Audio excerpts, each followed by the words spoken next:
I hope everyone's having a fantastic evening, fantastic afternoon, fantastic pre-noon, no matter where you are in the world. I'm Hasan Piker, and this is the HasanAbi broadcast coming to you live from cloudy and rainy California, Los Angeles. Folks, we're live and alive, and I hope all the boys, I hope all the girls, and I hope all the MBs are having a fantastic one, because today's a beautiful day. Today's a wonderful day. Today is a fantastic day. It's a Sunday. That's right. It's Sunday, January 21st, 2024, and I am live and alive, folks. Now, I'm, of course, live a little bit later than I normally would be, but then again, usually on Sundays, I don't even go live. So, this is a unique, super secret, super special, super spectacular, maybe even a little spooky Sunday. Okay, Megaphonics, you don't have to send me the Tesla Israel link, okay? It brings you all the pleasure in the world to send me that link. Anyway, I'm live and alive, folks. That's right. Oh, right. And there's obviously some reasons for why I'm alive. Part of the reason why I'm late, though, and this is part of the broadcast where I tell you a little bit about my personal news. Normally, this is a day of rest for me, even though I never really rest on Sundays. I shoot a podcast, which I did this morning.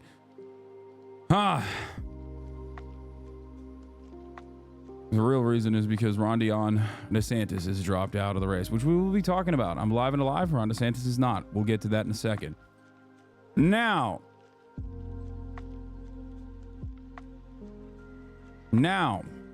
before we get to that, personal news. Last night at end of the broadcast, what did I do? Absolutely nothing. End of the broadcast, cracked open a cold one, and by that I mean cracked open a cold one of the Better Call Saul show. Made myself my classic breakfast sandwich at dinner, because why not?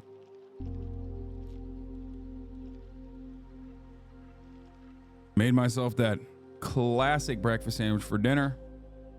Watched a couple of Better Call Saul episodes. Jerked off and passed the fuck out. Woke up early, had a great night's sleep. Took Kaya out on a structured walk with Tadic. Kaya did not poop outside, unfortunately. She just hasn't pooped yet. did not jerk off to Breaking Bad, or I mean Better Call Saul. For those of you who are wondering, that's not what happened. It made it seem like I jerked off to Bob Odenkirk. And to be fair, his acting is so phenomenal that I feel like if he wished it, I would be able to get myself to do that. But that wasn't what was going on. I was saying it as a separate thing. I jerked off later before I went to sleep.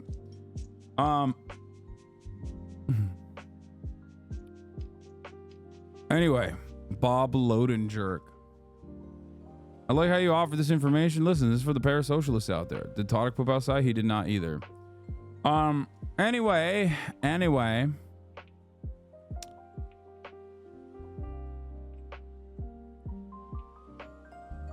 We're going to do Ron DeSantis dropout video in a second. But yeah, did that. Shot the pod. Shot another episode of banger episode.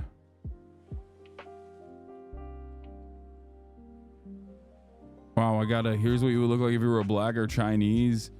I got Vlonepredator'd. That's crazy.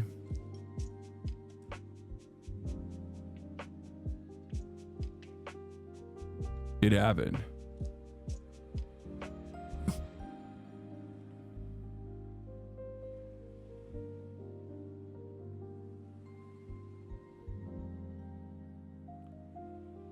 What is in the breakfast sandwich? We'll do that in a second. Are we getting both episodes tomorrow? No. The Target one will probably be landing next week.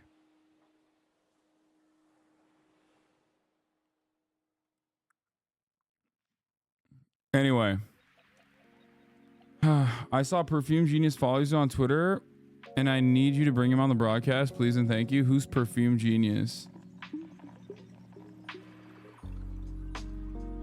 I don't know who that is. Perfume Genius? What is that?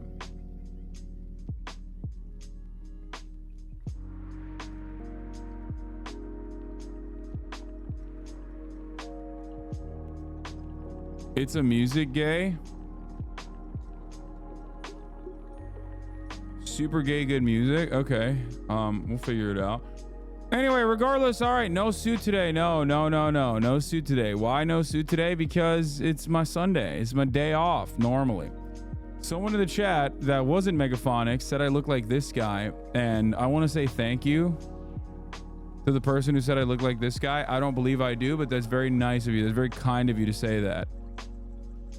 You're lying to me and perhaps to yourself as well. This is a much better looking man than me, but I'll take it.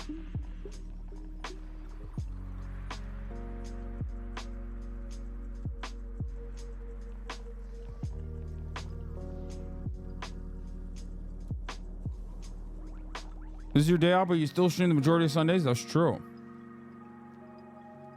I think last year I took like 14 total days off or something crazy like that.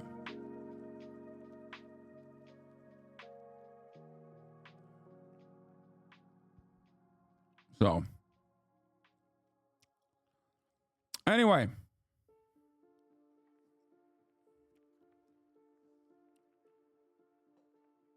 last night's gaming session was awesome. I love it when you and Will go nuts. Hell yeah. I record Fear and usually in the mornings on the weekends. But anyway, we're going to do a Sunday fun day today after we cover a little bit of Ron DeSantis news, because obviously I have to do that. That's big news. Big news. Oh boy. Big news. Big drama. Oh boy. But other than that, we'll be doing Sunday fun day, because let me tell you something. Okay? Let me tell you something. For me, in particular,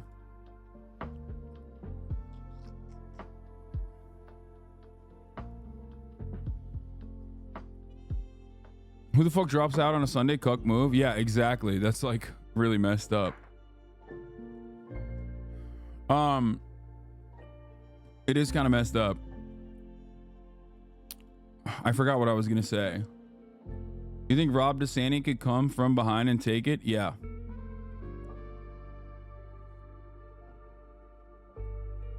I did see that Will set up a streamer thing for Pal World. Yes.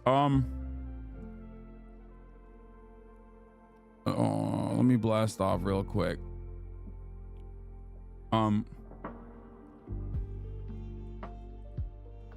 Little Rhonda drops out. Oh, what I was gonna say is like I really liked yesterday's episode. I really liked yesterday's broadcast. Okay, I did. It was a lot of fun. It was just like, you know, a little bit of like reacting to chat, certainly, and people don't like that. But beyond that, we did some fun reacts. You know, I got to do more of that. So and some video gaming too. So I'm gonna do more of that for sure. That's what I need to do more of, and that's what we're gonna get back to. It's just like something I keep forgetting to do always because the world is on fire all the time, even though people just don't really care about it. Okay, little Rhonda drops out and endorses Trump. Massive cuckening. Okay.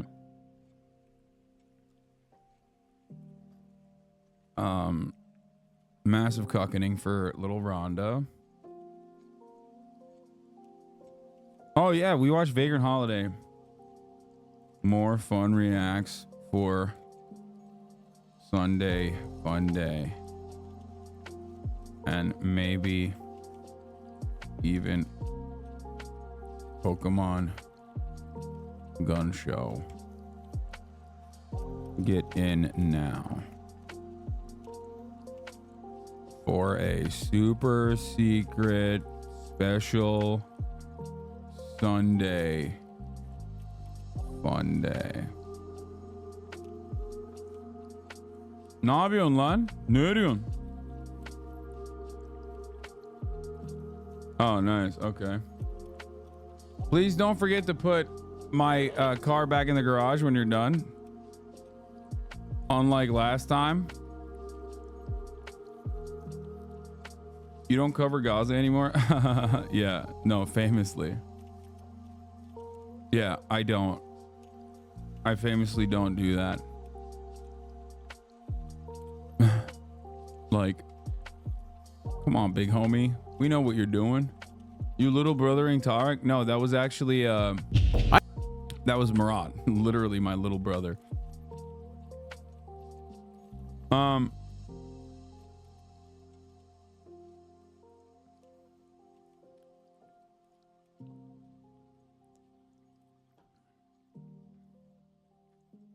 You take too many days off, lol.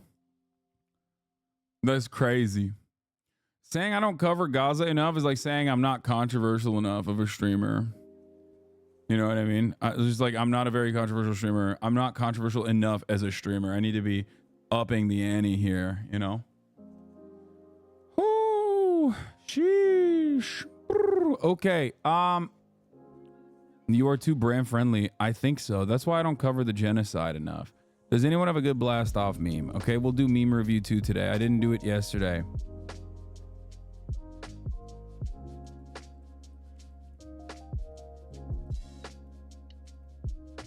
All right, you know what? Fuck it. I'm just blasting off. The lib tweets are coming in.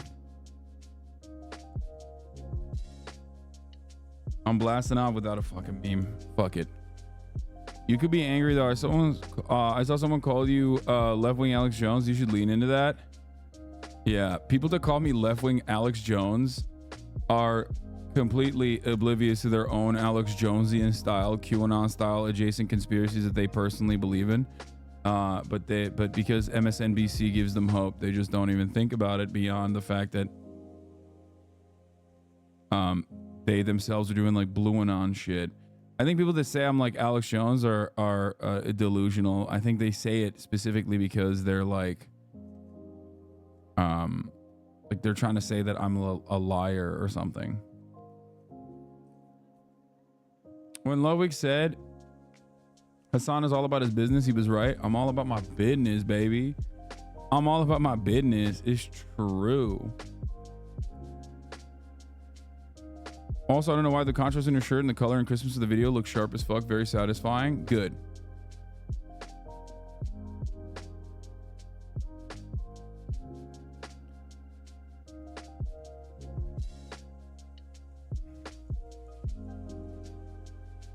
So,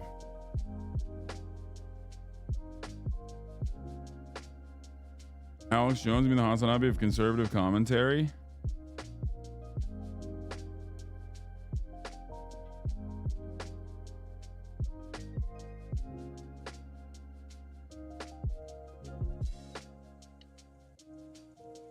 That's right.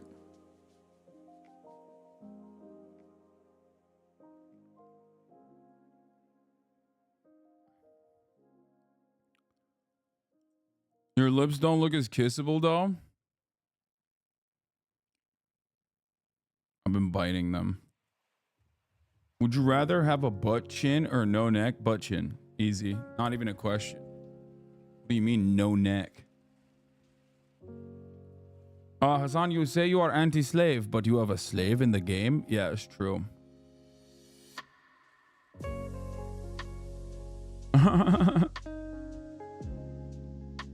Thank you for your patronage, my friend. Boots on the ground journalist. What happened to the viewers? Bros lost so many viewers. Feels bad. 25 minutes in, 11,000 viewers. I think I'm doing pretty good. It seems kind of odd to say stuff like this, considering that the communities that you come from, they would see numbers such as this one to be a profoundly successful number.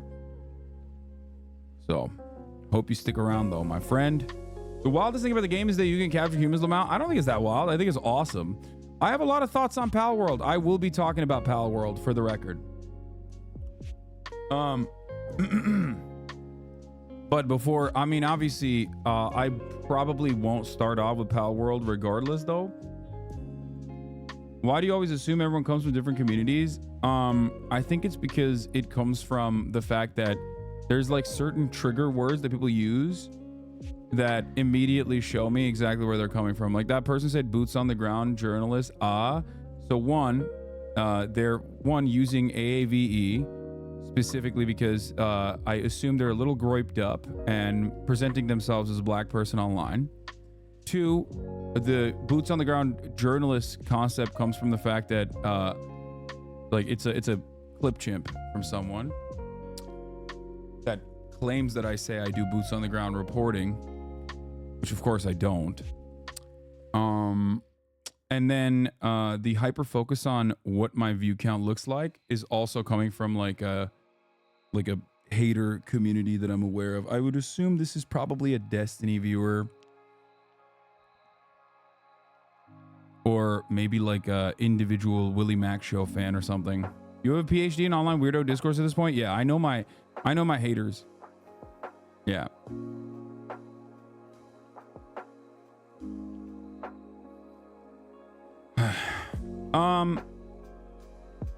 Fan cam of you with the dirty girl sound thing. Look at how wet you are. Wait, what? How did you get so wet? You're such a dirty girl. I thought you were a princess. You are not a princess. You're dirty. Look at how wet you are. You have a lot of viewers who watch both? Not really. All right. Bro, why can you not just cover the news? Your stream is devolved into personal grievances, just addressing hate comments or people who have absolutely irrelevant or just annoying. Bro, just move on to the news. How is this entertaining or productive? Jesus Christ, dude. Are you going to cover the news? Are you going to cover the news?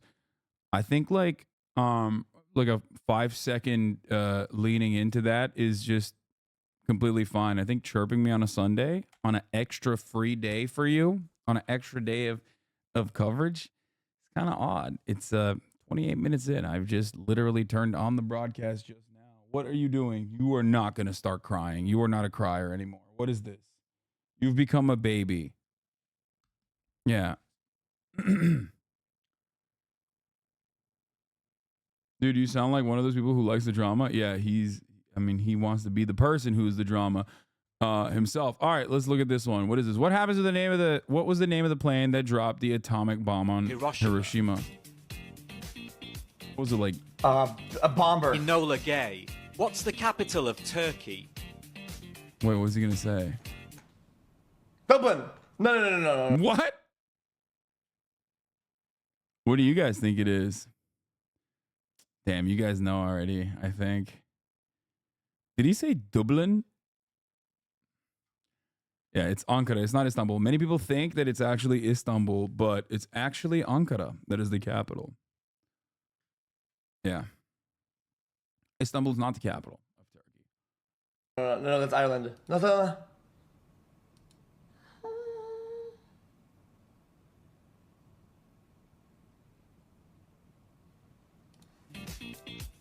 Ankara. Which South American bomb on Hiroshima?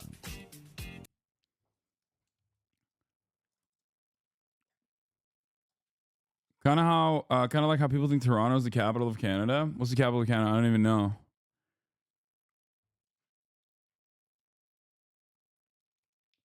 But yeah, why is it Ankara? Is it like a politics thing? Geopolitical position. Ottawa. Oh yeah, it is Ottawa. I knew that because I knew that from the trucker saga.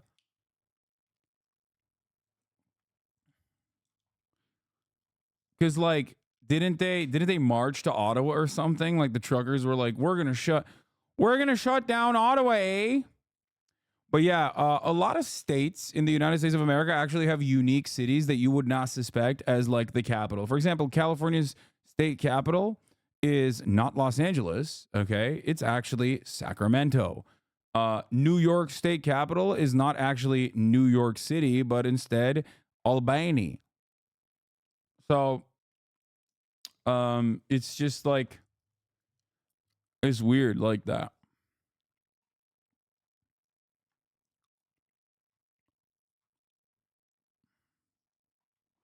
By unique, you mean shitty? It's just, you would think that it's not that. You know, you would think that it'd be the like most populated city, most popular city. It's not. Usually. All right. Yeah, I got Vlonepredator'd. Okay, there you go. Here's what you would look like if you were black or Chinese. Hit me with the Vlone. I got Vlonepredator'd. I got Vlonepredator'd on. This is the longest ongoing bit of all time from probably one of the most questionable communities overall that still is like kind of funny.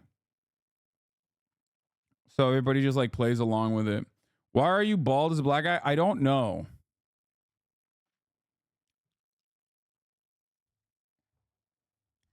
This bit has never been funny, to be honest. I think it's fine. This is whatever.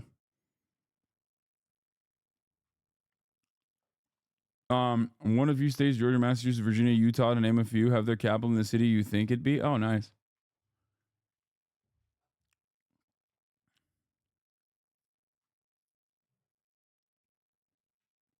Lockout. Australia's capital is not Sydney. It's Canberra. Nice. Didn't fucking know. This might be the most light-skinned shit of all time. Is it the Drake video? I knew it. I knew it, dude. Yes, that's right. Drake went and leaned into the fucking Drew Wallace memes or whatever is the guy's name? Drew Wallace. He turned around and leaned into it, which is the most Drake shit of all time. There's nothing more Drake than having a dude who everyone's clowning on for like playing Drake songs and doing like normal mundane tasks throughout the day. Drew Walls, was that the one? It's just such a profoundly Drake moment. Do you have the full one? This is not the full one.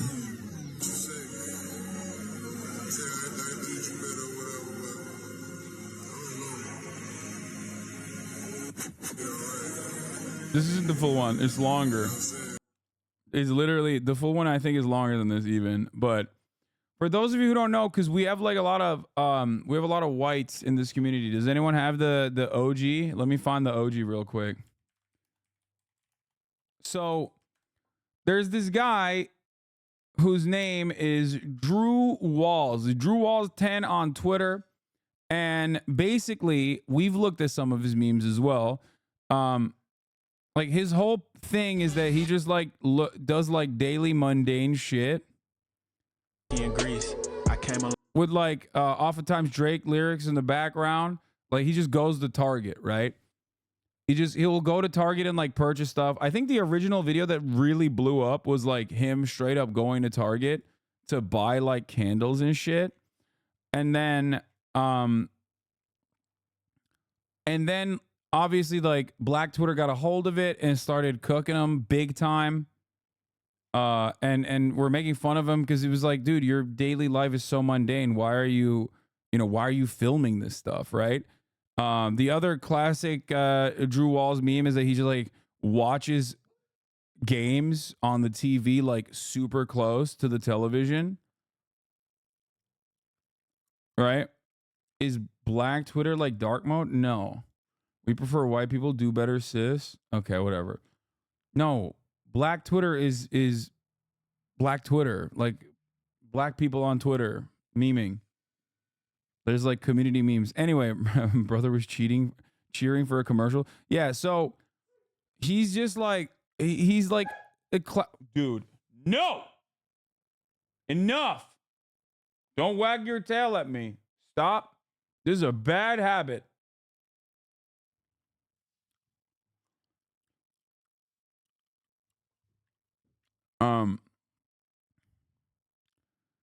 It's all stuff like this. Does anyone have the OG one? Does anyone have the OG one?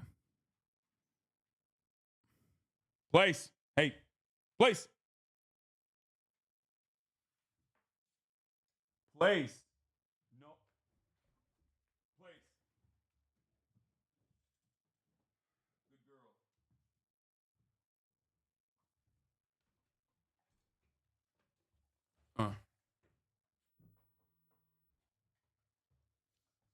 Dog training fell off. Yeah, no, I think I've been like too kind to her, and haven't been as strict.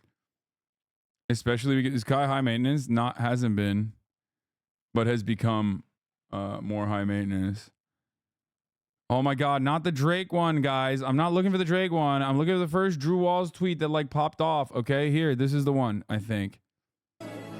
Oh my God, oh my God, oh my God, not the not the meme making fun of the meme, the original meme, the original Drew Walls. Oh God, I hate when we're not synced up, chat. I'll be honest with you. And lately we are so not synced up, especially when it comes to like anything that's not immediately related to motherfucking genocide. Go, hey, place down. That's crazy. My life is falling apart. My chat is falling apart. We're not synced up. I don't know what the fuck's going on. Back in the day, is a two-way street, man. Your vibes are off. Is a two-way street. Shut up. Take an hour off. Sounds like a you problem. It has become a me problem. It didn't used to be, but it is now. Here, this is it. This is Drew Walls went from being made fun of for his videos to a Drake cosign, man. This is the OG video. This is the OG Drew Walls video. Thank you so much, chatter. A lot of chatters are extremely obtuse. It looks like it's on purpose. Yeah. We're dying, Abi. No, it's like turned into Discord. This is literally how Discord behaves, which is so funny because chatters think they're above Discord. And like, this is unironically what my relationship with Discord is as well. If I go into the Discord for a question or something like that, or any kind of discourse in and of itself, it immediately turns into just like a devolution, is a devolvement of just like who can fucking piss me off quicker by being like, no, you don't get it. I'm going to do my bits here. I'm going to do my bits. What can we do to make it better? We just got to sync up better. Okay. That's it. De-evolution. We used to be way more in tune. I don't know what's going on. Pick it up. You know what I mean? Let's go. Let's go. All right. Anyway, this was the original Drew Walls video that went viral. I could have treated you better. That's great. Couldn't care that much about TikTok. Okay, take a week off, Hideo. No.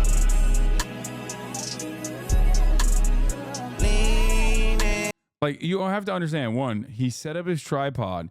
Two, put this on the background on his TV. Okay, he's like playing music from his TV, but like that's not the music that you're hearing. The music that you're hearing right now is music that he put onto the motherfucking TikTok after the fact.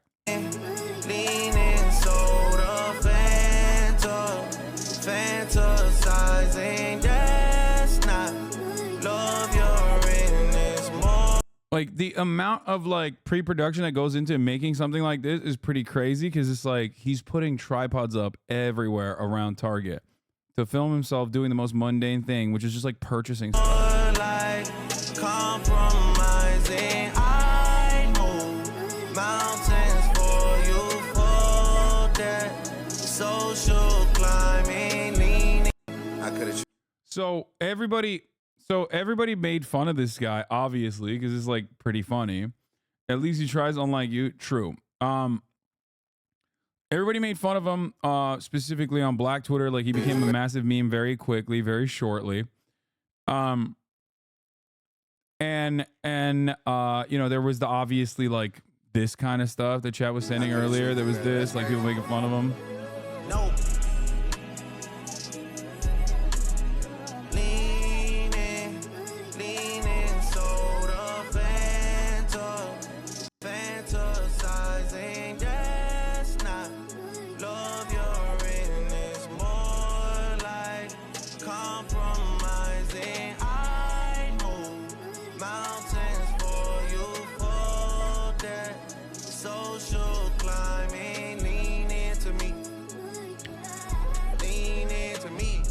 Yeah, he just like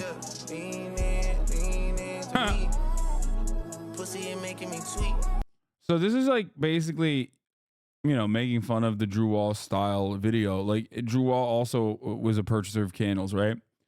I mean, here's another Drew Wall video just so you get a better vibe, better understanding. His weekly haircut runs. Doing this in hopes of bagging a bad bitch? Yes, exactly. He gets his car cleaned up and everything. He's just like, yeah, he's the main character at any given moment. Like, I'm pulling up wacky and grease. I came a long way from the east. She leaving her cream on the sheets. My brother say he want a niece. When I'm with you, it's a safe space. Baby, you bringing me peace. You know how I get in the streets. Ain't none of it shallow, it's deep.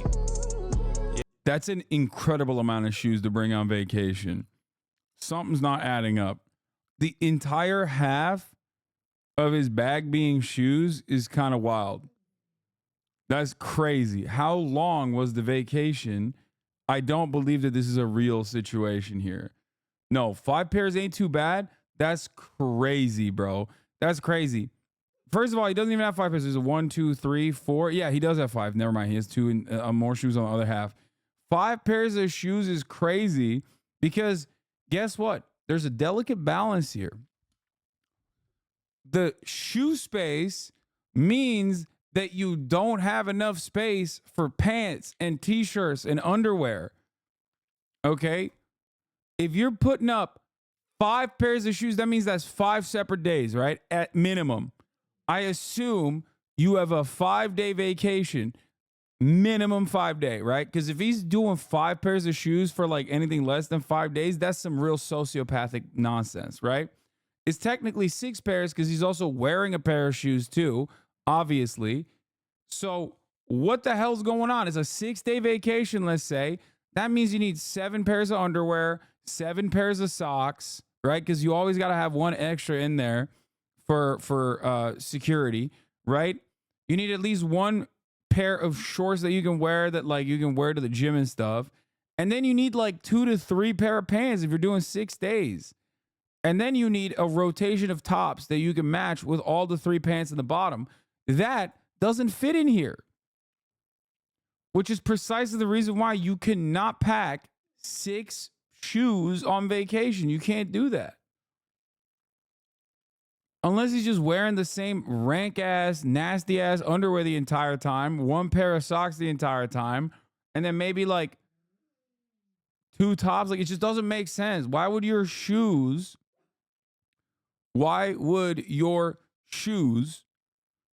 be the main course here? You know what I mean? On your outfits. Like, shoes are important for sure. But like, you got to have, I put maximum 2 pairs of shoes in there and the 1 pair I'm wearing. Right?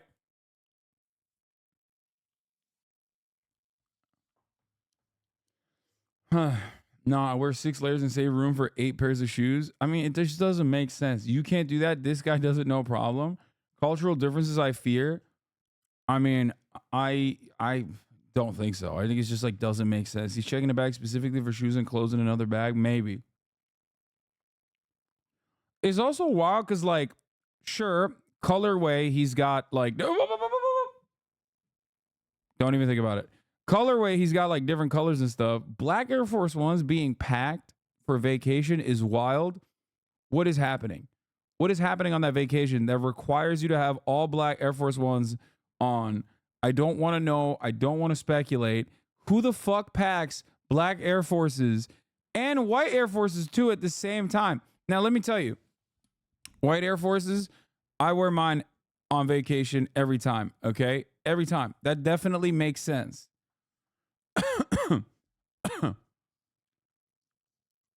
You need different kinds of shoes, right? What about formal? What about hiking or something? No, I mean, that's fine. I pack two different Air Forces as well. One high top, one low top at least. So there's like a little bit of deviation there. But then also beyond that, I will get like one relatively formal pair of shoes too.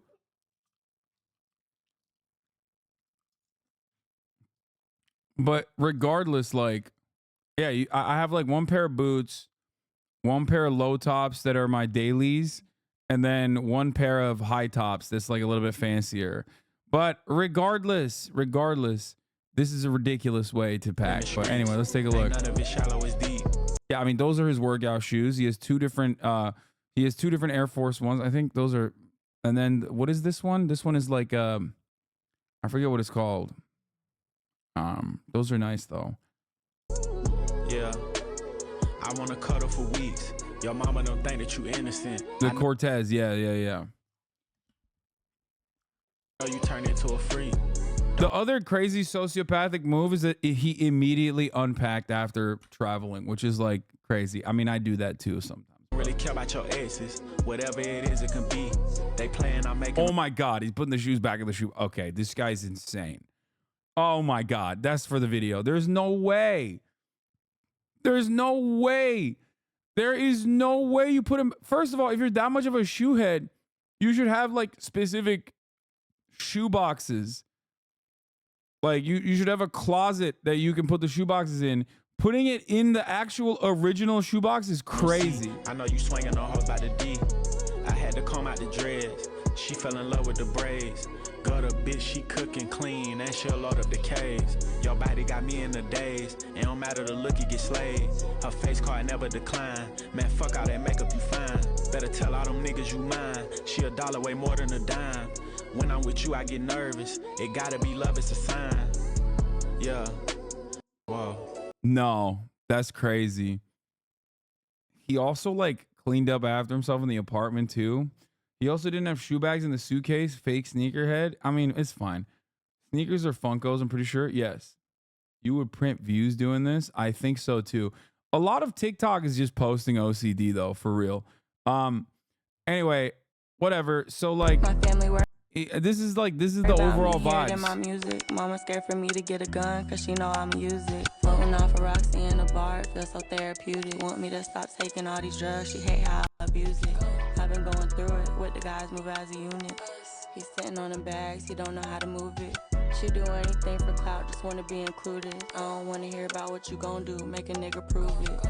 Always Fear God Essentials on lock, of course. Keep on dozing off, only drink. Damn, bro. He packed up so we could go free Palestine. Never mind. Drew's the man. I take it back.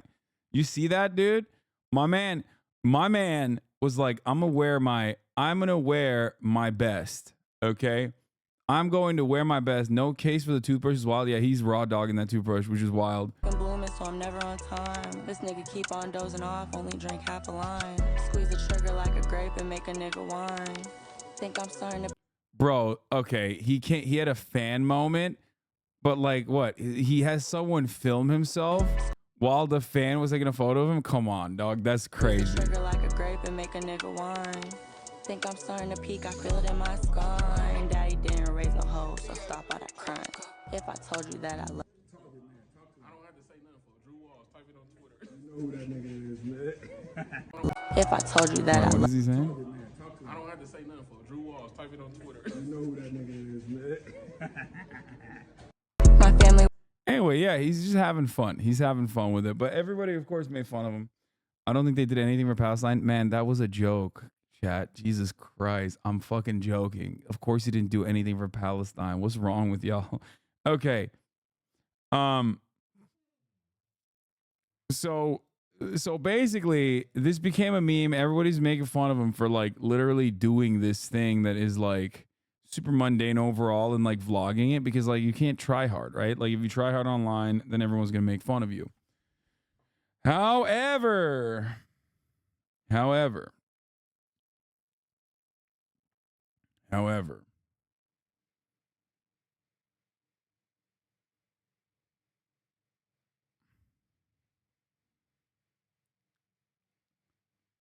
in the process, while there was, sorry, Mirage like banging on some shit in the garage. In the process of him participating in these kind of activities, there was another moment.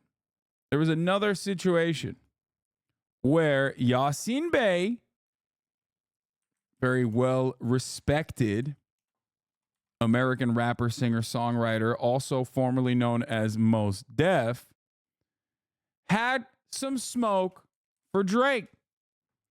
Now, I'm going to tie both of these things together for you if you're unfamiliar with the story. Yasiin Bey, Mos Def, was on Complex. Okay? During an interview on the Cutting Room Floor podcast that premiered on January 10, Yasiin Bey referred to Drake as Pop when asked whether he considered the Six Gods music hip-hop. Here's the video now. Is Drake hip-hop? Why are you doing this to me? Drake is pop to me. In the sense, like, if I was in Target in Houston and I heard a Drake song, it feels like a lot of his music is compatible with shopping. It's a great take. It's correct. Commercial music. Or it's Commercial music, shopping with an edge in certain instances. Fair. I like Drake's music, but I understand exactly what you're saying. People who like Drake have shit music taste. Wrong. No, I don't agree with you. I think Drake makes great pop music, and there is nothing wrong with that. Okay? I think you're an elitist, and I think that you're silly, because there is always going to be a place for just like bubblegum pop bangers. Okay? And that's precisely what Drake's doing. It's fine. It's just popular, so people want to hate. So, having said that, I mean, Drake has a lot of like corny qualities to him, as always. But overall, okay, this part is 100% on the money, 100% true. But of course, a lot of Drake fans got very mad at Mos Def for this, Yasiin Bey for this, when he was making a broader point. Brother, this is your worst L take ever. Guys, I am a person who will always say, I like movies. I do not watch film. I do not watch cinema. I watch movies, okay? I have a like very normie focused understanding of culture, and I consume it as a normie as well. Do you understand? And the same goes for music as well. It's just like, yeah, he makes pop music 100%. Of course, I mean, it's commercial, entertaining, fun, good, it's formulaic music. It's likable. Likable music, yeah. It's likable. But is it? I'm gonna leave you alone. We're gonna move on. So many products. So many SKUs. So many SKUs. Look at all these SKUs. Oh, so many products. So much merchandising. So many barcodes. I love this mall. Look at this place. I mean, look at this place. They have everything. Everything's here. They have everything here. Oh, this is great. This is a new Drake. You hear it? It's great. Okay. What happens when this thing... Oh, they cut off the best part. That's crazy. They cut out the best part where he says, like, the main point is not just like making fun of Drake. the main point is here. They have everything here. Oh, this is great. This is a new Drake. You hear it? It's great. Okay. What happens when this thing collapses? What happens when the columns start buckling? Are we not in some early stage of that at this present hour? Are we seeing like the collapse of the empire? Buying and selling, where's the message that I can use? Right. You know, what's in it for your audience apart from like banging the pom-poms? Like, so that part is actually the most interesting, most prescient part of this conversation, and perhaps like the actual main point that he's making, which is that Drake makes commercial music for the sake of, you know, shopping with an edge, for the sake of buying and selling commercial products. Okay. And that is 100% true. This doesn't mean that it's like bad overall, but is this genre defining? Is this life changing? Is there a message beyond buying and purchasing commercial products and enjoying that? No. And that's what he's trying to say. Same with Dua Lipa's music. Exactly. But Dua Lipa, on the other hand, is a pop star, so not a single person is going to turn around and be like, she is iconic beyond like being a pop star. Whereas with Drake, because it's like the question is about hip hop, because the question is about hip hop in particular, like when you're asking someone like Mos Def, obviously his answer is going to be that no, it is not hip hop, it's more pop. Like there's no message beyond it, right? And you can say that about a lot of artists as well. So Drake is the tortured. Oh, Drake is touted as a voice of a generation. Oh, I thought you said he's a tortured voice of a generation. I was going to laugh at that. Like the generation of what? People that took their uncle's car in their like upper middle class beginnings in fucking Canada. Like, no, obviously. He's in a way, he's not dissimilar to, I would say, Taylor Swift, you know, but regardless, it's good. You can derive entertainment value out of it, and it makes total sense. But in general, I don't think that it's like, you know, it's like mind changing, standing the test of time type shit. So that's simply what he was mentioning, which is why I think this leaning in to the Drew Walls, because like Yasiin Bey's take here happened right as like the Drew Wall things, the Drew Wall memes were popping off. So I love that Drake basically leaned into it. Here it is.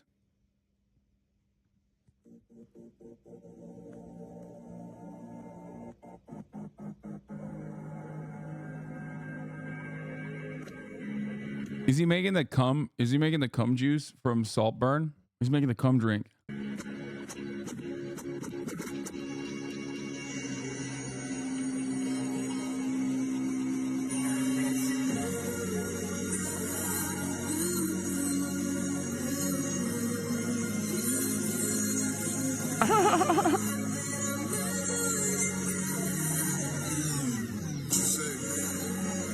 Why is the audio so clapped out? I don't know.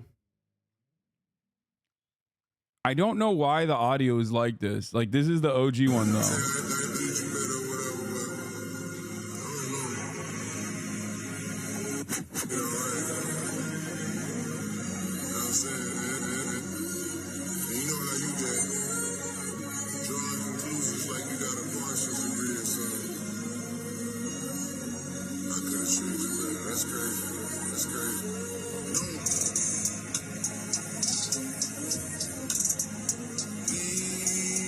This is what he gets made fun of for, not for his music. I mean, this pairs along with his music quite well, though. That's the whole point here.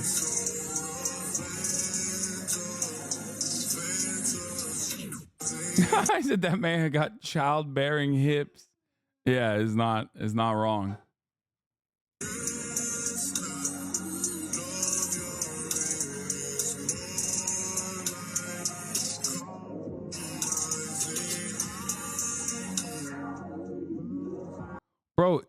this is, am I crazy? Am I crazy to think that like his house is kind of weird? Like that was my takeaway from this, is that like, yeah, he's got a lot of like, I guess, things that I'm supposed to look at and go, wow, like what a bunch of cool objects that he has. But like, it's such a weird, dark, like edgy hotel looking ass house. Like it just doesn't feel like, it feels lonely. Maybe he's right. It feels lonely at the top.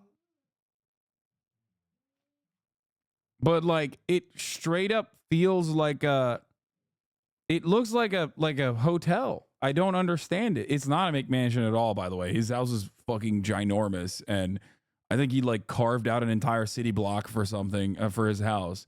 But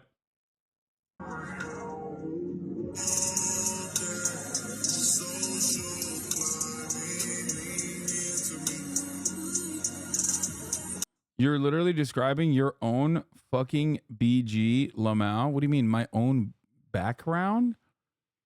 This is my living room. Drake's made a video about it. Drake's mansion is both amazing and awful.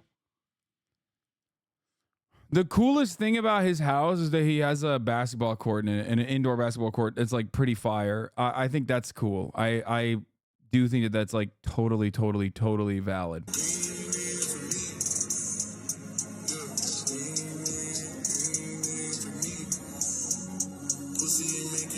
Every part of this, like including the bedroom. Look at this. It just doesn't feel like a real, it doesn't feel like a real bedroom.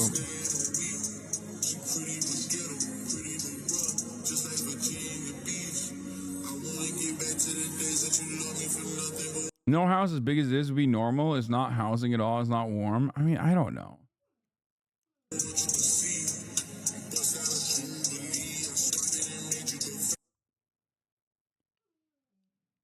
Did that chatters will call you the Drake of streaming? Chatters have no, for Twitch streams, a lot of Twitch watchers have no frame of reference outside of Twitch, so they do literally think I'm like as rich as Jeff Bezos or live in similar circumstances to Drake. Like they don't think about it. Nobody lives in this house. Yeah, that's what I mean. It's like one thing that you guys know about my living situation is that like I always have, like I have currently in this house 2 rooms that we've turned into studios beyond this supposed to be living room space that is my studio, right? And outside of that, there's my bedroom and 2 extra bedrooms upstairs. They are always full. Like there's always people here. There's always people staying with me. And I feel like, you know, there's family members staying with me. There's always people coming in and out. And I feel like he has so much space that I don't know what he would do with all that space. Like there's no way. He probably has like 15, 16 bedrooms, I suspect. Right? We need a guest says you have a normal house compilation. Yeah, I mean, it's fine. The point is, would you ever let a fan stay at Hotel Piker? No. What the fuck are you saying? No, of course not. No, random people cannot stay at my house. What is happening? Elon Musk responded to a post about you? Oh, God, I hope not. That's gross and weird. Oh, he did. Oh, God. Oh, God. With 169. Ay, ay, ay. Well, it only got 700 likes. Don't elevate it further. I think everyone's forgotten that he posted his Insta stories, Mommy Milker's anime.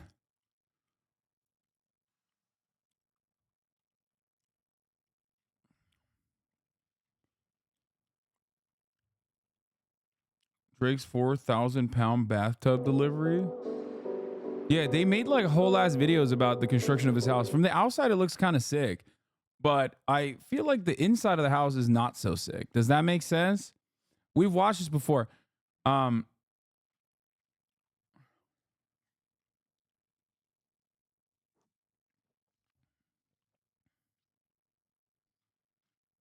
In Atlanta, his grandfather lives at one of his houses, which is funny because weirdos on Twitter rip you for not donating all of your wealth to socialist causes, but let people stay in your house all the time to the point where I don't even understand How you have any alone time? I don't mind having no alone time. I like it. Drake's mattress cost $395,000. We spoke to the owner of Hastings, Los Angeles about what makes the Grand Vividis so special. Drake's affinity for luxury was on full display in the most recent Architectural Digest cover story. The OVO rapper gave fans inside a look of his 50,000. His house is 10 times the size of mine. In his hometown of Toronto, showing off lavish amenities and features such as the 20,000-piece Swarovski crystal chandelier, full recording studio, and an NBA regulation-sized indoor court. That part is fire. I think every rich person should have an NBA regulation-sized indoor court, and then they should let me play basketball there on rainy day. Up. Don't even think about moving. I think that's like a thing that should happen. That's my point. An indoor swimming pool and an awards room, but one of the most notable pieces in Drake's not so humble abode was nearly his $400,000 custom bed. The bedroom is where I come to decompress from the world at the end of the night, where I open my eyes to seize the day. This bed lets you float. Dubbed Grand Vividis, the 400-gram bed was produced by Hastings, a fifth-generation family-owned Swedish bed maker with more than 350 locations worldwide. The company has become a favorite among celebrities with high-profile figures who are willing to shell out at least 15 grand for a highly coveted Hastings mattress. Linus Edelson, the co-founder of VRT Ventures and owner of Hastings Los Angeles, spoke to Complex about this ultra-luxury beds and explained why, in some cases, they can cost more than a house. Edelson, well, not anymore, don't worry. Edelson said each Hastings mattress is intended to last between 50 and 100 years. Bro, who is sleeping on the same mattress for 100 years, dude? The human lifespan doesn't last that long. What are you going to do? Share a mattress? Faris Rafaoli. That's crazy. So how many springs, how many turns? Expensive is the last thing is layers of horsehair. I heard HasanAbi has 3 of these mattresses and he doesn't even use them. Yeah. It's just bananas. Oh my God, what is this man wearing? Oh my God, look at this fit. Bro, you sell mattresses, homie. Why do you look like a villain? This doesn't make any sense. You're a mattress salesman. Why do you look like a henchman, dude? I want my look at my mattress salesman, dog. I want him to look like he's selling me cocaine, okay? You skip the part where they send people to flip your mattress and massage it? What?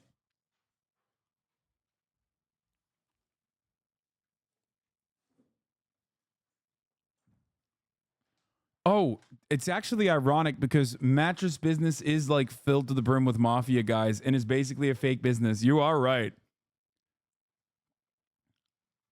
You're actually not wrong. A lot of the mattress businesses are owned and operated by like shady, illicit business owners that are using it as a front.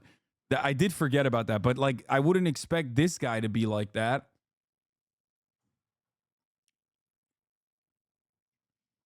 He does look like a level 100 boss. This dude is buying VIP tables at One Oak and banging models. Yeah. Oh, he's the architect of the house?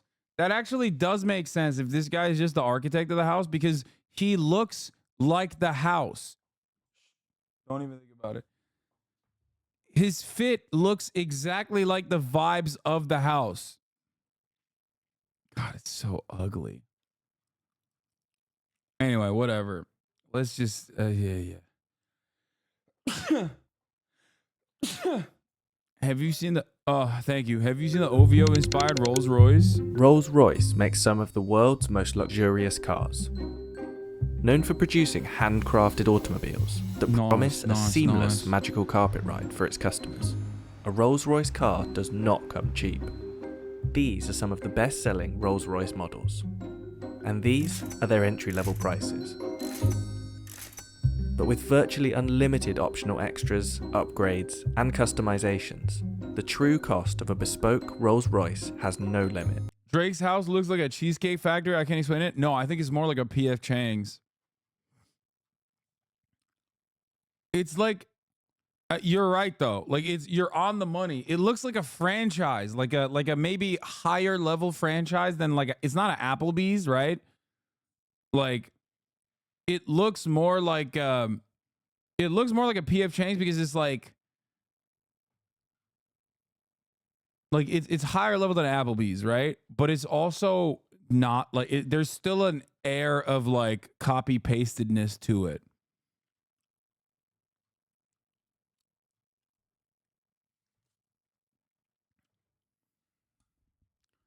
A boutique hotel vibes. I don't know why. It just doesn't look like a home at all. In fact, Rolls-Royce refuses to even discuss its base prices. There isn't really a specific base price which we would just discuss because it really depends on each customer as an individual and the bespoke options which they like to design and develop with our bespoke team.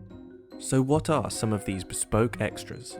And is that what makes Rolls-Royce so expensive? One of the first obvious starting points probably is the color.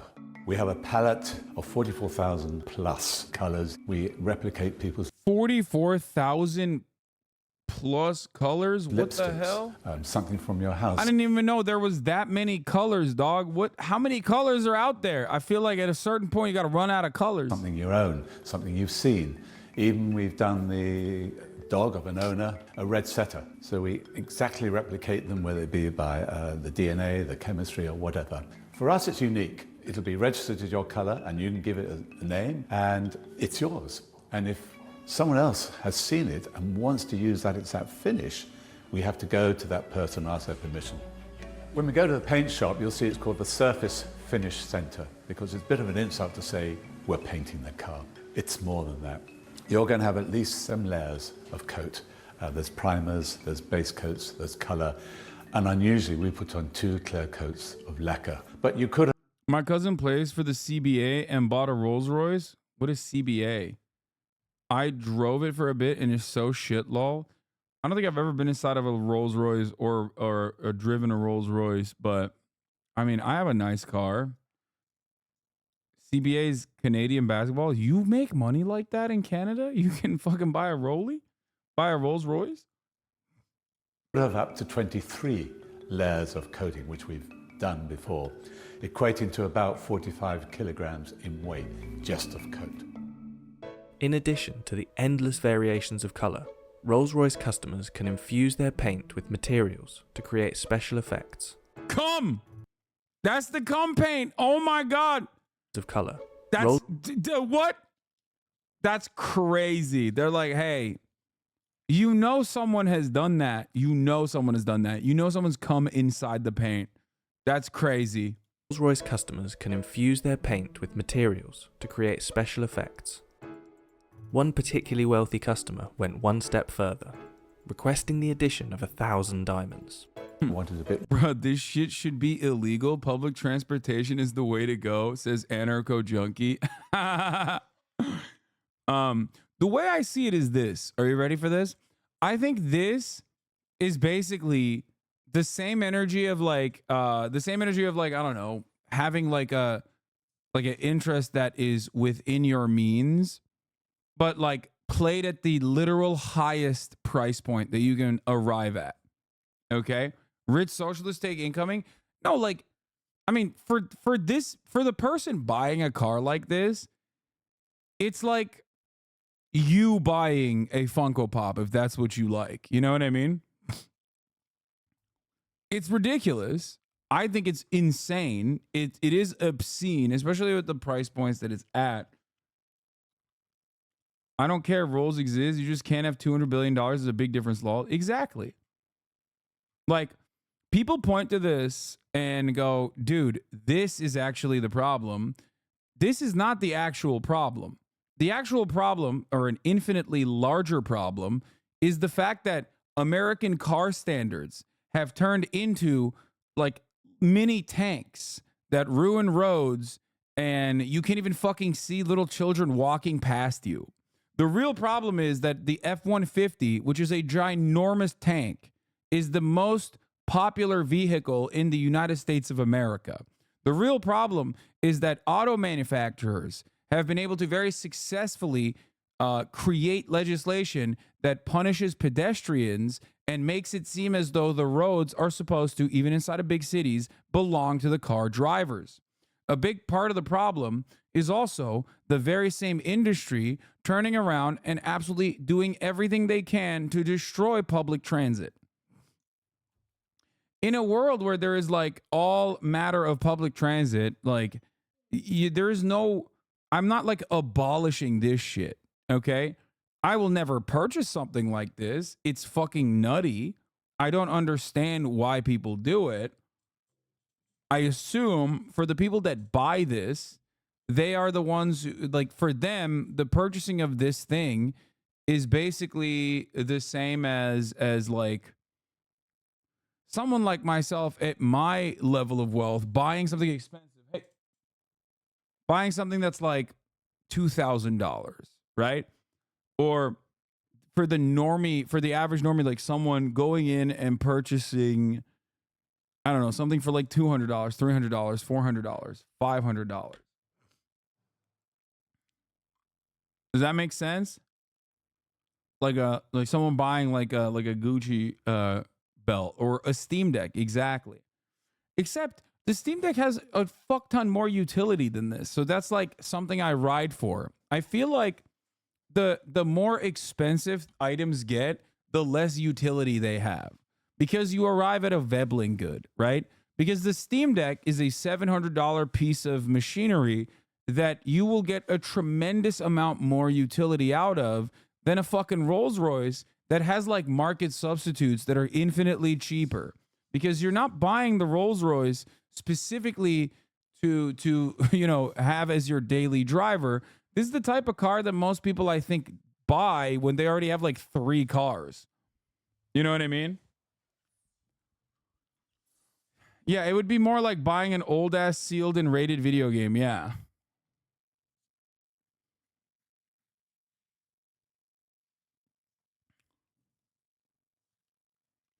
But then something better will come out in like 2 years and then you have to spend another $700. Fair. But there is no status symbol to like purchasing a Steam Deck. Anyway.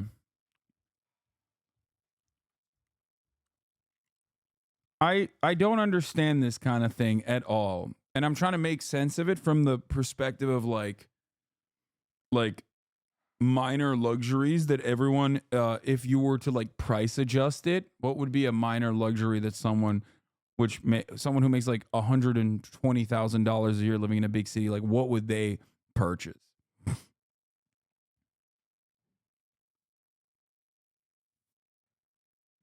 You don't buy a Rolls Royce to drive, you buy one to be driven in. I guess that too, but like, it's just, you know what it is? I think Rolls Royce is very nouveau riche. It strikes me as like the Philip Plein of cars. It strikes me as the what's that really ugly watch company that I hate with a big face watches? Not Rolex. No, no, not Patek Philippe. Richard Mille. No, not Hublot. No, Richard Mille. That's exactly what I was thinking about. Richard Mille. I feel like it is ugly. It's a Vebling good. It's a power status moment. You're purchasing it to showcase your level of wealth, I guess. No, Maserati is the Philip Plein of cars. Fair. But Philip Plein's price point makes it the Rolls Royce, I think. And Rolls Royce is the most old money car in the universe. Yes. This part is also true. However, new Rolls Royces are not like that at all. I feel like a Rolls Royce that you purchase with this level of customization options, you are doing specifically for the uniqueness of it, right? Whereas old school Rolls Royces are they're kind of sick, but they were more streamlined. You know what I mean? You know who had a Rolls Royce? Fucking Lennon. I agree. Lennon did have a Rolls Royce. My king. Happy birthday. Right? Isn't his day his birthday? More sparkle in the finish, So it gave us a bag of diamonds. We crushed them. They were infused into the paint. That's insane, bro. So many better ways to use your money, like purchasing a top of the hour ad break here to avoid the top of the hour ad break that comes at the top of every hour. It's 3 minutes long, or even gifting people a subscription so you can share in on the fun that they can have with an uninterrupted broadcast experience. Here's a 3-minute ad break now.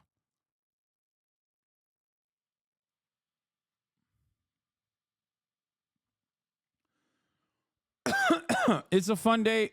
Calm like a Tom. Thank you for the 10 gifted subs. Factory Candy, thank you for the 5 gifted subs. Sakura Gore, thank you for the 10 gifted subs. Remarkably, the detailed paintwork on Rolls-Royce cars is done by hand by It's not his birthday, it's his death day. just one person. My name is Mark Court, and I am the coach liner for Rolls-Royce Motor Cars. A coach liner means that I am able to put this pinstripe Kathleen, thank you for the 5 gifted subs. onto the side of the car. The uniqueness is the fact that I do it completely free. Sorry, this is Lennon's and death I'm day. the only one within Rolls-Royce that can do this. That's like worldwide within the Rolls-Royce BMW group. So the brushes I use is made of squirrel hair. We found that most brushes nowadays are man-made, and which tends to leave brush marks within these lines. This is a natural hair. This natural hair tends to leave no marks at all. So we work to one standard, which is the highest standard. So we use one that leaves no brush marks at all. That's not the accent I would expect from someone who paints bespoke luxury cars. What? He's a fucking worker, mate. What you mean? I mean, I guess maybe it's because I just like don't appreciate cars that much. Like, I guess this is another, like my closest association to this kind of thing would be fashion. Like, I respect the craftsmanship of fashion and the amount of effort and work and the history that's put into the craft. And I think it's like another form of expression. But then again, also, I don't know. I just, it just feels ugly. I don't know why. I don't get the same thing from the Rolls-Royce. And if customers without a coach line decide to add one to their car, Mark is on hand to travel worldwide with his paintbrush. As That's normal sick. with Rolls-Royce never comes back to us, we go to it. So if it's in Dubai, so be it. That's where I have to go. You libtards trying to put down the everyman for liking Rolls-Royce? No, first of all, in this community, I don't think there's a single person that's like, oh, my Rolls-Royce is sick. It's more so that it's not supposed to be a everyman, but I'm sure there's like people who love cars that probably could make a better argument as to why this is like a sick vehicle or something. And they're doing a decent job of showing why it's like, as expensive, I guess. There are several unmistakable features of every Rolls-Royce exterior. The handmade... Liking cars is sus, unironically. Car guy here, rolls are genuinely dog water. Dude, the thing is, I saw a guy who went to a dealership that does like barn cars in California, and that was sick. Like, they're selling old ass Porsches there that are like 50 grand, right? They're selling old ass cars there. There was a car that they were selling that was from literally World War II, and it had like the veterans like Marine Corps jacket in the back. That shit is fire, okay? That stuff is fire. If you could like actually drive that around normally, it would be sick. Pantheon grille, the self-righting wheel centers that ensure the RR logo is never rotated, and the Spirit of Ecstasy ornament.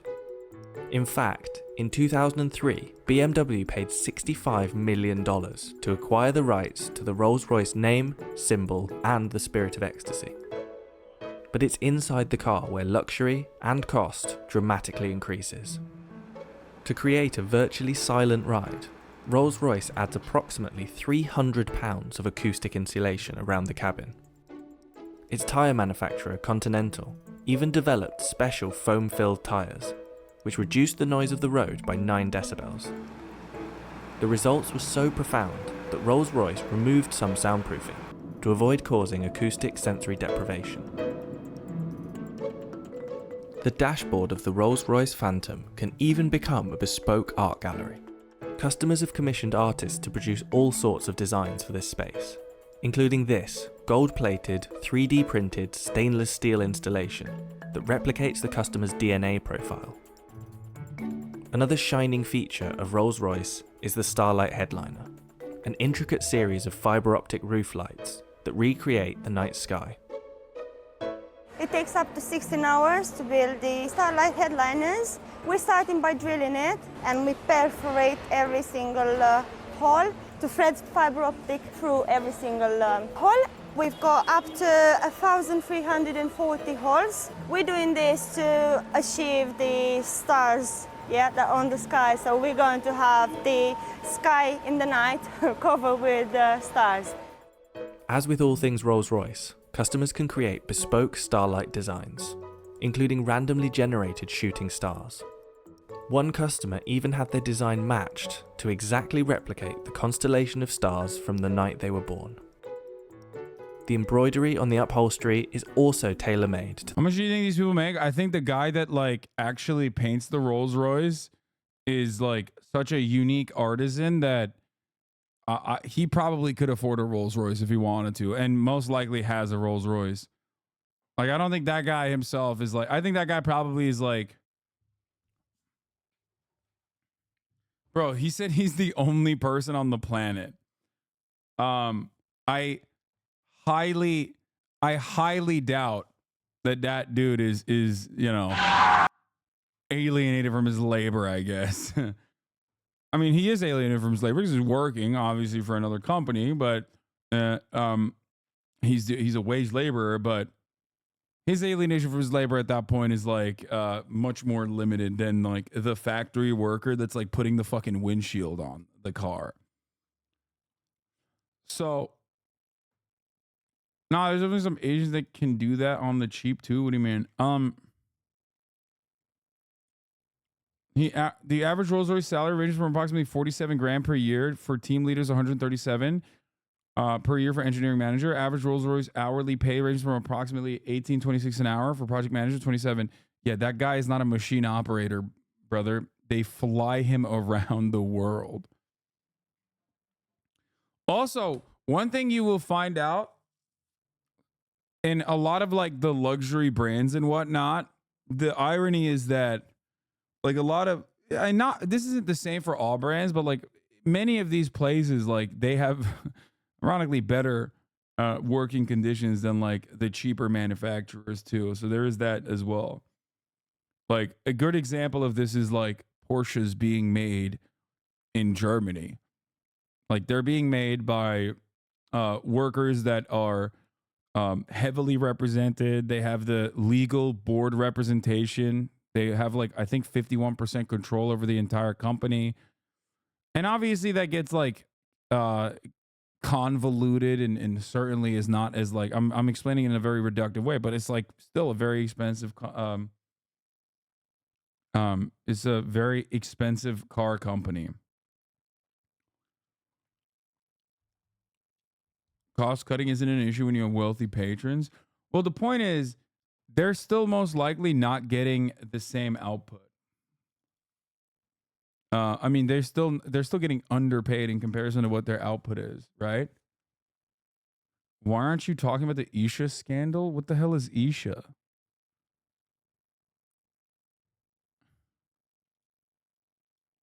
Like, what do you mean? Why am I not talking about the Isha scandal? Isha D's nuts? What does that mean?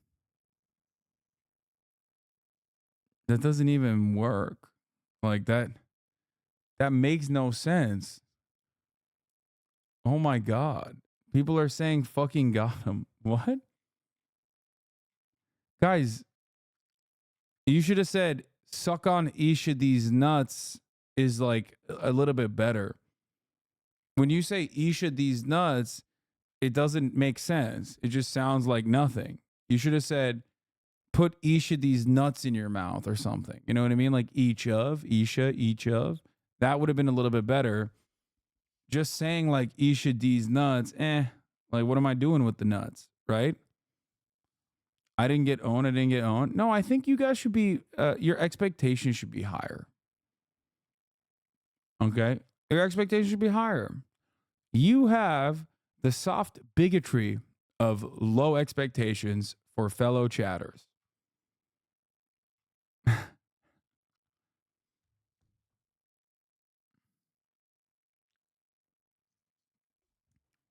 You don't want to aim higher. It's fine. You got humbled, Isha. Yeah, you owned me. I did. To the customer's design choice. You're talking to the poop sock community? Yeah, I know. I literally have to I just pre-block Aphex Fizzy now. Every day he just does the same thing. I don't know why.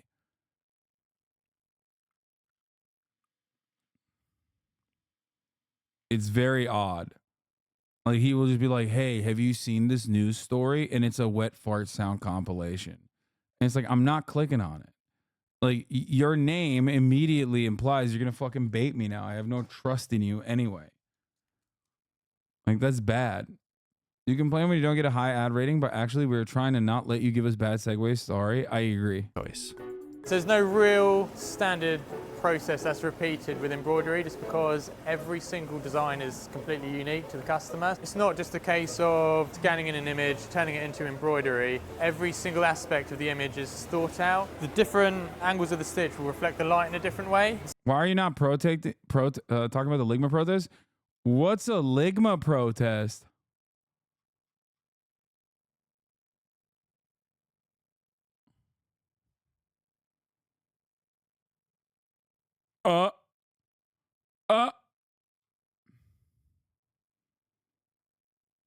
This guy's not even giving it to me. What the fuck? God damn, bro. Do it! Do it!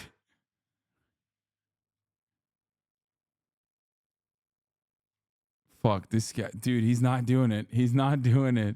He's not doing it. He's ruining. I forgot. Oh, no! No!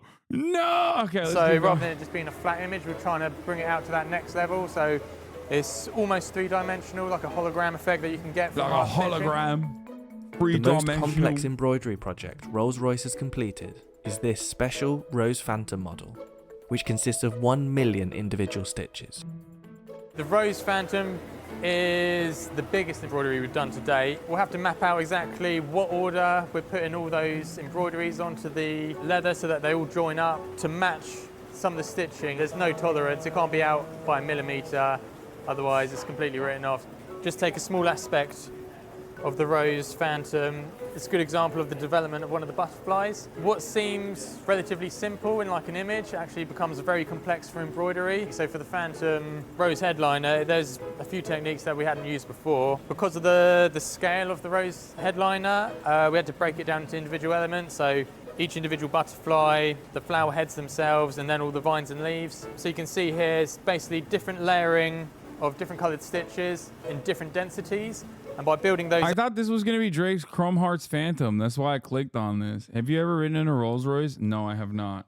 I've been in a bunch of supercars, though. Like, you know, I just have never been in a Rolls Royce. All of this to... Ethan had a Rolls Royce, yeah, but he didn't like it, right? I thought he, like, sold his to get a Taycan, which he does like. Anyway, yeah, Drake's mansion is gaudy, in my opinion. That's all I'm saying. I like that we just, like, skipped into, like, all these different places. But the major thing that I wanted to talk about today, of course, was supposed to be Little Rhonda before we moved on to some fun stuff. Little Rhonda has unfortunately ended his campaign. Folks, Ron DeSantis has dropped out of the presidential race and endorsed Donald Trump. The Florida governor, who once appeared to be Donald Trump's most daunting challenger, ran a costly, turbulent campaign that failed to catch on with Republican voters. And for me, I think the funniest reason why he lost the shot that he had was because he never had it. He never had it at all.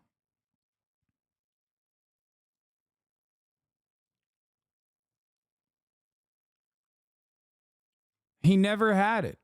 He got carried in Florida, barely defeating a dude who was then later outed as a guy who was doing meth with a gay prostitute in Fontainebleau. And then he also went up against another guy who was like, profoundly uncharismatic as well. And it turns out he absolutely got carried by Donald Trump. In the words of Donald Trump, he got carried by him. Donald Trump was right.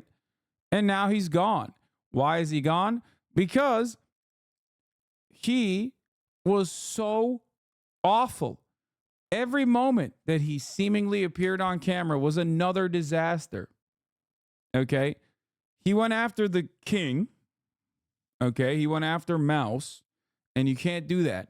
Mickey has got shooters. Mickey destroyed him. He was like stuck over correcting, trying to be like the nerdy Donald Trump. Losing sight of something that I mentioned a million times over, which was that the culture wars are supposed to be fought on the boundaries as a distraction, and you should never actually use a culture war phenomena to, you should never follow through on the culture war and actually go and hurt the bottom line of capital. You're missing the point. And he did that. He did that while simultaneously being the least likable person, the most no riz having ass, absolutely destroying his chances. The media propped him up. The institutional Republicans decided this is our guy, not realizing that Donald Trump's charisma is the major reason, and his capacity to read the room was his major reason for his success. Donald Trump is the Barack Obama for white racists, okay? A big part of Donald Trump's appeal is his riz. And Ron DeSantis had none of that, okay? So check in on Nick Merckx. Hopefully his goat. I mean, I know that this was his goat. I know that he's probably suffering right now, but I hope he's doing all right. But Mr. DeSantis' devastating 30 percentage point loss to Mr. Trump in the Iowa caucuses last Monday had left him facing a daunting question. Why keep going? On Sunday, he provided his answer acknowledging there was no point in soldiering on. Let's take a look at his 4-minute video. His campaign, remember, started off on Twitter as a massive failure, and his campaign is departing on Twitter, also in a massive failure. Let's take a look. Greetings from Florida. The warmth of being home is a reminder why I've chosen public service. From joining the United States Navy and serving in Iraq, to representing the people in the U.S. Congress, and now serving as governor of Florida. And it reminds me why I decided to run for president, to fight for those who have been forgotten in this country. This is America's time for choosing. We can choose to allow a border invasion, or we can choose to stop it. We can choose reckless borrowing and spending, or we can choose to limit government and lower inflation. We can choose political indoctrination, or we can choose classical education. These choices he wants political indoctrination, obviously. All are symptoms of the underlying struggle to ensure that constitutional government can endure and that Western civilization can survive. And we launched this campaign to bring accountability to government, regain sovereignty at our border, and restore sanity to our society. We cannot succeed as a country if we allow our nation to be invaded, our currency to be debased, our cities to crumble, and our kids to be indoctrinated. The DC elites who facilitated this mess do not care about you, and they do not work for you. They work for themselves. They seek to accumulate power at your expense. Bro, just stop being governor of Florida for like a year to do this fail campaign? Yeah. Which is what Florida deserves, honestly. Because, when has Florida had a good governor, chat? The guys that came before Ron DeSantis, you have, what's his face? You have the Lizard Man, Voldemort. You know what I mean? Jeb Bush. Think about it this way. Lizard Man, Rick Scott, okay, who's I think currently the treasurer of the Republican Party. Okay.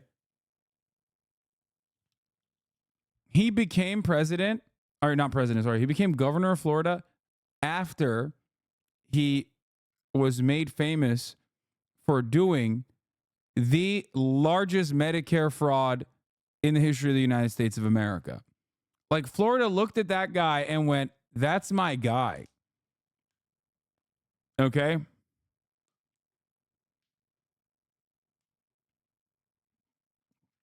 Think about that. So it's just like, it's just a very silly little place. People are so stupid. Yeah, and he won re-election with a 70% disapproval rating. So you cannot make sense of Florida, okay?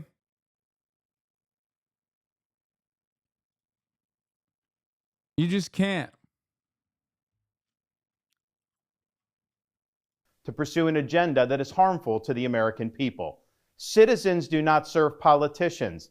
It is the duty of politicians to serve you. Talk is cheap. Actions speak louder than words. Reversing the decline of this nation requires leadership that delivers big results for the people we are elected to serve. I have a record of leading with conviction, championing an agenda marked by bold colors, delivering on my promises, and defeating the people who are responsible for our nation's decline. That is the type of leadership we need for all of America. Now, over the past many months, Casey and I have traveled across the country to deliver a message of hope that decline is a choice and that we can, in fact, succeed again. Remember when he went to Japan for absolutely no discernible reason other than to, like, I guess, act like he has foreign policy chops? That should have been like, that should have been our first indication that he's just like, you know, he wasn't cut out for this. You know what I mean? Like, that literally should have been our first answer, that he was just not gonna, he was not making it. Okay. Again, as a nation, nobody worked harder. Yeah. And then did this. I'm not a candidate, so we'll see if and when that changes. Like, come on, dog. Look at this bobble-headed motherfucker, bro. Look at this. Look. Not a candidate, so we'll see if. Yeah, it's just, I'm not a candidate. Just so bad. Just so freaking bad, dude. Yeah. Somehow, some way, this wasn't enough to win Ron, Iowa. Yeah, we'll get to that in a second. And we left it all out on the field. Now, following our second place finish in Iowa, we've prayed and deliberated on the way forward. If there was anything I could do to produce a favorable outcome, more campaign stops, more interviews, I would do it.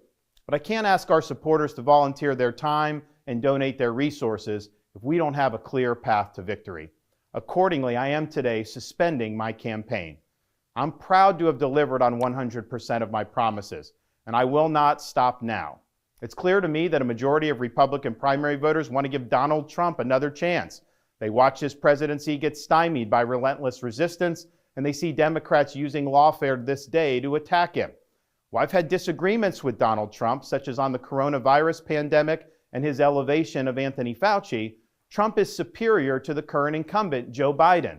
That is clear. I signed. So lame. So incredibly lame, dude.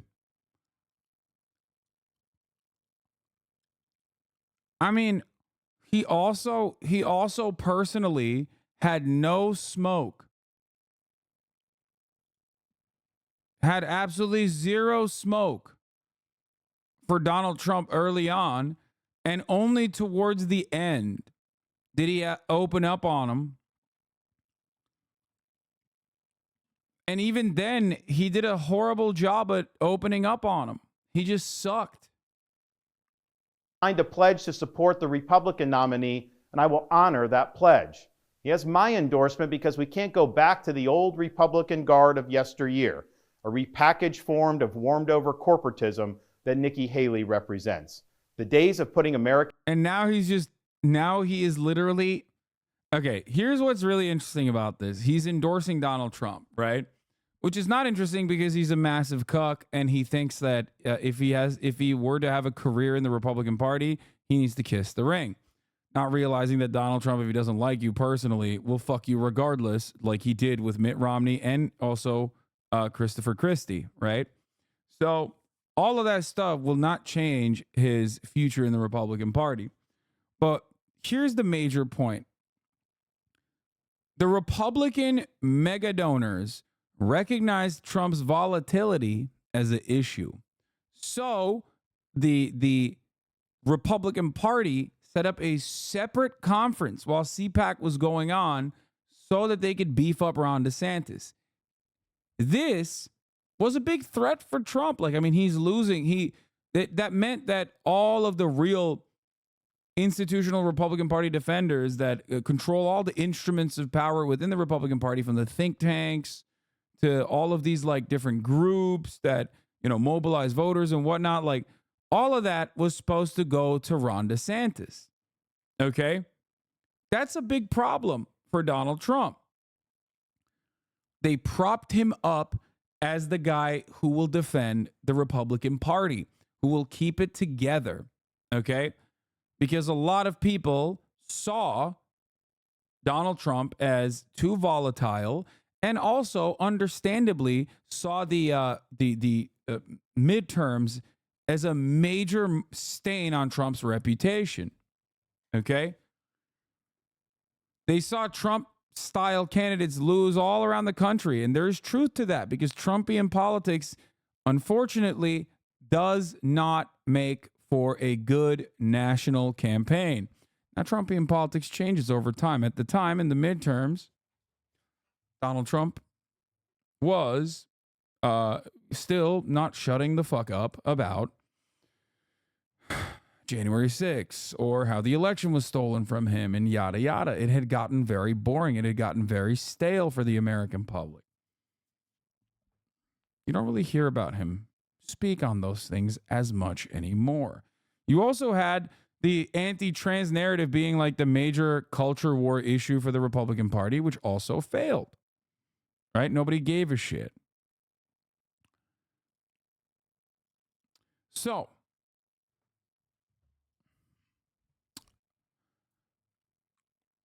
Ron DeSantis was supposed to be the guy that galvanizes the base. Except he was profoundly uncharismatic. And what happened after? He had bad political instincts, followed the Christopher Rufo methodology that actually caused the Republicans to have terrible gains in the midterms, like underperform in comparison to the projected expected outcomes of the midterms. So terrible instincts, no charisma whatsoever. The Republican Party's elites that want to keep the party intact recognized that maybe Ron DeSantis isn't the guy.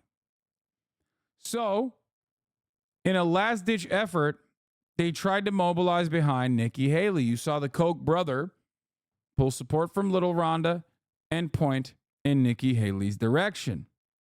Now, I personally believe that will be a failure as well, of course. But this failure for Ron is entirely in his hands. He had everything lined up for himself. And he had horrible political instincts and even worse charisma. And that is why every single time he appeared on camera,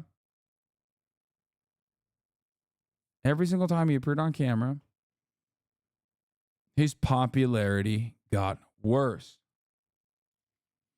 Ron did worse than Bloomberg money-wise. Ron DeSantis spent $150 million, okay, and only got 23,420 votes. That's $6,400 per vote, a record failure by a factor of 10x. Michael Bloomberg only spent like $450 per vote, the biggest dumpster fire in the history of presidential politics.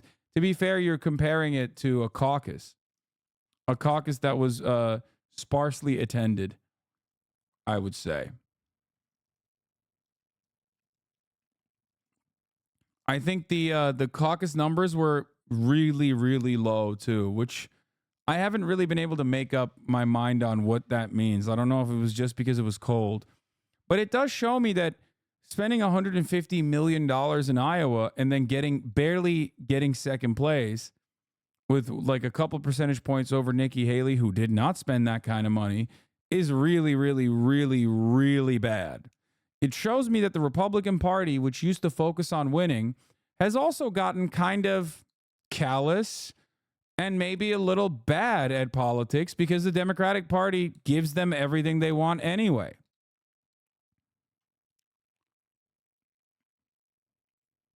So I feel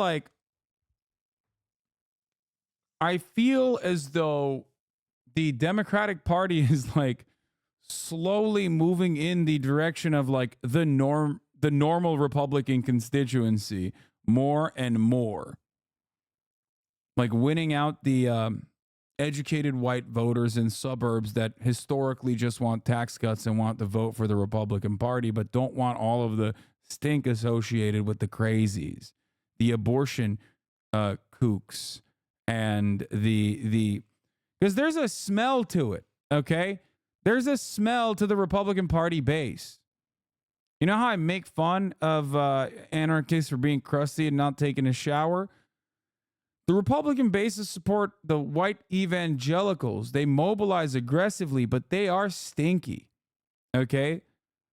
They have a grossness associated with their passion, both for the issues that they defend, the issues that they're passionate about, but also in the way that they fucking defend it.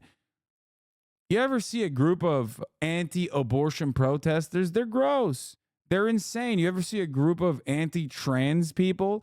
They're gross. They're insane. They're talking about children's genitals all the goddamn time. No one in the suburbs that has like anything above a high school education wants to be around people like that. Okay?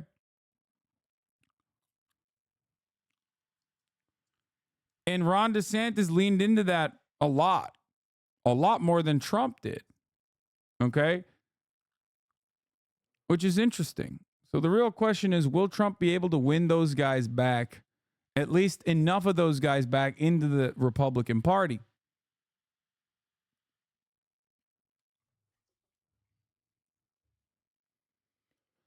Let's keep going. Last of kowtowing to large corporations, of caving to woke ideology are over. I thank all of our passionate supporters who have stood by us through it all. That we had people volunteer to come. Bro, he's still doing it. He's still like talking about woke ideology, no more kowtowing. He's like, no, man, you're too online. You're too internet. Trump doesn't do this much. Trump doesn't do this much internet. He doesn't.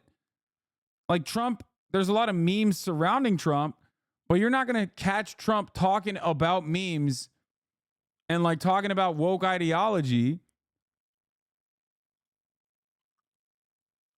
It's just like, I think a good turning point for me in the way that I analyze this campaign, obviously beyond like him going way overboard, way above and beyond attacking Disney and all this stuff, was when Trump was speaking to a group of donors. And he was like, you know, last time I didn't even talk about the trans issue. Nowadays, I talk about taxes and people go, oh, okay. But I talk about trans people and you go, oh, you're crazy. Like even he recognized that like, the audience is a little wild, you know?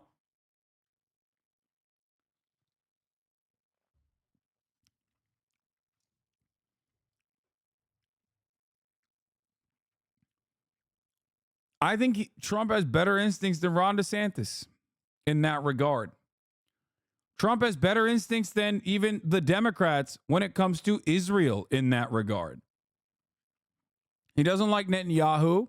This doesn't mean that he's not going to be inherently more violent than Joe Biden's administration as it pertains to Israel, especially considering that the Abraham Accords is his administration's strategy, which was an abject failure. But Joe Biden looks cucked to Netanyahu right now, like unimaginably cucked to Netanyahu. Trump, I was watching an I-24 broadcast on it. In one of these books, he just very openly says like, oh, here, I'll show you. I'll show you Trump's instincts in comparison to Ron DeSantis. Revealing Here. It's amazing how strongly people feel about that. You see, I'm talking about cutting taxes. People go like that. Talk about transgender. Everyone goes crazy. Who would have thought 5 years ago you didn't know what the hell it was? Which is true. He was like way, way, way, way better on the trans issue last time around in the last election cycle than the current Republican Party is. He literally said, I don't care where Caitlyn Jenner shits. If you remember, here's a testament to Ron DeSantis' horrible political instincts for a national campaign. Ron DeSantis' campaign made an attack ad for Donald Trump. This was the attack ad. I will do everything in my power to protect our LGBTQ citizens. If Caitlyn Jenner were to walk into Trump Tower and want to use the bathroom, you would be fine with her using any bathroom she chooses. That is correct. In the future, can transgender women compete in Miss Universe? Yes. Make America great again. Psych!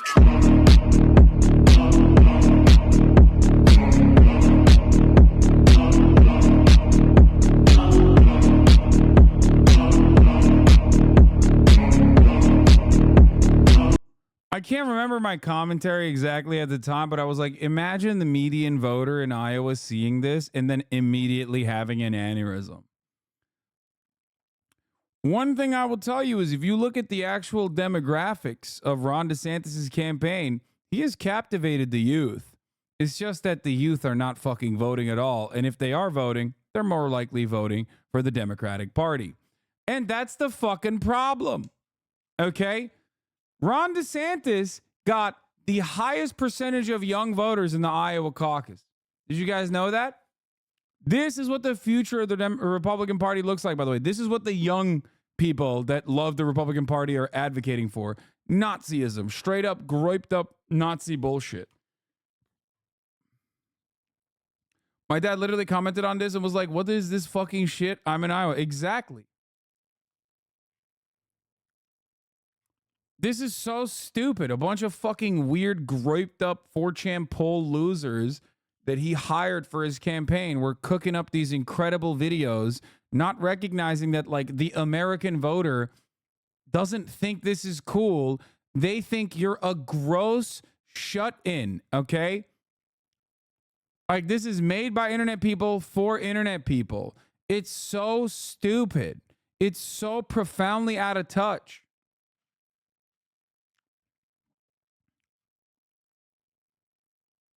As I said back then, people that understand these references will never vote. Okay? People that understand these references are the types of motherfuckers who can't go outside. Okay? They just can't. They will perish if they see the sunlight. I cannot think of anything more horrifying. It really has shut down drag. Just produced some of the harshest, most draconian like the Humanity Report laws that literally, like, immediately, it's like, bro, you put him on, like, look, he's great, he's a wonderful guy, right? But you put him on your ad. Are you the one who wore the "Make the Rich Pay" shirt and then posted about being detained in Mexico and getting taxed to pay for your electric equipment? Hypocrite Lamau. Yes, that is me. Only two jerks. The actual tax wasn't a real tax, though. I mean, I don't know if you actually care about the story or not, but it was a fun story. I talked about it quite a bit at the time.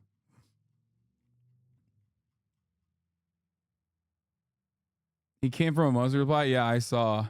By the way, this is what he's talking about. This one slapped the other day, so of course. Someone else immediately posted it and reposted it, but someone posted this and was like, landed in Mexico and immediately got detained by customs for having too many pieces of electronic equipment for which they made up a number and forced me to pay taxes on. Yeah, I just saw a post on the Being Libertarian page. Brother, if you're watching the Being Libertarian page, you should be put on a watch list, okay? Sorry. You weren't even mad? Yeah, I thought it was a fun story, but people want to make it so that it's like, yeah, here. Oh, this is my original reaction to the Trump DeSantis ad. All right. I mean, it was extortion. It was not real tax, but libertarians think like all taxes are extortion anyway. But yeah, it's because Elon Musk replied to it with this. Reply under Elon. Should I?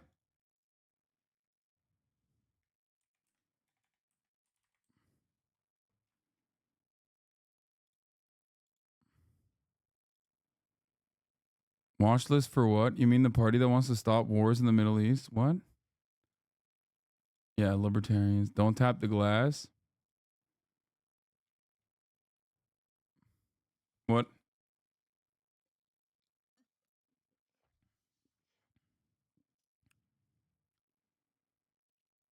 Don't. He might ban you from Twitter. I'm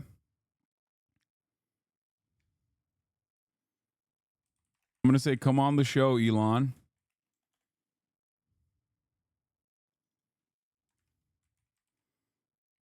At Elon Musk.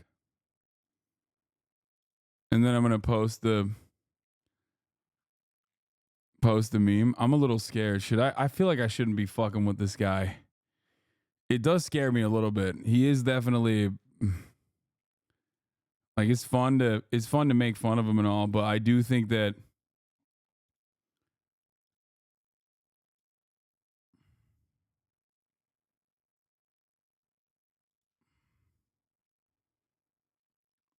it's funny to hear you talk about libertarians with the mustache and wants to lower the age of consent. Yeah. Don't upset the billionaire owner of a media platform. Okay, I posted it. Fuck it.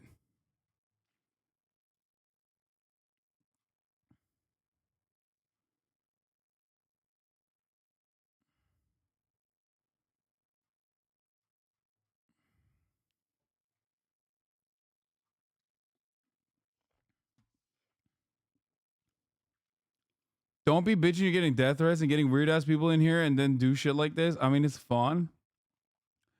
I didn't say something that bad. I just said, come on the show. My hair does look a lot better now. There you go.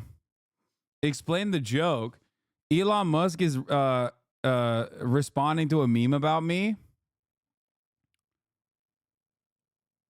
To which I replied with a photo of his baby mama who was on the show in the past.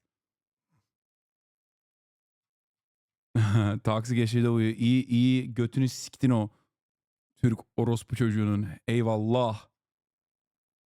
Sik götünü. Amcık ağızlı gelmiş bana burada böyle konuşuyor. Anasını siktiğimin.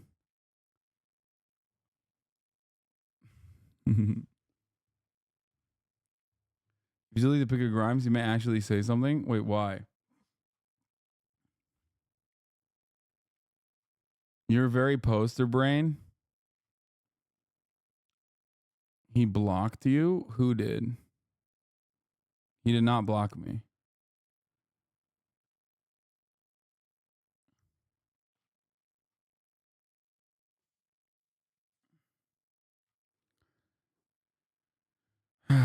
Already ratioed? Yeah, of course I already ratioed him. He responded to some like fucking random meme. Nobody gives a shit.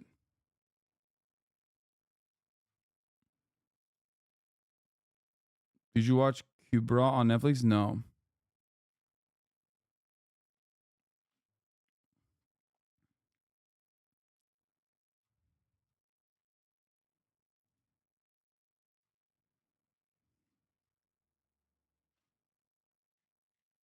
Did you watch The Curse? The following. What do you mean by why? You posted a pic of you and with you and his ex? Well, I'm just showing that, like, you know, I'm willing and able to have a broad variety of opinions on the stream. And saying that, like, I'm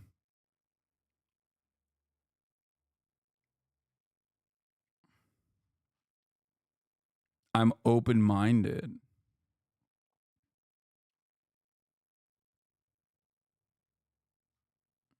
Also, it's kind of hard. Like, he has a lot of exes and a lot of baby mamas. So, you know, just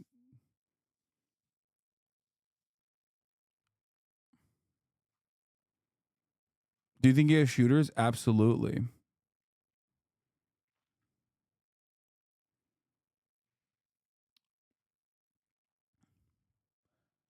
What if he agrees? What do you mean? That would be sick. Don't platform the creep, even if you're open-minded. You know, it's really funny that you're saying that, but this will easily reverse the fall off. Do you think he has shooters? No, it won't. But people are so funny, brother. Let's be real, okay? I do think that the idea that like I could ever platform Elon Musk is insane. Okay. All right, let's get back to. I would 100% have him on the show. Would Grimes be fine with you having that? Okay, dude, you're taking a day off, okay? And hopefully you will be able to reevaluate your worldview even for a brief moment. All right. Like, I don't know what the fuck you're simping at here. Jesus Christ.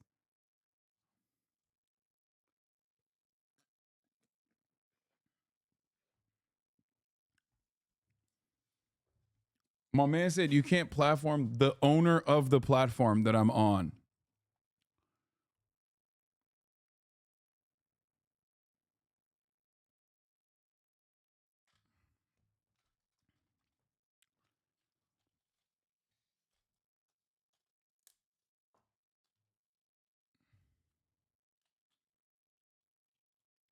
All right, let's continue with the broadcast.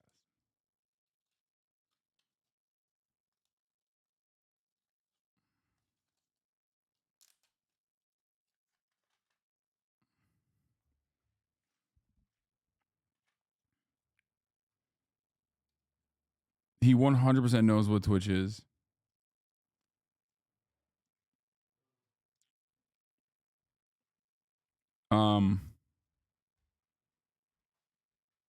On what day are you doing some lefty content? Only right-wing ads? What do you mean?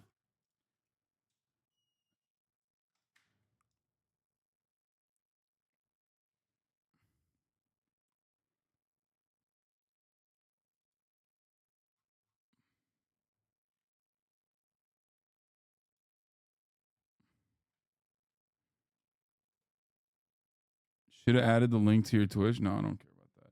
All right.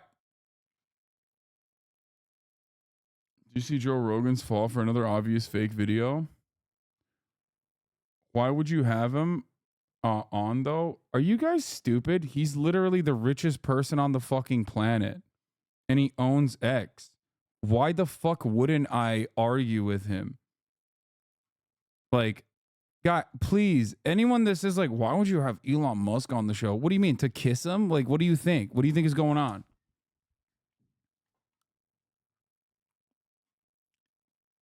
Like, I legitimately don't understand how people operate in this situation. Like, what do you think? It's not like a obscure person. This is a person who is like profoundly influential, you know, unfortunately.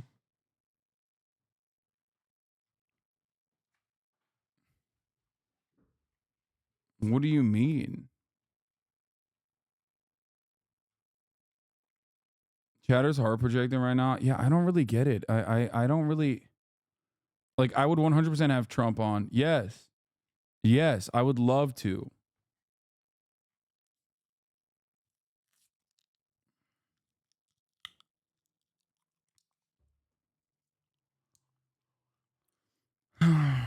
Anyway,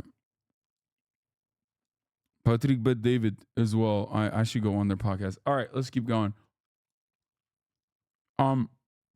So here is another thing that we were talking about with respect to DeSantis, right? Like he was just like shitting on Donald Trump and shitting on Donald Trump for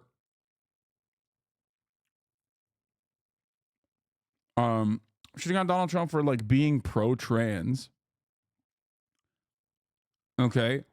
Well, simultaneously saying like I would be the real transphobic candidate, as though this is like something that single issue voters are looking for. You know?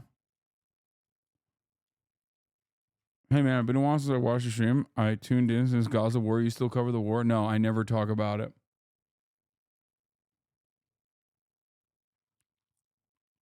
I never talk about it. All right. Threaten trans existence. Congratulations, Ron DeSantis. Mission accomplished. You win.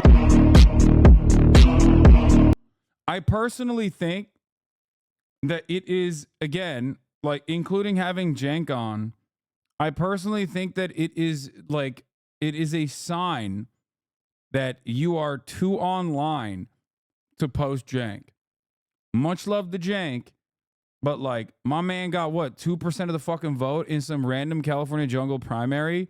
You're having him as like you're putting him up as like a villain when he is not a person that you're positioning yourself against, that is like a person that people know, right? Like if Cenk is your op, then you're not cut out to run for president, right? Does that make sense? It's like putting me on there, right? Like if someone running for president posted me and my commentary as like, this is my major op, I would be like, dude, you're on crack. I'm like a fucking idiotic Twitch streamer. What's wrong with you? Aren't you running for the highest office in the fucking in the country, maybe the planet? You are not a serious person. You are an unserious person. It's like potentially having Elon Musk on this stream. At that point, he's platforming me, not the other way around. Do you understand?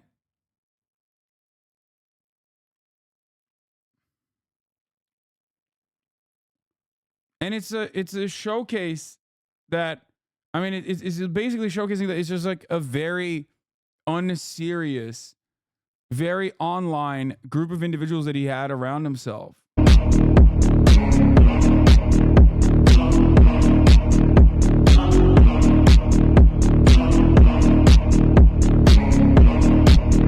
No, of course Twitch chat doesn't understand power dynamics. Duh. They're on Twitch. They think everything is like related back to Twitch.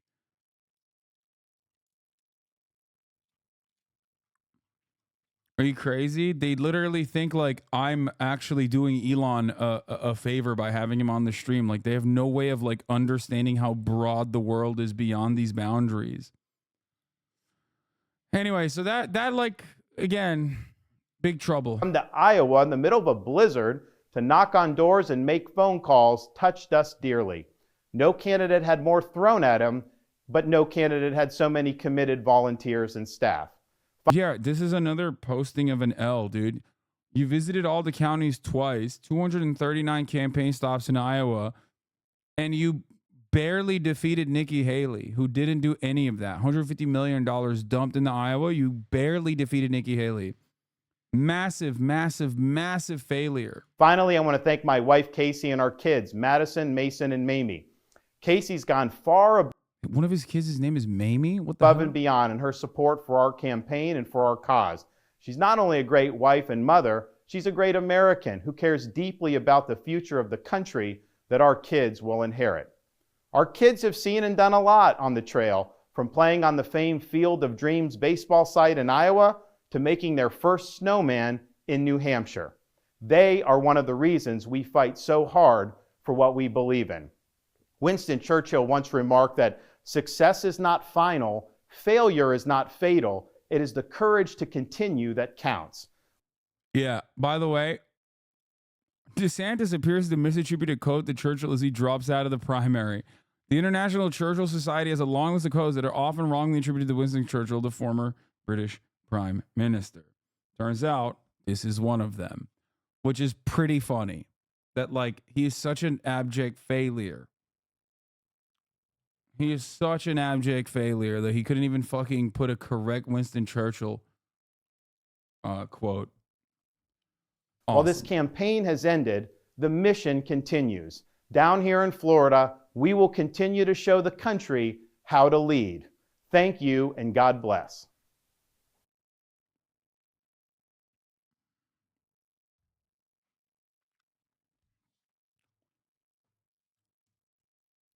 Huge numbers from the Fear calendar. We sold out the Fear pod calendar before we were able to get it all tier ones in the public. Ordering more, and we'll have an update on the Fear Twitter tomorrow.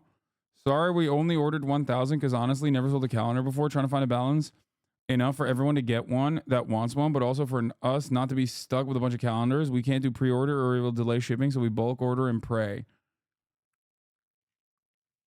Yeah.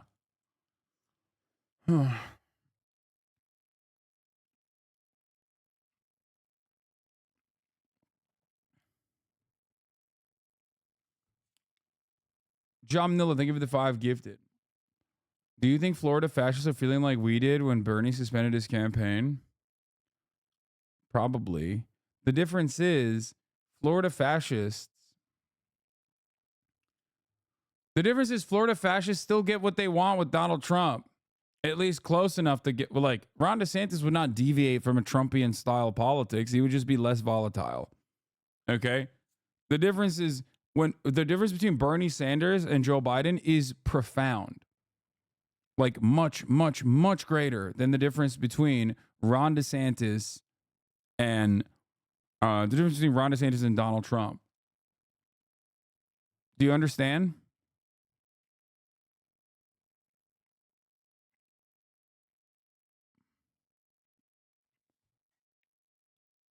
I'm so incredibly sad it was sold out. You don't even know. I'm sorry. Florida fascists are hibernating now because it's 50 degrees in Florida and denying climate change because Florida cold. Yeah.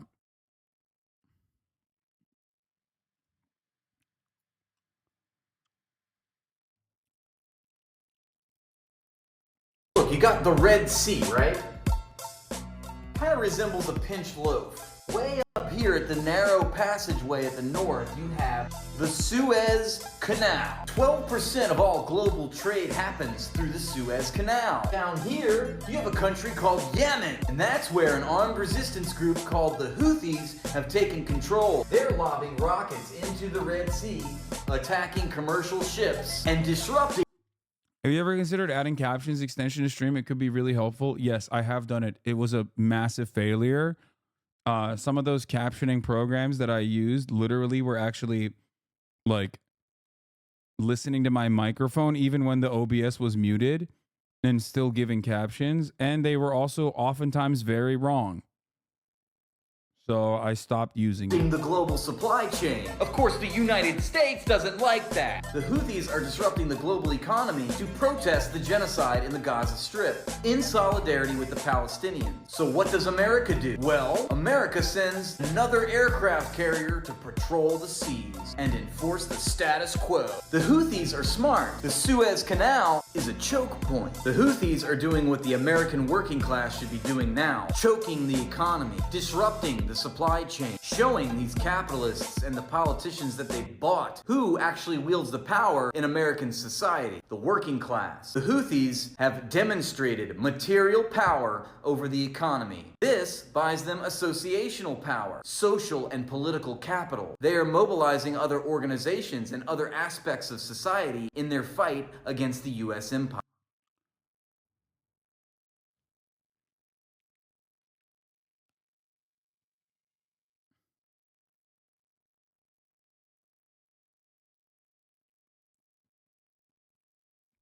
Do you think people talk too much about fashion? Okay, stop.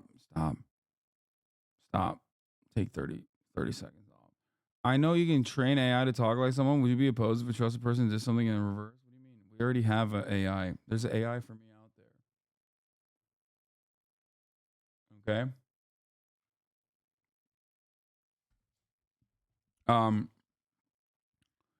I talked about this already, but it's like what they're doing is basically the implementation of a blockade, which is like in a normal world, it's what America would be doing, and therefore would not even need to like lob missiles at anybody because when America says there's a blockade going on, nobody violates it. You know what I mean? And that's it. So, Death to Force, thank you for the 5, get the subs.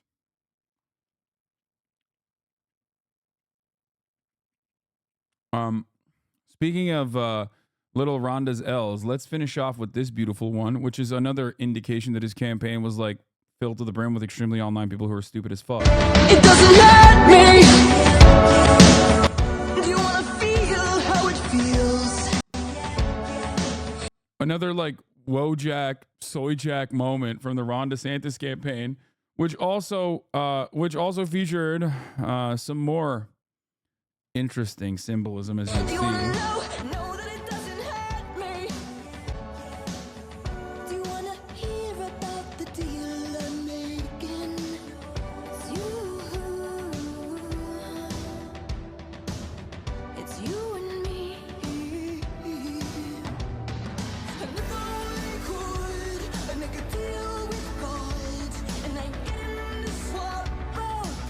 God, what a jam, though. I mean, putting vagina music over this is pretty good.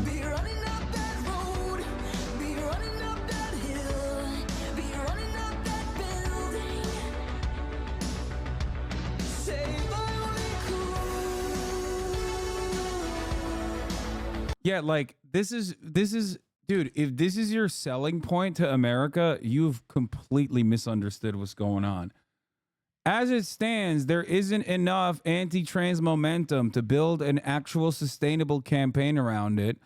There isn't even enough when there is anti-abortion in and of itself is not even enough to, hit the entire market. Like, and trust me, there's a tremendous number more anti-abortion activists out there than there are like anti-trans people. Most people just don't care. So if you're going this hard on trans people, you've lost the plot. You've just lost the plot. And not only that, but also, here's another thing that he did.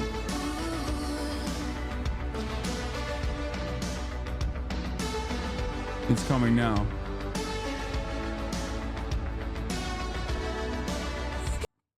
There it is. You catch that? Little glimpse there? I guess he's maybe he's just a pro-Ukraine, I think, according to Getty Images. Yeah, that's a black sun. Very popular fascist symbol. You know? Just a big black sun fan. Yeah, it could go either direction. You're right. He might just be a Russian private military contractor as well. It goes in either direction in that situation. Yes, it is a obvious neo-Nazi symbol.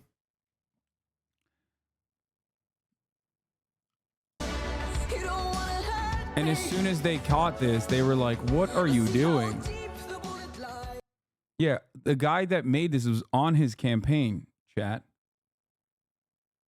The guy that made this was on his campaign at the time. Just what a devastating turn of events for the guy who was supposed to be like the least volatile candidate.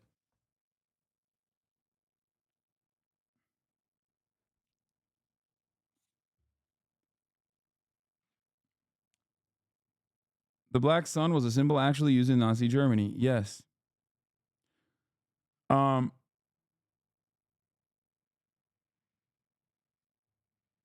You misunderstand. He's just a big World War II guy. Yeah.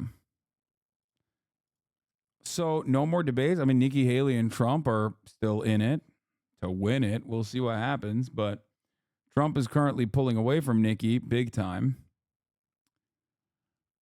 But yeah, as a testament to Trump's instincts, I wanted to show you something. Donald Trump gave Israel everything Bibi Netanyahu wanted, right? Everything.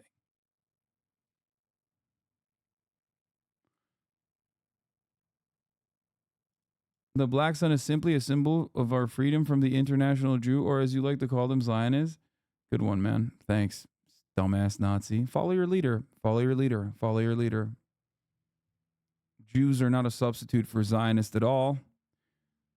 There are infinitely more Zionist Christians on the planet than there are Zionist Jews. That's number one. There are infinitely more Zionist Christians in positions of power in the United States of America than there are Zionist Jews.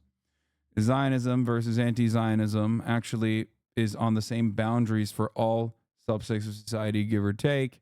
In the United States of America, it's a demographic difference.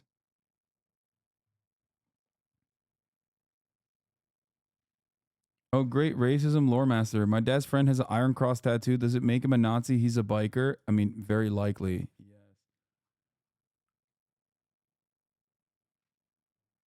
Yeah. Death to Forrest, Craggy McWestside. Thank you for the 15. Death to Forrest, thank you for the 10 gifted subs. God damn.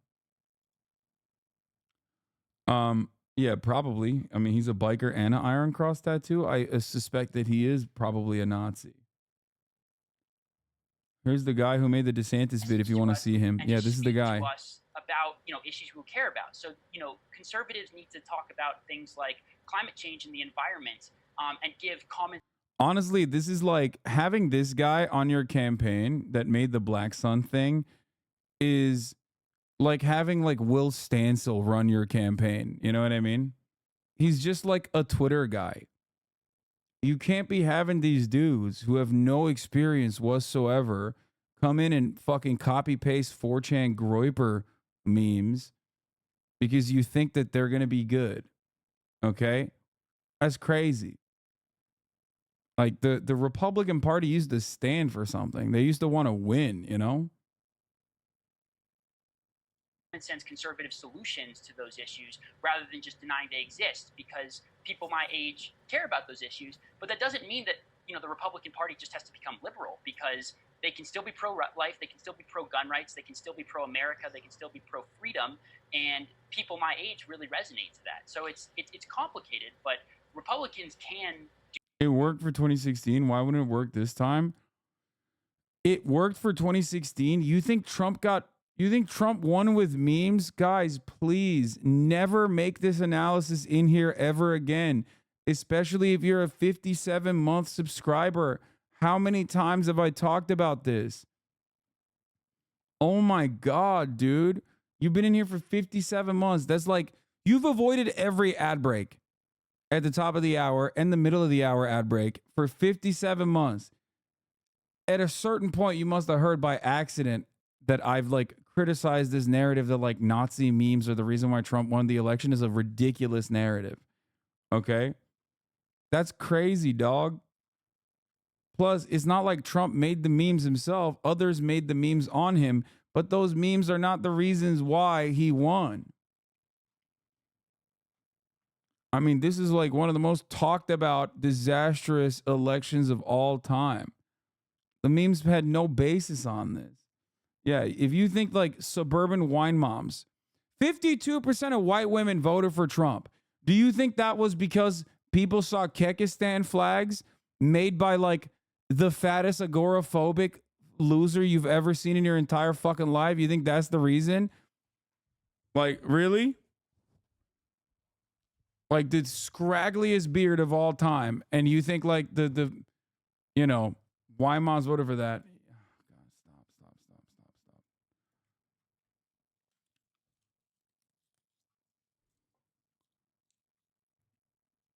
Chatter watched The Boys Season 2 on Amazon Prime Video and thought it was a documentary. I don't know. Here's the 3-minute ad break now, by the way.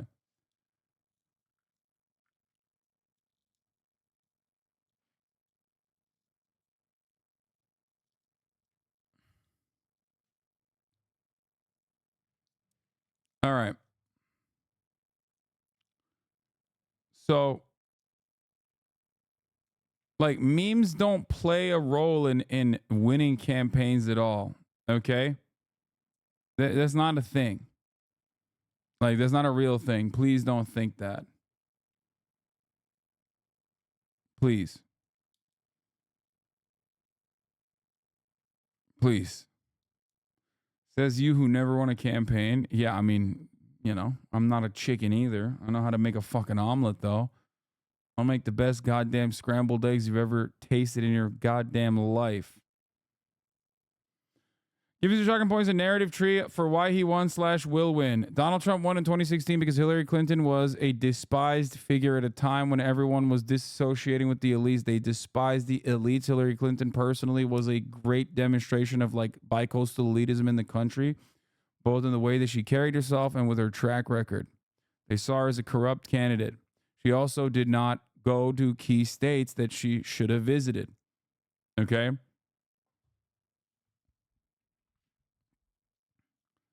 Donald Trump ran a better campaign than Hillary Clinton. He read the room better and also utilized the fact that he was an outsider underdog, which he wasn't really. He was neither an outsider nor an underdog, but he was able to present himself as such and did a phenomenal job with that.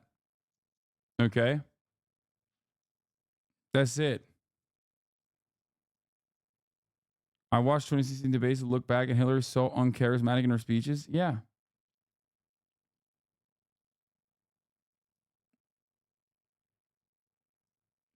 Also, Hillary Clinton's failed strategy of Pied Piper was a part of the reason as to why she lost. She thought that Trump would be the weakest out of all of the Republicans. And so they propped him up in the primaries. There was endless coverage. That coverage also was very fascinating because ultimately Trump is very good at being telegenic and keeping people getting people to pay attention to him. He's a TV guy. Celebrity since the 80s, one of the most diverse TV shows with the most diverse audience of all time. Okay, at a time when it did not even exist. Like diverse TV shows with a diverse targeting was not even a real thing. That kind of stuff has staying power. That was another factor as well. For sure. Also, the FBI announcement saying they were looking into Hillary Clinton's campaign one more time, one week before the election, played a role too. That was definitely an issue. There was a lot of parts. But the idea that she was, the idea that it was like Russia or memes are laughable. All right. Now let's talk about Trump's instincts, like I said, because here is our current president who is like a bit of a zealot when it comes to Israel, not being able to read the room and look at the expectations that at least the Democratic Party's base or just the broader American population have as it pertains to Israel. Mr. President, is a two-state solution impossible if Bibi's in power? If Bibi's in power? Is the former president trying to derail negotiations on Ukraine and the border? So Brandon's response to this was something along the lines of like, oh, no, Jack. I'd ask him. Are you going to reconsider conditions on Israel aid given what Netanyahu said about a one-state? I think we'll be able to work something out. What does that mean? There are a number of types of two-state solutions. There's a number of types of two-state solutions. solutions. Of countries that are members of the UN that are still don't have their own military. A number of states that are, he said there's a bunch of UN countries that don't have their own military. have limitations on it. And so I think there's ways in which this could work. But Bibi has said he's opposed to any two-state solution. He didn't say that. So what is he open to? I'll let you know. Did you talk about it this morning? So, I mean, Benjamin Netanyahu literally said no to a two-state solution openly, very publicly. And then yesterday, Biden was asked about it, and before this video even came out, or no, around the same time that this video came out, he very publicly said, no, you guys don't understand. He likes the two-state solution. I promise. We'll make him like it. And then Netanyahu posted this in Hebrew. I will not compromise on full Israeli security control over the entire area of west of Jordan, and this is contrary to a Palestinian state. Which is like that's it, bro. He's saying, and he is doing this specifically to say, fuck you to Joe Biden. I need you to understand something. Joe Biden did the bear hug strategy. He went into Israel right after October 7 and bear hugged him. He bear hugged Benjamin Netanyahu. Why did he do this? That was to show the world we're with you 100% of the way. Benjamin Netanyahu does not give a shit about Biden. Benjamin Netanyahu doesn't care. Biden is a bigger supporter of the state of Israel than even Trump is, okay? Like, if we're looking at ideology, Trump cares about himself more than anything else. Of course, he's, supporter of Israel and was a massive supporter of Israel. And, like, part of a major reason why October 7 happened is Trump's actions, whether it be moving the embassy to Jerusalem, fully recognizing Israel as like the sole owner of Jerusalem, massively contested area, which is illegal, by the way, even though Donald Trump decided, no, it's no longer illegal. And then beyond that, obviously the Abraham Accords that completely wrote out Palestinians from the conversation. All of this stuff was massive foreign policy failures that Joe Biden also continued on. Okay. But from the eyes of Benjamin Netanyahu, he likes Trump more. I don't know why, personally, even though I guess, yeah, he recognized Golan Heights too, because Joe Biden is not a squishy lib when it comes to Israel. He is a zealot.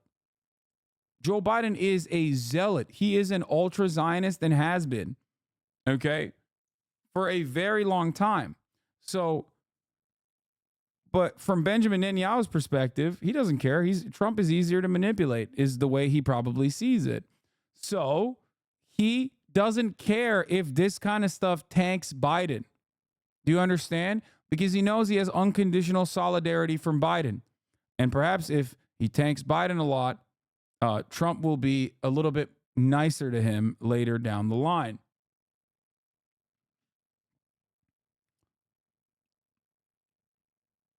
So I think this kind of attitude, this kind of back and forth is actually ruining Biden.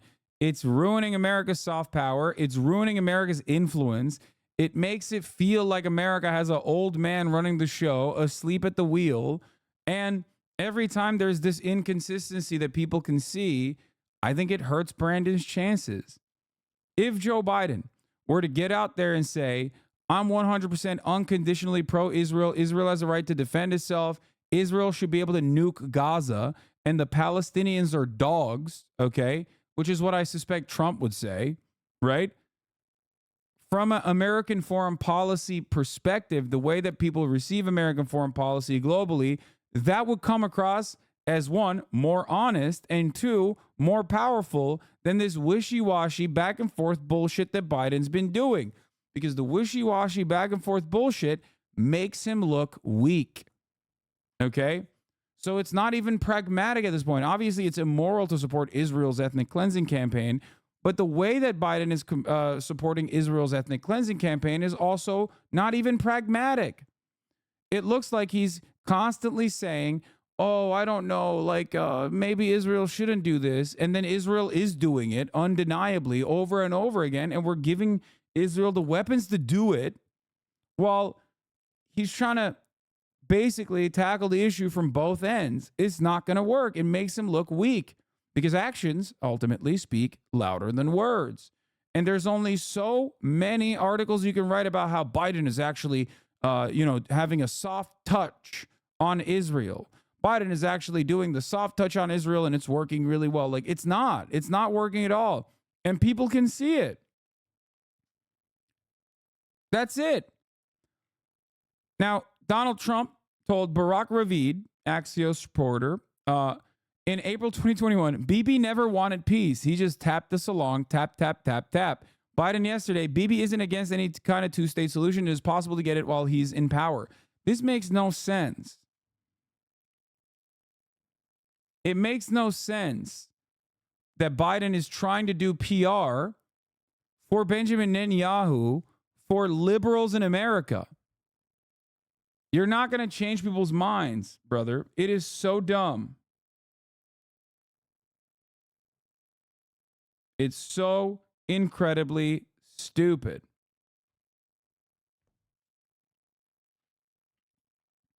Now, beyond that, We're opening up another front here, which is also really stupid. Okay? Yemen's actions in the Red Sea have been relatively successful in at least stopping Maersk from utilizing the Red Sea. 12% of commerce flows through this area. Okay?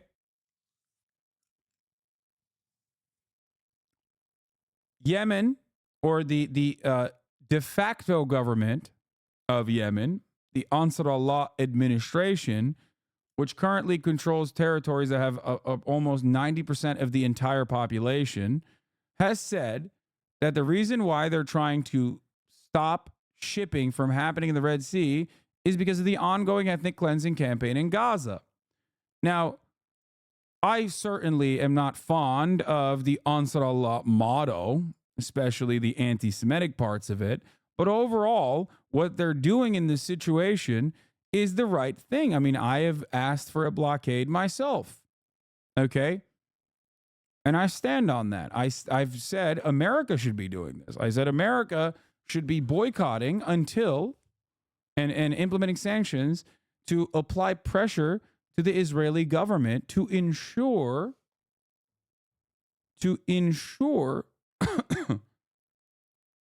wait, what?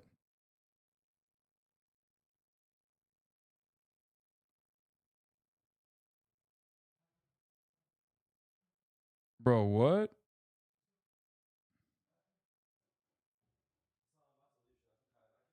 Yeah. Also, is there food outside? Did my food get delivered or not? Bro, what? Bro, hold on.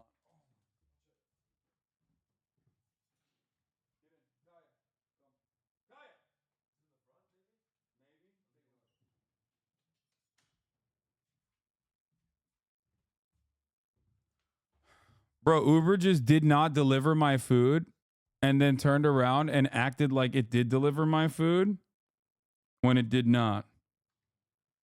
Is it here? Oh, it is. Oh, never mind. It is here. Never mind. Uber did deliver my food. All right.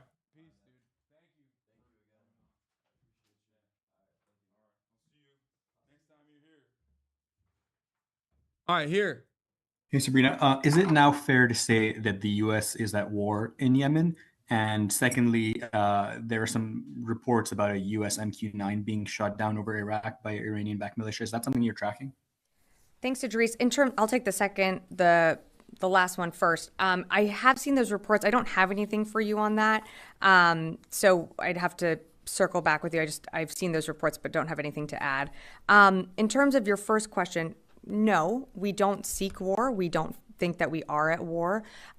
We don't want to see a regional war. The Houthis are the ones that continue to launch cruise missiles, anti-ship missiles at innocent mariners, at commercial vessels that are just transiting an area that sees 10 to 15% of the world's commerce. The U.S. is what we are doing with our partners is self-defense. We certainly don't want to see this widen out to a regional war, and we don't want to see this continue, which is why you have seen the action that we've taken. And as the Secretary has stated before, we will continue to take that action if we need to. Just to follow up on Idris's question, you said that self-defense. We're self-defensively doing the bombing campaign. You don't understand it. Okay? Guys, these are self-defense style strikes.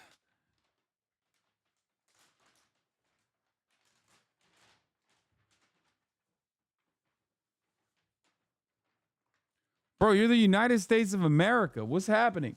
Why are you in Yemen? That there is a self-defense style situation going on in Yemen. You know what I mean? Yeah. She got those self-defense style bangs, my lord. Yeah, she has great bangs, for sure. Except, she's using those bangs for evil and not for good, which I don't respect.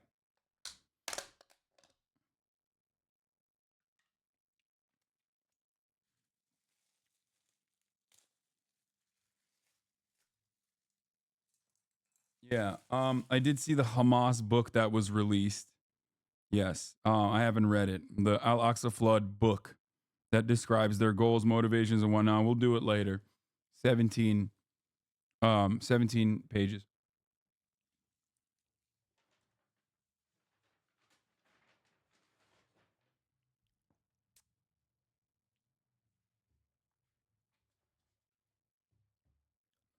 Anyway, hold on. I'm going to do something that's crazy today. Because I eat from this place quite a bit. I'm going to weigh. But it's not an Israeli blockade anymore. They're just launching missiles at random ships. How is that helpful? Fuck with Israel all day, but now it's just common piracy, which completely destroys the whole message of helping Gaza. No, that's not true. Not every single ship that they are intercepting is actually directly related to Israel. The entire point, however, is to disrupt commerce for everyone that wants to utilize the Red Sea, even though there are ships that they allow to cross through, okay? But it does not matter, because the entire purpose of this is to apply economic pressure, okay? That is the goal. Okay, so it's around 7 ounces.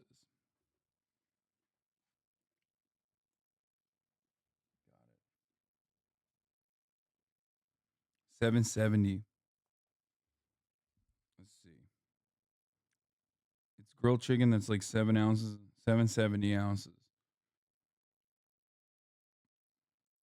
Let's see what that would mean. Grilled chicken breast.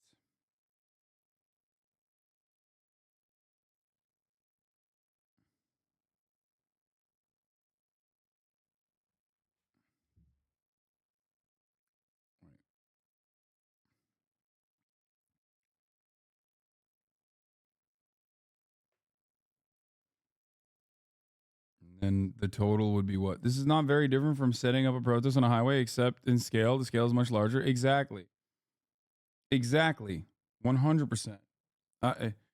We are in agreement. Yes.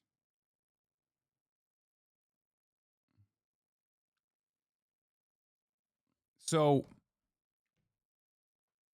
this is some riveting content. I mean, man, I'm a Twitch streamer. Please, I'm one guy, man. I'm trying my best. Okay, I could have just not streamed today. I'm still giving you news, and it's not enough. You know, I'm sorry. I know this is how it works. It's not CNN. Sean Hannity never burped in the microphone. If that's what you want, then go off. You know, watch him. That we are not at war with the Houthis, but if you know, this tit for tat bombing, we bombed them 5 times now. So if this isn't war, can you just explain that a little bit more to us? If this isn't war, what is war? Sure, Laura. Sure. Great question. Just wasn't expecting it phrased exactly that way. Look, we do not seek war. We are not at war with the Houthis. In terms of a definition, I think that would be more of a clear declaration from the United States. But again, what we are doing and the actions that we are taking are defensive in nature. I would turn back to the fact that there have been over 30 attacks by Houthis on 50 different nations that are transiting the Red Sea at this time. I can only repeat so many times that we do not seek war with the Houthis, but we will take self-defense actions if we need to protect our troops, to protect commercial shipping, and to ensure that freedom of navigation is still allowed through international waterways. Yeah, only we get to stop international waterways if we feel like it, by the way. Like, only we get to implement a blockade. Yeah, I think being the poorest country and having very minimal means, and then doing your very best to try to disrupt the flow of commerce in the Red Sea, which is one of the most important points of international shipping. Like we said, what, like 15% of the international shipping flows through the Red Sea. I think that is, as long as your cause is just in that circumstance, I think it's a pretty valid thing to address head on rather than try and stop by self-defensively bombing Yemen, which has demonstrably not worked. Like, I'm not saying, what do we think of the commerce? There's a lot of important things that flow through. Okay? There's a lot of important, there's going to be medical supplies, there's going to be water, food, a lot of important things that flow through there. Nobody wants commerce to be disrupted. The entire point is, I'm not even like belittling the concept of like, oh, I mean, I make jokes about this from time to time, but like, it's not, obviously it's not just about my treats not coming home at the right time, right? Clearly there's more to it than that. Point is, if it's a very important issue, which it is, then, you know, deal with the people. Deal with the very reasonable demands. That's it. Because the demands are reasonable.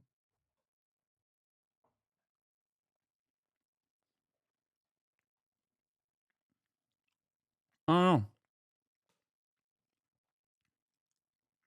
I'm surprised they haven't blamed Houthis for blocking supplies going into Gaza. Yeah, they haven't gotten there yet, but they will eventually.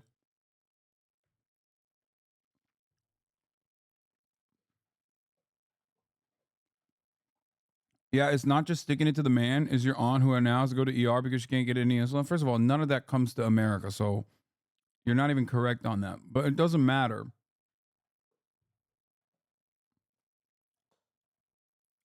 Parties of the Genocide Convention standing by while genocide is literally taking place and broadcast on TikTok is worse than piracy to protest it. Yes, I condemn piracy and Hamas. You also, Volibear has to write that or else they'll go to jail. I'm shocked.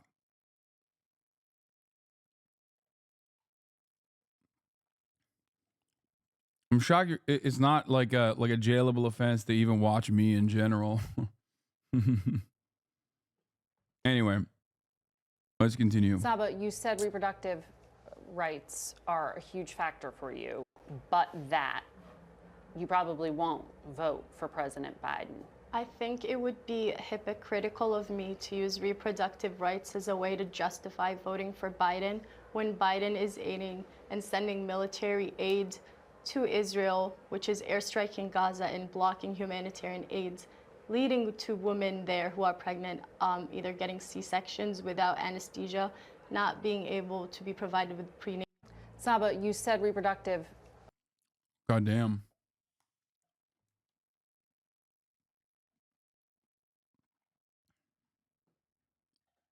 On the president. Why? I was a champion for Joe Biden until October 7th. I feel he's disowned us, disenfranchised us with his stance on Gaza. What do you mean by that? He's not listening to us. We are asking for a ceasefire at this time. It's a humanitarian catastrophe in Gaza. Too many lives are being lost at this time. I was never a single issue voter. In fact, I used to argue with people not to be single issue voters, but for me, this is a deal breaker. Way too many lives have been During lost. our trip to Michigan, when you say us, you're Muslim. Is that what Yes. you mean? You think the Muslim community here feels as you do? Yes, I think a vast majority of Muslims, Arab Americans. I think the greatest way to ensure that those guys turn around and do vote for Joe Biden is by yelling at them about how stupid they are and how excited you are that they'll get deported under a Trump administration. I hope liberals aren't doing something else other than exactly what I mentioned, because that certainly will turn heads and change minds, because that's how votes are won, folks.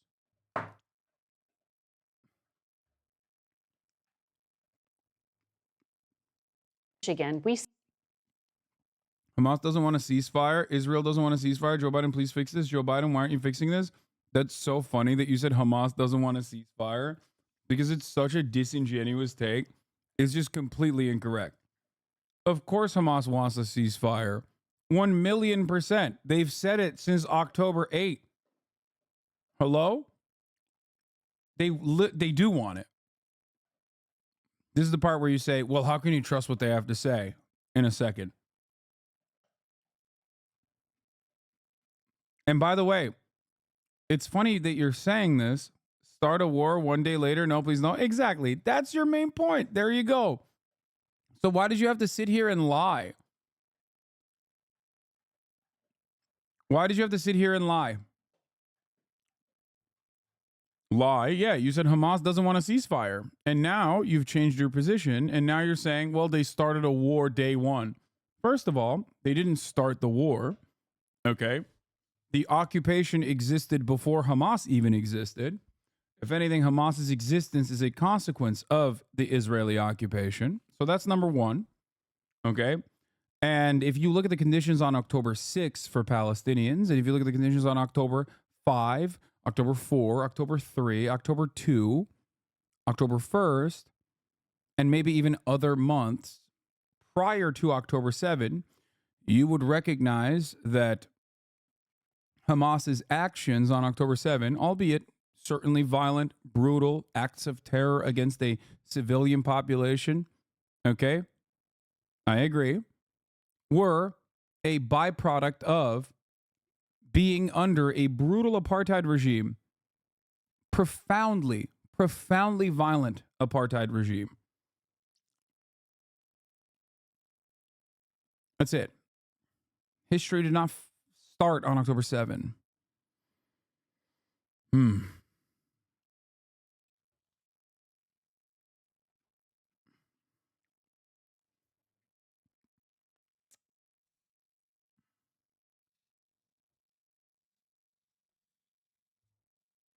And for the record, history will not end now either. As long as this occupation continues, it will always be costly. It will always be costly. No comeback? Yeah, I mean, it's fine.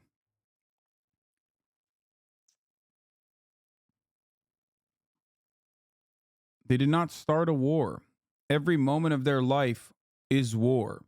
Every moment of every Palestinian's life is war. It is not starting a war. It's retaliating. Anyway, they didn't actually get banned. I think Fossilbot clapped them because they were posting too much. But I'll unban them. I'm supportive of the blockade, but isn't shooting missiles a bit too far? The sailors don't deserve to be killed. They aren't soldiers. What are you talking about? How many people have the Houthis killed so far? In the Red Sea conflict thus far, the death toll is, I believe, 16, 6 on Yemen soil, 10 off of the coast of Yemen, all of which are Yemeni citizens, some of which are soldiers. On the side of like the Houthis, they have killed 0 people.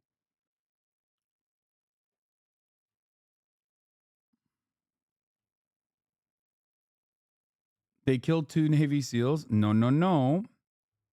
We don't know how those 2 Navy SEALs died, and that wasn't even on the Red Sea side.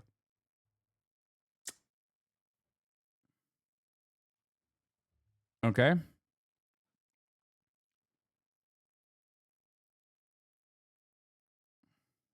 Just because deaths were prevented doesn't mean it's okay. Come on, what the hell? What are you talking about?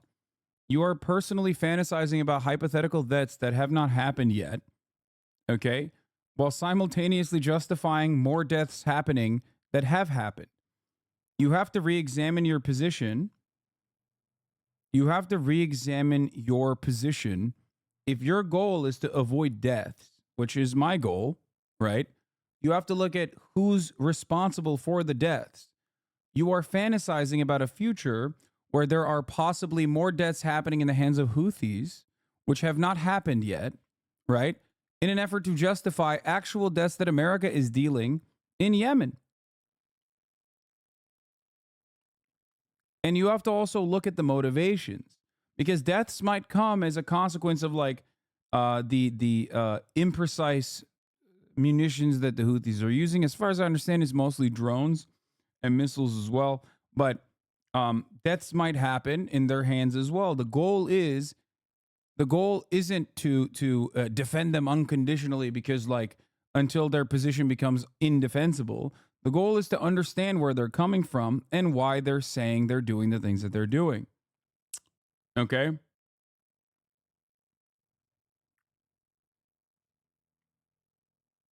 It's odd to say, wow, like, but what if they do deaths while simultaneously defending America causing deaths? Because America is the only one who's killed people so far. Does that make sense? Now, as far as like the Houthis' aspirations in this, they've been pretty open. They've been pretty honest. Now, they might be dishonest. Maybe they're lying. Maybe they simply are piracy enjoyers, right? Maybe they are piracy enjoyers in general. But there is no reason, as I've always advocated for, there is no reason not to try.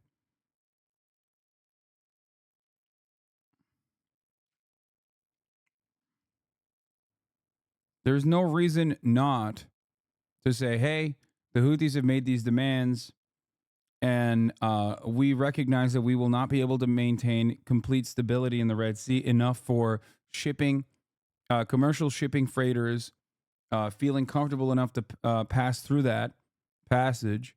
So in order to maintain stability, what we must do is potentially deal with them and meet their demands, especially considering that their demands are honorable. Their demands are just. They're not saying our demands are, I don't know, nuke Israel, deport all the Jewish people from the region or anything like that, right? Their demands are pretty obvious, pretty overt. And losing me a bit on this one. Okay, let me put it to you this way. If you think the Yemeni people are shrouded in secrecy and mystery about their goals, does that make sense when you compare their fucking banner with what they're saying currently? I think it's pretty black and white. These guys are very proud, okay? They have withstood genocide, and their fucking banner openly says, death to America, death to Israel, curse the Jews, and Islam will prevail.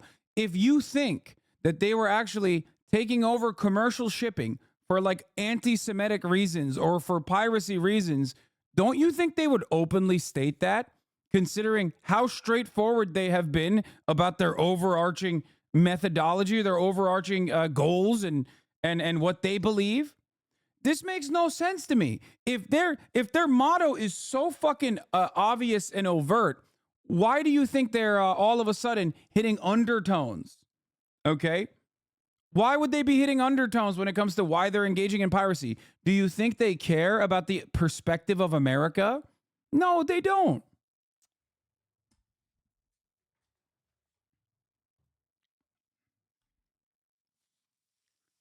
You're going to get clipped so hard. I mean, that's it. Yeah. This is, well, a Jewish resistance fighter preparing bomb on train tracks in Nazi-occupied France is like, a lot of people have yelled at me saying like, oh, dude, Hasan, remember when you talked about bombing the Crimean bridge? Okay. And you said it was a war crime. I said it was a war crime that still Russia was ultimately responsible for, which is ironic because many people didn't hear that part of the conversation. Okay. When Ukraine blew up the Crimean bridge, I said that that was a war crime, that civilian populations go through there. A civilian died in that process. Okay. And then I followed up and said it's ultimately still Russia's fault that Ukraine blew up the bridge, because Ukraine would not be blowing up that bridge if Russia wasn't invading Ukraine.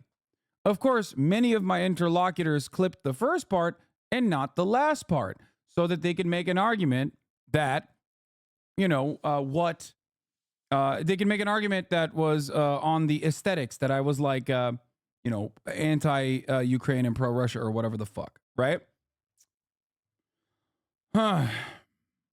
Overall, the same the same principle applies here. Okay? That's it. October 7 is devastating. October 7 was a catastrophe.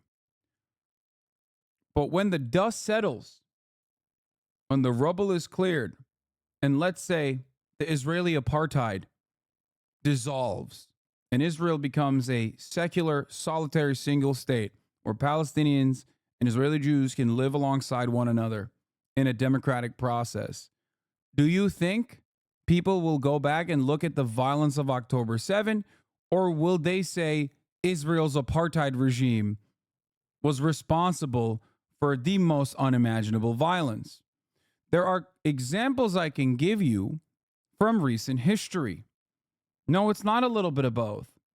Examples I can give you from recent history would be the Troubles. People don't talk about the IRA's acts as being the grossest evil. They look at England's actions as unimaginable and inappropriate. They do in the UK, but it doesn't matter. A better example from the Troubles would still be the ANC's violent actions. ANC engaged in actions against civilian populations in what is known as acts of terror, what is considered acts of terror. Okay? Do you think about French colonial occupation of Algeria? Or do you think about the Algerian resistance, the FLN, as the party responsible for the greater acts of violence? Do you think about the apartheid being the immoral thing, or do you think about the ANC's response to that apartheid being the immoral thing? History is riddled with examples such as this. Nat Turner Rebellion is another one. The Haitian Revolution is another one. That's it.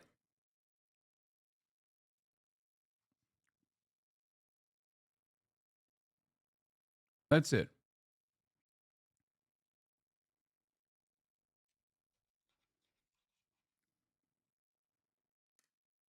Yeah, North Vietnamese Army or the U.S. Army? Who do you think were in the right there?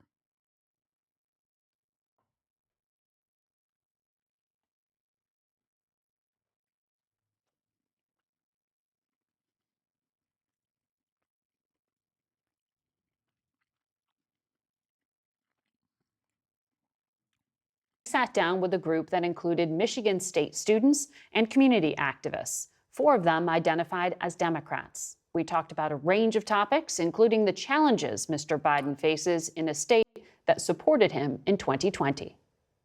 While I'm not pleased with everything he's done, I still just think he's the better choice. He's the safer choice.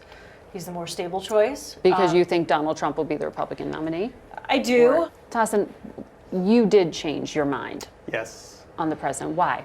I was a champion for Joe Biden until October 7th. I feel he's disowned us, disenfranchised us with his stance on Gaza. What do you mean by that? He's not listening to us. We are asking for a ceasefire at this time. It's a humanitarian catastrophe in Gaza. Too many lives are being lost at this time. I was never a single issue voter.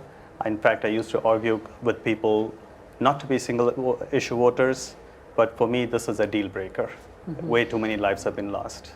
When you say us, you're Muslim. Is that what Yes. you mean? You think the Muslim community here feels as you do?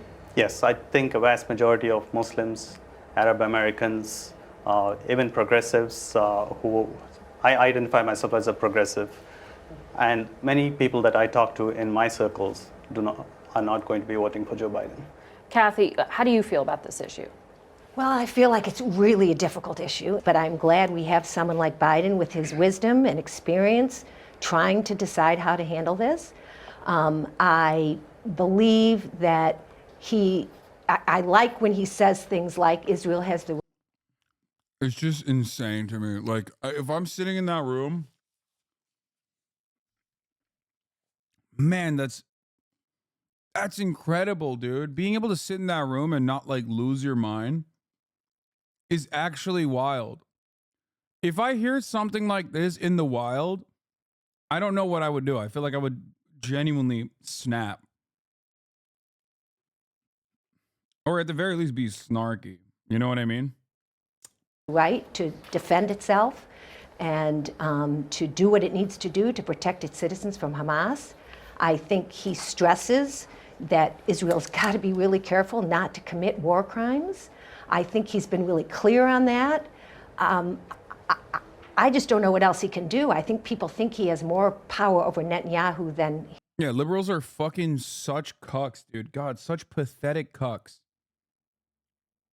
Oh, well, then why do you vote for him? Like, what's the whole point? First of all, he absolutely does have a tremendous amount of power over the situation. Every American president does. Okay? Look how callous she is. Look at how careless she is. Oh, Biden is saying Israel shouldn't do war crimes. Well, what can he do? He's only the president of America. And like giving them the weapons, dude. Giving them the weapons.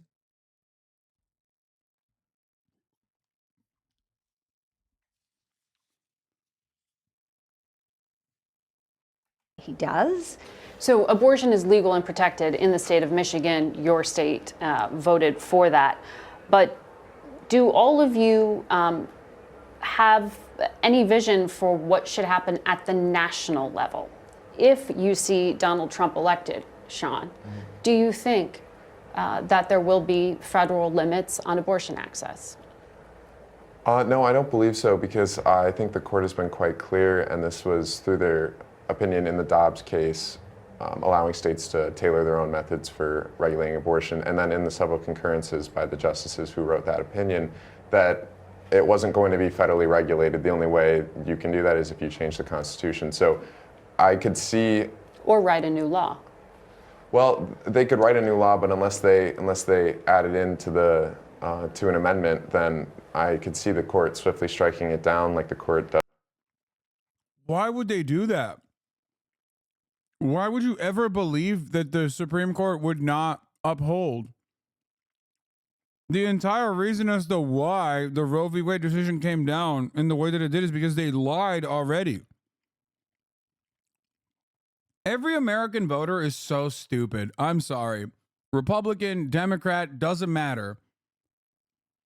Every American voter that thinks in either of these directions is an absolute fucking dumbass, okay?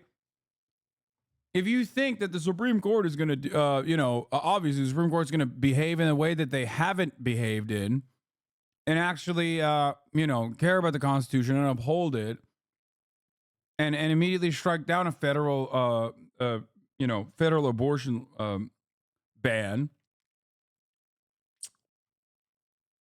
But, like, I'm glad that he's talking right after the old lady did. Because the old lady Democrat is on the exact opposite side of the spectrum saying the exact opposite dumbass bullshit. Hello? She just said, well, what can Joe Biden do? Withhold aid. Withhold weapons and munitions. What do you mean? That's it. Not bomb Yemen, but do the blockade himself.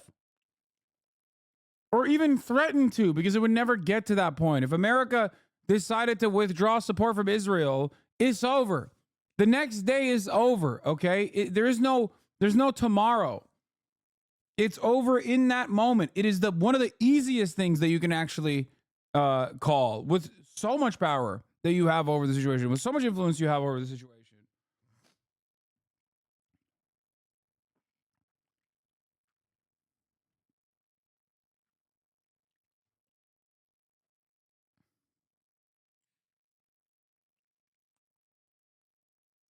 Anyway.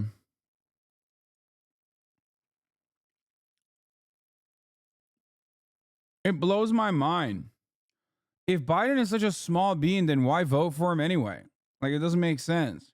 Does with many things in either presidency for Trump or Biden.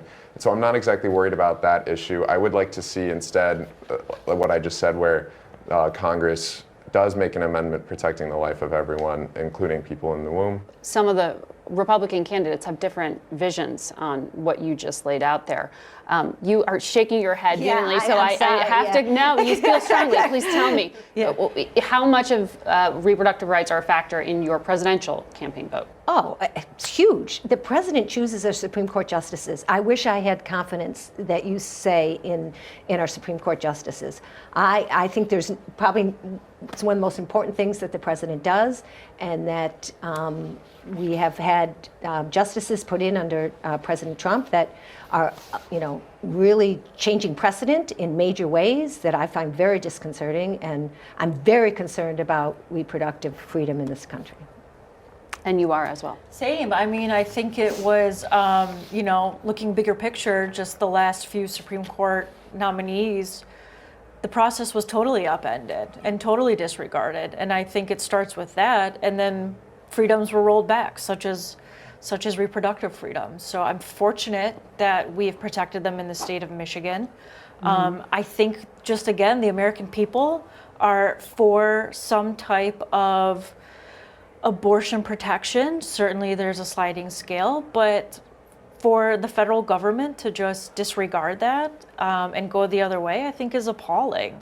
Saba, you said reproductive rights are a huge factor for you, but that you probably won't vote for President Biden. I think it would be hypocritical of me to use reproductive rights as a way to justify voting for Biden when Biden is aiding and sending military aid to Israel, which is airstriking Gaza and blocking humanitarian aid, leading to women there who are pregnant, either getting C-sections without anesthesia, not being able to be provided with prenatal care.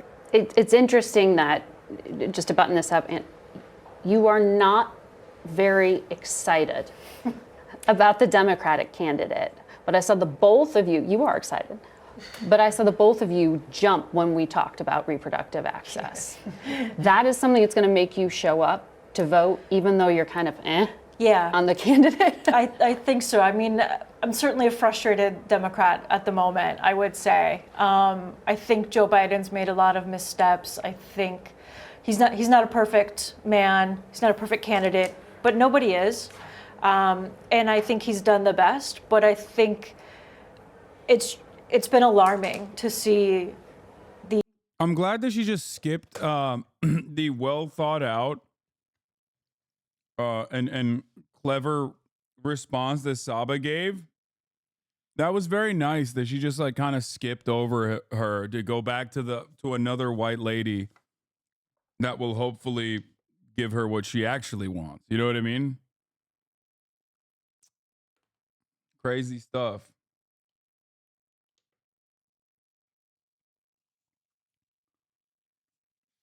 Like, cut her off to ask this other lady. The things that have gone on, particularly in the Supreme Court, around things like reproductive rights, it's been alarming. And I just think it's a huge wake-up call to women, to young women. Damn, this one is 9 ounces of chicken. That's crazy. 9.8 ounces of chicken.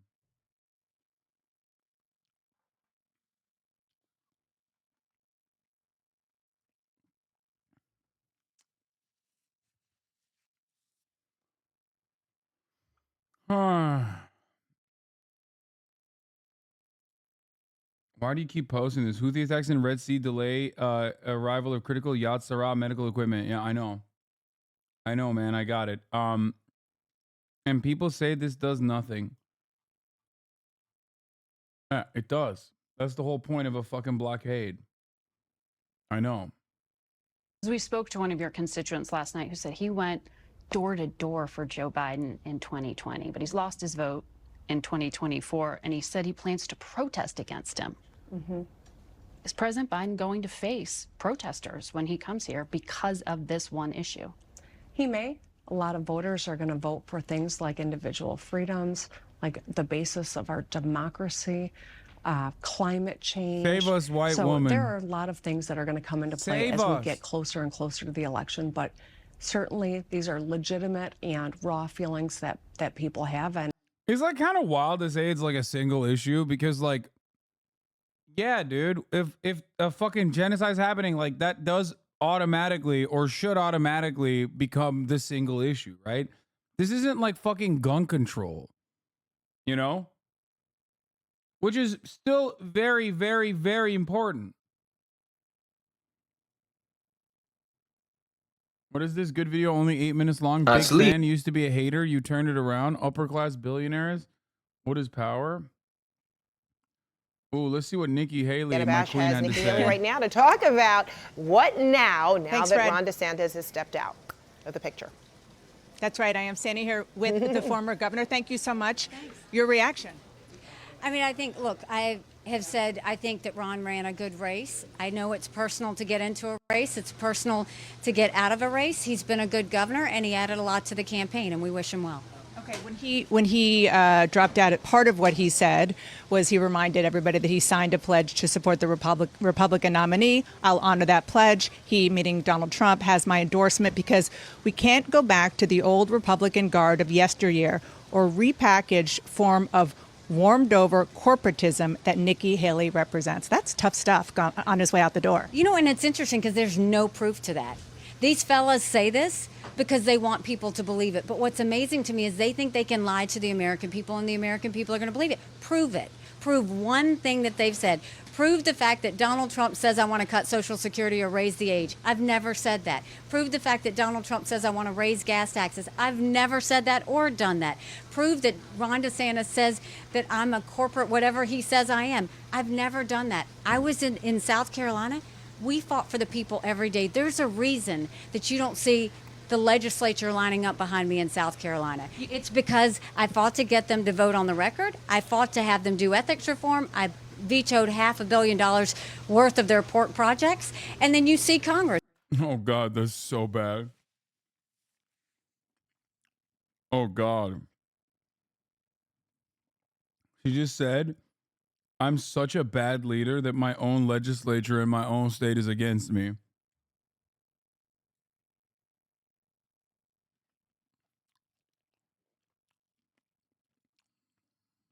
Stress eating off of single issue accusation. What?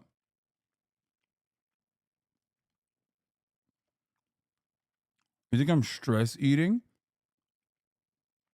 First of all, what I do with my vote is up to me. Okay?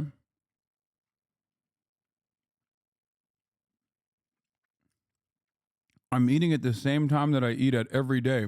You should know this by now. Couple things. At the top of the hour, there's a 3-minute ad break. That's going to come for you. Okay? You no longer want to see those ads. All you need to do is subscribe for $5 or for free with the Twitch Prime. Also, beyond that, I will always be eating around this time every day. I eat at the same time every day.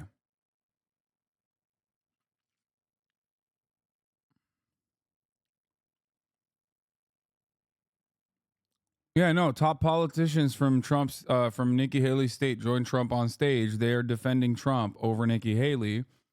That actually looks really bad for her. So she has to turn around and be like, oh, they support Trump over me because, like, you know, I stuck it to them. That's really bad. It shows weakness. It's like around the same energy as like Ron DeSantis losing by 50 points in his own state.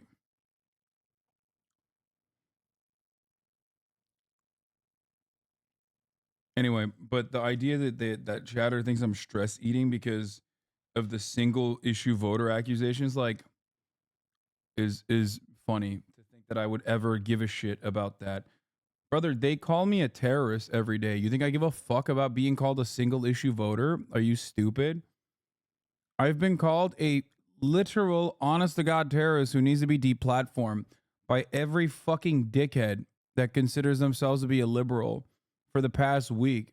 If you think that like being called a single issue voter is going to cause stress in my life, I don't know what to tell you. That doesn't either. They've been trying to get the FBI to arrest me. Suck my dick. The reason Congress doesn't support us is I've pushed for term limits. I've pushed for mental competency tests. I've said if they don't give us the budget on time, they don't get paid. I don't get that political elite. That's what we need to be talking about, not the corporate stuff that they're talking about. The fact that they all side together against the people is what I'm doing. I'm going to continue to fight for the people. A lot of times, you've run in primary races before. When somebody drops out, there tends to be a breath taken and some nicer words are said. That is not the case right now with Ron DeSantis. Is that surprising to you? Is it disappointing to you? And did he call you, or at least at all inform you before he was dropping out? No, he didn't call or inform me. And look, this is what the fellas do. The difference is I don't take politics personally. I never have. And I think that's the problem with where we are now, is you now have people who want to decide who's a good Republican, who's a bad Republican, who's a good person, who's a bad person. That's why our country is so divided. I don't judge people. I focus on policy that's going to make America stronger. I don't take politics personally. I'm not thin-skinned like Donald Trump. I think that people don't want that. They want a leader who's going to bring out the best in people and get our country going forward. Yeah, definitely. People famously don't want like a sassy bitch who loves drama. Yeah. Here's a person who really understands the dynamic between the American population and politics. Lady who says Americans hate drama. Do you think Nikki's hot? I am not going to answer this. Yes, I'm not going to answer this at all. Yes, I do. I know I will not answer this question. It has nothing to do with her bona fides at all. Ron DeSantis is saying that he is sticking by his pledge, which is why, and he believes that Donald Trump will be the nominee. Dude, she's slay mother cunt. I've said it already. She's Nikki Slaley. That's mother cunt to you. You made a pledge a long time ago, before the Republican National Committee debates even started, to support the nominee. Do you still feel that way? Are you still going to support? I mean, it's you and Donald Trump. So if it's not you, I know you hope it will be, and you're working so that it is. But if it's not, if it's Donald Trump, will you support him as the nominee still? It's going to be me. And I know y'all want to talk about it like it's still him. 70% of Americans don't want to see a Trump-Biden rematch. But even look at that. 56,000 people voted in Iowa. Less than 2% voted in one state. We're not going to let that decide what happens in the country. We've got New Hampshire, we've got South Carolina, we've got Super Tuesday. We're going to keep on going, and we're going to fight, and we're going to win. I'm used to people underestimating me. It's always fun. But there were 14 people in this race, and now there are 2. I'm going to finish this so Joe Biden and Donald Trump are not an issue at all, that we actually put them in the past and we go forward, because our country deserves it, and Americans want it. They're tired. As former governor of South Carolina doesn't vote, as you know, for a month. You are pledging right now to your former constituents, to your fellow South Carolinians, that you are going to stay in this race through the contest there? Absolutely, and South Carolinians know. Media access that we could have. And what you've got, I honestly, every time I hear you, I feel a little bit dumber for what you say.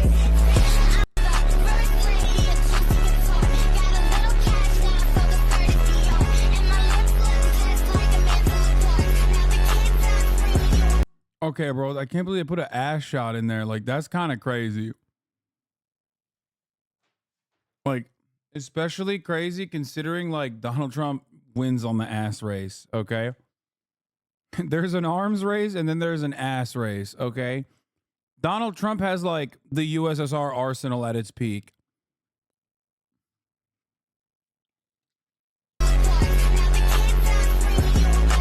Donald Trump has the Tsar Bomba, okay?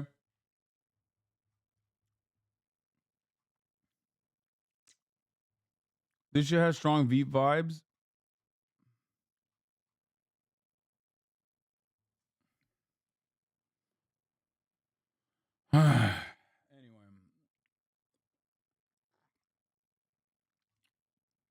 Wait, she said 2?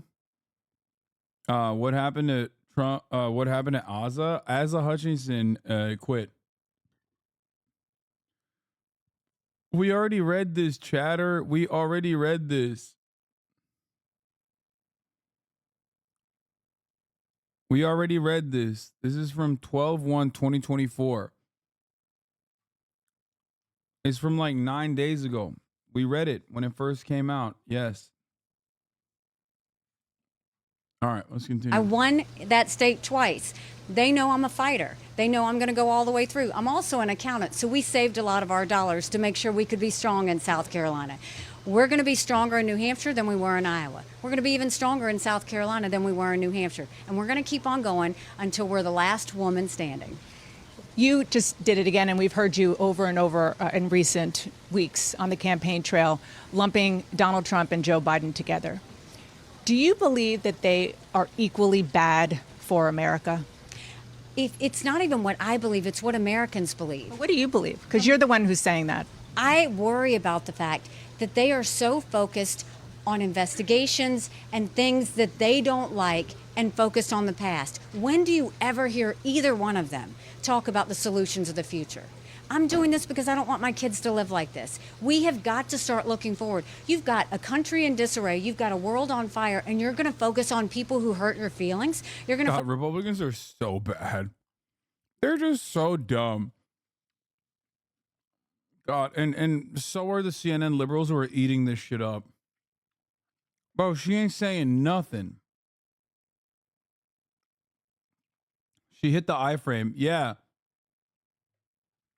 She's just yapping. Like nothing noteworthy has come out of her goddamn mouth so far. Shut up, hater. Mother is slaying. Yeah. What's the word for I don't care? I want to suck them off. What?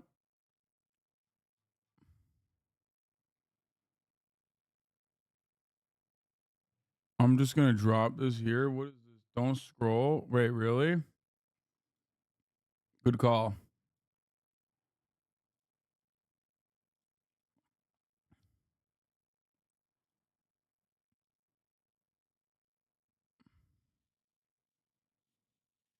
Oh, that post that is unavailable, I think, is like, oh my God, what the fuck?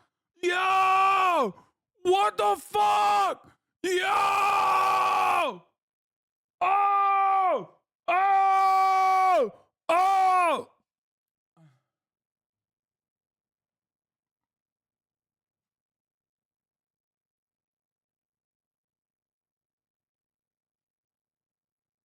All right, we got to get back to Nikki Haley. What the fuck? Focus on investigations that are involved with your families. You're going to focus on vengeance. With me, it's. Bro, I clicked on it. Thank God it was not available. Thank God. I would have been banned so quickly. Twitch would have done to my channel what that person was doing to my asshole in the fucking footage. Not the footage, but the drawing, okay? That is... All right, well, you know, some things apparently could go wrong. Apparently, things I have said before, like, oh, yeah, objectifying me, like, that's fine. I grew up fat. I like it. No, it's a tweet that is a massive dildo fucking my ass, and someone drew it. And the worst part is the person who drew it is like very clearly talented. Yeah, that's the worst part, because like these fucking perverts, man, they're very good at drawing. It's just like the grossest thing I've seen. I'm gonna say you're bad on that one.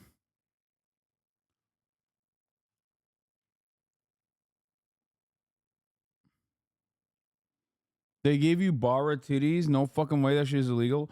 I didn't actually look at it too much, so I have no fucking clue, and I don't want to look at it, to be honest. I don't want to see it. I don't want to look at it. Let's just move on from It's it. no drama. It's no vendettas. It's just hard work. And it's making sure we're not thinking 4 and 8 years. We're thinking 20 and 30 years out.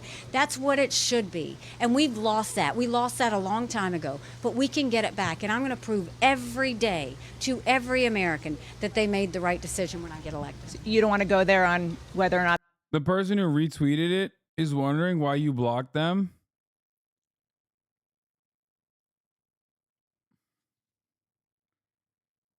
I don't know. They probably said some shit that I misconstrued as a hater. I'm very quick to block on Twitter. Here's the thing. I have a shit ton of haters and they're not normal at all. Like a lot of my haters on Twitter are just like straight up stalkers, right? So I have a super quick trigger finger because I also have like a bunch of people that make like alt accounts. A bunch of people that make alt accounts and like reply to every single one of my replies. Like they have my fucking notifications on, you know what I mean? Why are your biggest ops divorced dads or pedos? I don't know. But yeah, the reason why I block people quickly is like if you're even remotely trolling, if I catch you liking like a bad tweet, you know, I'll clap you. Because I got no business. Block that Abdul boy guy or whatever. He's annoying. I don't know who that is. Hyper online cyber stalking, incel, loser, fascist. Yeah, for the most part. Not saying that guy is. I'm just simply stating that like, well, that Ragnarok guy has you on notice. I don't know what that Ragnarok guy is. But probably what ended up happening is like,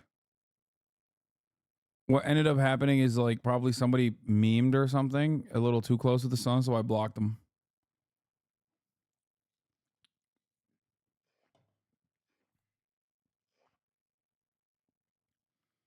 There's also that Finra guy who's being fucking annoying. Oh, wait. I think that's the guy who's a marine merchant, right? He's like lost his mind. I see his notifications sometimes. It's like there's a guy who was like a long-term community member or something, and he's just like so insanely mad at me and keeps writing about like how marine merchants are under attack by the Houthi terrorist pirates. And it's like the most unimaginable crime that I have like defended what the Houthis are doing. I haven't blocked him because it's kind of funny.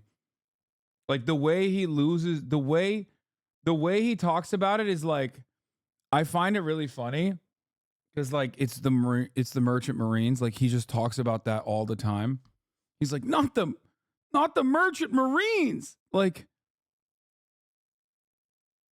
it is pretty funny. It's not even kind of funny. It's pretty funny. He just keeps saying like, when will you start thinking about the merchant marines? And I'm like, okay.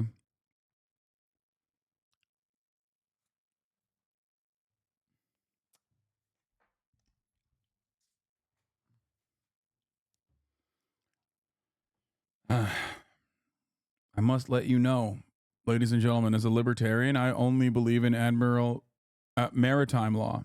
Okay? Maritime admiralty law is the only court that could take me down, brother. Merchant marine talk really doesn't like you right now. Yeah. Now it's sad because merchant marines are like some of the most woke in the in that entire group of people because like they're not fucking doing shit. Right? So they probably feel betrayed. Is that just like a boat business owner LARPing his military? I have no idea. No, it's civilian mariners, dude. It's an organization composed of United States civilian mariners and federally owned merchant vessels.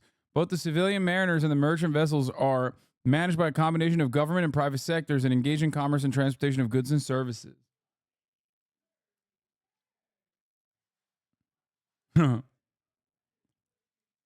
The merchant marine primarily transports domestic and international cargo and passengers during peacetime and operate and maintain deep-sea merchant ships, tugboats, towboats, ferries, dredges, excursion vessels, charter boats, and waterborne craft in the ocean.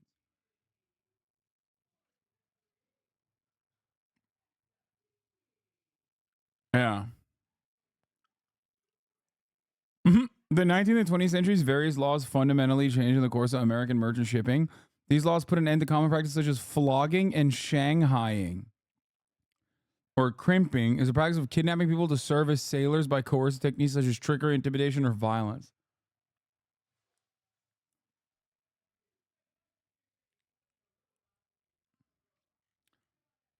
What? Lower the fucking audio, bro. Jesus Christ is loud. Anyway, yeah. Much love to all the merchant marines out there. They're equally bad. I mean, if either one of them was good, I wouldn't be running. Yes, they are equally bad. That's why I'm running. It's because I don't think we need to have Biden or Trump. I don't think we need to have two 80-year-olds sitting in the White House when we've basically got to make sure that we can handle the war situation that we're in. We need to know they're at the top of their game. We need to know that they can take care of our national security and our economy. Right now, I don't know that people feel like that with either one. So that's why we're giving them a choice. What's your message to Ron DeSantis' supporters who are still out there? Let's just start in New Hampshire. At our latest poll this morning, he was at 6%. So we're not talking about a big slice of the electorate, but they are out there. He just endorsed Donald Trump. What's your message to them about why they should vote for you? I think that they love America, and I think they want a new generational leader. And so I am telling them that I am that new generational leader, and I'm the conservative that can get it done. And we're going to go and make sure that we get spending under control. We're going to get our kids reading again and have transparency in the classroom. We're going to secure our border once and for all, no more excuses. We're going to bring law and order back to this country. But guess what else we're going to do? We're the only one in a general election that beats Joe Biden. Even if you look at the poll yesterday that came out in New Hampshire, general election, Trump loses to Biden by 7 points here in New Hampshire. I beat Biden. Look at every swing state. I beat Biden. I beat him by up to 17 points. This is a fact. We don't want a President Kamala Harris. That should send a chill up everybody's spine. So instead, look at the fact that we could actually win. And I think that's what Ron DeSantis' supporters want. They don't want to lose. They don't want a President Kamala Harris. And they also want a new generational leader, and we give them all of that. Two more questions while I have you. Another thing that was really interesting in the CNN UNH poll that we had out this morning was that when people who were voting on Tuesday were asked to rank the issues that matter most, immigration was at the top of the list. Democracy and the Constitution, it was very high. What is your message about why you think, to those people who are looking at that issue, why you don't think Donald Trump... It's funny that the Democratic Party's main organ has a stranglehold on the Democratic voters in the exact same way that Fox News does on conservatives. America's greatest issue is defending democracy. Is so funny because it's dog, cost of living is a major problem. The fact that we don't have healthcare is a major problem. The fact that college education is less and less affordable is a major problem. But what do the liberal voters supposedly care about? Well, whatever the fuck the television tells them. And what the television tells them is that Trump is a threat to the democratic process, which is kind of true, right? And if he comes back, orange man, he's going to take your democracy away. And these fucking idiots, in the same exact way that Republicans are oh my God, immigrants are coming in to rape our daughters, are motivated to say that's what they care about. I'm sorry. One channel says migrants are coming in to fuck your daughter and steal your job. The other channel says Trump is coming in to fucking steal your democracy. Okay? And one side hyper-focuses on that. The other side hyper-focuses on the other thing. Both are just silly. And what do I mean by this? Does Trump have a chance of undermining democracy? Certainly. But also, Trump already has undermined democracy, and Joe Biden didn't save it. Think about that. Joe Biden ran on making it easier for black people to vote. Okay? Did that happen? No. Republicans still run the table everywhere, dude. Joe Biden even couldn't protect against the Supreme Court decisions at the federal level. He was not aggressive at all. The point is, Where is the real democratic process that is meant to be preserved in this circumstance? Where is it? Does it exist somewhere? What are the benefits of it? What are the benefits of it? And how has the Democratic Party defended said democracy? That's my point. What remains of the symbolic democracy we have, Trump will certainly take away. But I do find it rather strange that liberals are like, oh no, like this is the most significant thing that we have to work on. That this is the most significant thing we care about. And it's like, we have it right now, right? The defender of democracy has defended it.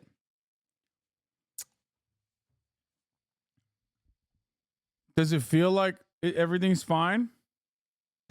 Is the right candidate if they care about the democracy and the Constitution? Well, you can look at his actions and decide for yourself. But what I will tell you is we are in the live free or die state.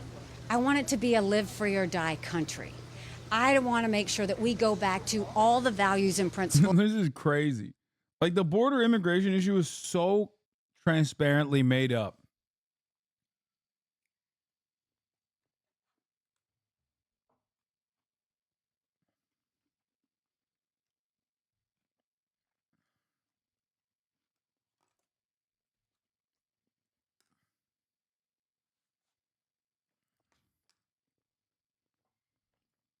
That make our country so great.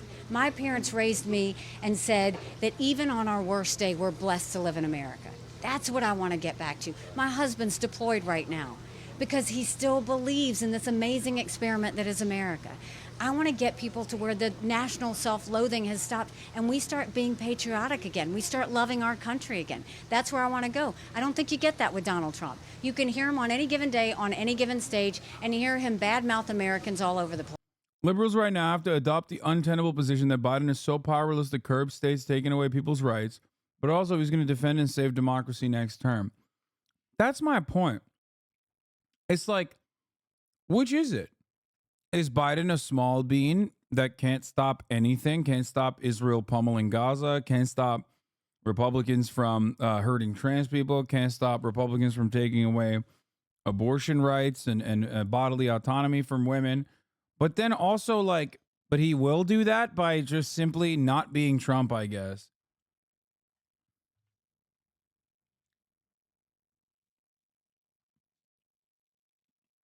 Where is it?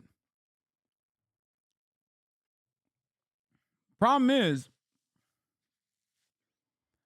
problem is, like, there are stuff that if Brandon didn't have the genocide stink on him right now, despite being old, there's literally an argument you can make that he's like done a relatively decent job.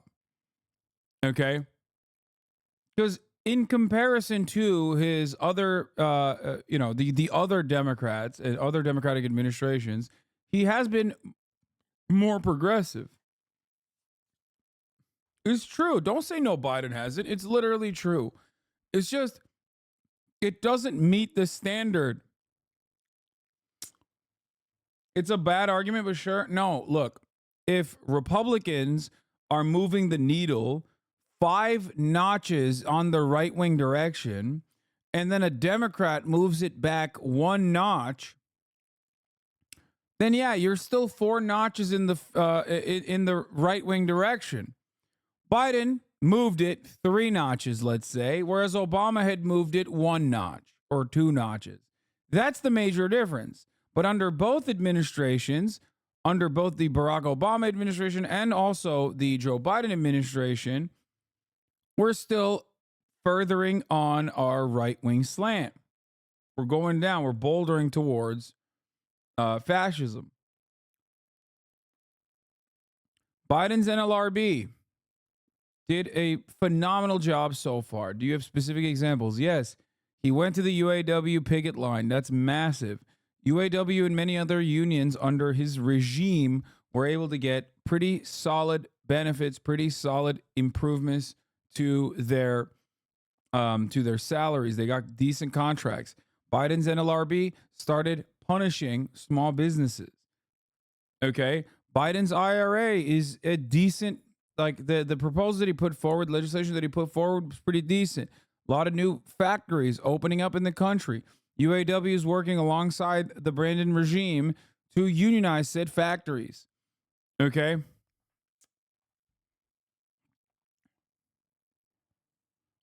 Biden pulled out of Afghanistan. It was a very difficult decision and liberal media shit on him for it, but he did it anyway. He did it nonetheless. And it was the right thing to do.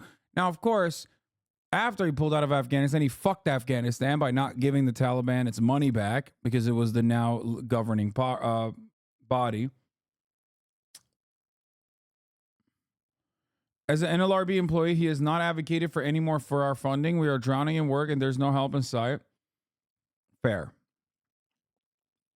That is actually really interesting that you mentioned that, but I do feel like that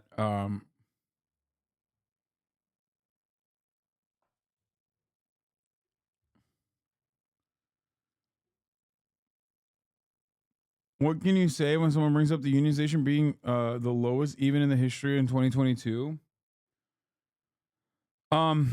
There's not really much you can do about that front no matter what happens. Like,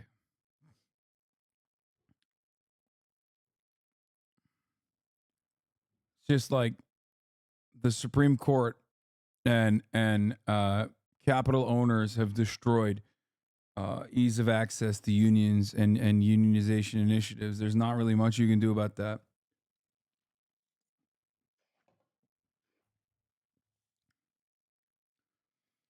But ultimately, he also cracked down on rail workers. Seems like he's only pro-union when it doesn't impact them directly. You're wrong. Because while he publicly cracked down on the rail workers, he quietly, and I don't know why he did this quietly, and privately went to the rail contractors, like the companies, and actually forced the railroad companies to meet the demands, at least of some of the demands that the railroad workers' unions were making. Not only that, but the railroad workers' unions actually thanked Biden for going and quickly putting aside a deal for them. Not all of it, but at least some of it. And that's important. They seem to like it, but they did it quietly. Okay? The Biden administration did that quietly. I don't know why. But this is correct. The management liked it? No, that's not correct. The unions liked it. Oh, you're saying union management liked it? Yes. Union management did like it. Union management is also kind of a weird thing to say. Okay? Union leadership is democratically voted on. Oftentimes, they don't always go against the interests of the rank and file. It can happen. There's sometimes an issue, but seems to me like a lot of the railroad unions communicated that they actually had appreciated it. Now, having said that, don't recall the rank and file support it, but I don't know. So, having said that, let me explain something to you.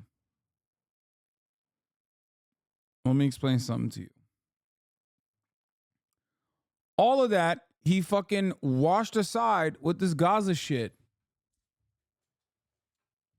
Okay?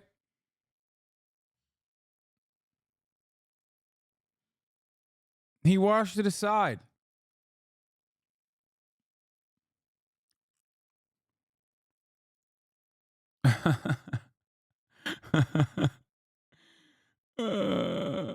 Thank you for the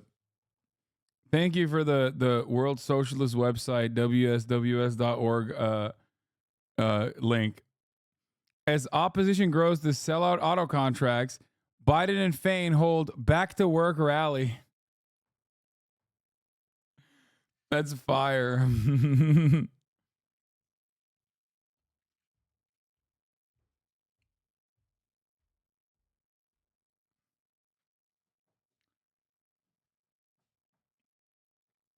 UAW Biden event shine a light on the two-front war that the U.S. ruling class is waging around the world.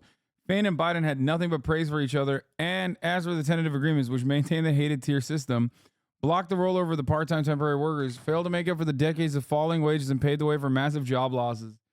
Dude, this is... Listen.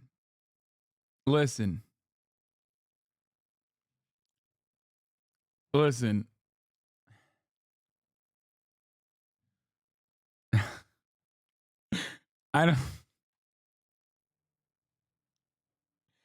I got nothing to say to this other than, you know, some of you motherfuckers on the left need to let go of the newspapers, okay? No more newspapers. I'm Pol Pot. Notice how I took my glasses off? No more glasses, no more newspapers, dude. It's done. We're done with that, okay? That's all I'm saying. I would go so far as to say Sean Fain is probably one of the most revolutionary union leaders in this fucking country. Okay? That's it. No ifs, ands, or buts. Maybe with the exception of like your fucking local commune or something that's led by some anarchist lady who is like super radical and only takes like, doesn't even do profit sharing, literally gives you everything. Like they work, the person works for like free.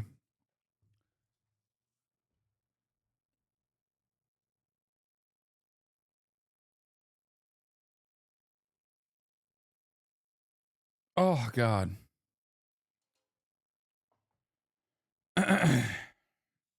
Newspapers out, ice picks in. True. So is WSWS good? I don't listen. I don't read. I don't know how to read. Don't ever ask me to read. Don't ever ask me to read a socialist newspaper. Don't ever ask me to read anything ever again. Okay? I make up my mind on vibes and vibes alone. No Trotskyite newspapers. No fucking listening to some dumb nerd like, oh my God, is this actually good? I feel like this is a get back to work rally. No record shit. Okay? I don't know how to read. That's why I'm the best leftist around. I don't need to read. I don't need to learn to read. I don't need to even communicate. Just vibes. You feel me? Just vibes. Baba Vakian and his and his kin come to me and they say, hey, check out my fucking placard. Look how sick this shit is. Let's turn this goddamn, anti-Israel rally around and make it into RevCom shit. And I'm like, what's a RevCom? Get out of my face. I don't know how to read. You look weird and gross. Please. I say, not good. Vibes, they're not good. I don't like it. Okay, you look crusty. Are you an anarchist? Why do you say you're a RevCom? I don't fuck with this at all. Not fucking with you. Sorry. Go take your fucking protests elsewhere. Okay? Take your fucking dumbass pickets and get the fuck out of this protest. I will not be reading your picket. That's me. That's how I am. So far, so good. Okay? So far, so good. Someone comes to me. They say, hey, man, what about being a patriotic MAGA communist? I say, no, I'm good. That's odd. You seem weird. You're way too invested in this. This is why Jason Unruhe is the better streamer. Jason Unruhe is the original America Deserved 9/11 Andy. Not many people know this. Okay? He's the only real leftist. I am fake. I'm a fake leftist. He's also the GOAT. Put some respect on Jason Unruhe. What is the name of this character you're doing? This is not even a fucking character. I'm just making jokes.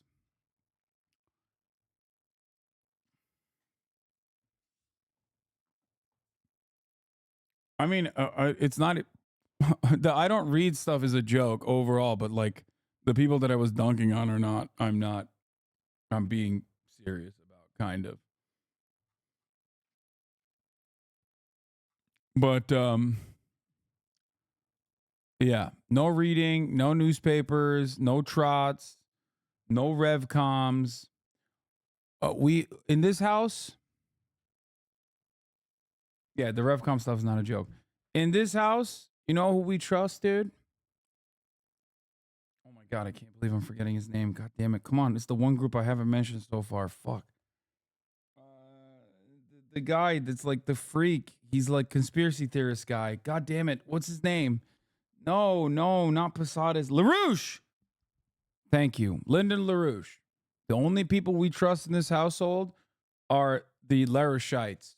That's right. On God. For real, for real. Lyndon LaRouche, my goat. That's right. Him and a Black Hammer. Those are the two guys I trust the most.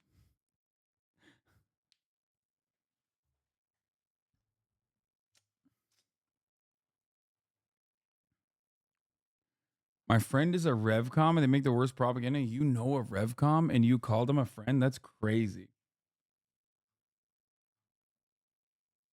That's insane. I didn't know that like those guys ever had friends. Yeah, that's my favorite trot. LaRouche, originally a trot, then a neocon. Classic, classic ideological shift. Lyndon LaRouche was doing PCM memes before it existed, dog.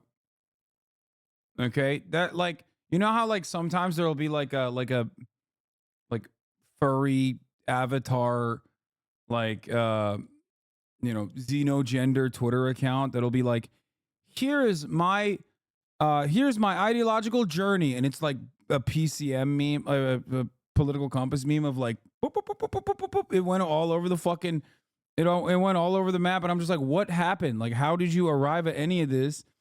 And then, I don't know anything about this. I don't understand how. By the way, no disrespect to the furries. Furries are the best. Like that's literally that's Lyndon LaRouche. They have the funniest website, Lamau. Oh my God, I don't even want to. Announcing, follow Baba Vakian on social media on Substack, Instagram, Facebook.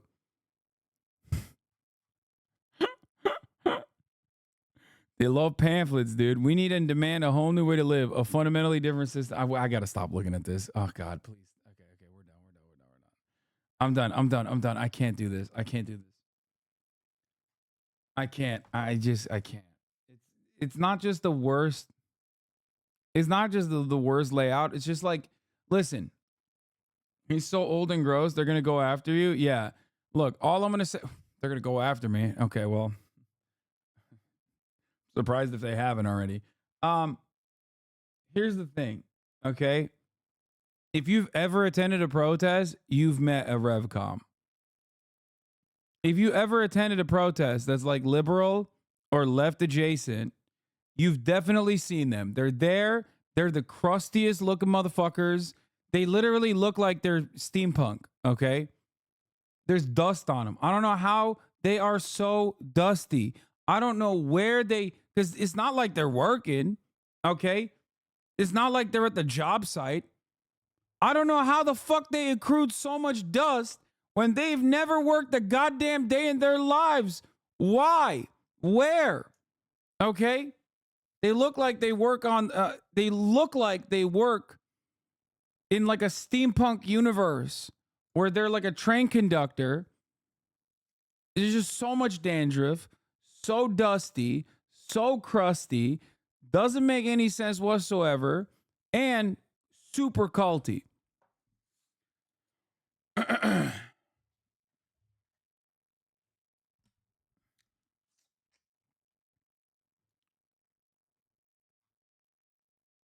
How do you do, fellow prole? Don't forget the hat. Just like every protest turns into like a sucking Baba Vakian's dick for some weird reason. I don't know why. It's like, just if you want to be on the left and also do a Scientology style cult, Revcom might be for you. All right, let's continue. That's not what I'm going to do. What I'm going to do is fight to get America strong, and I don't think you have to hate people to do it.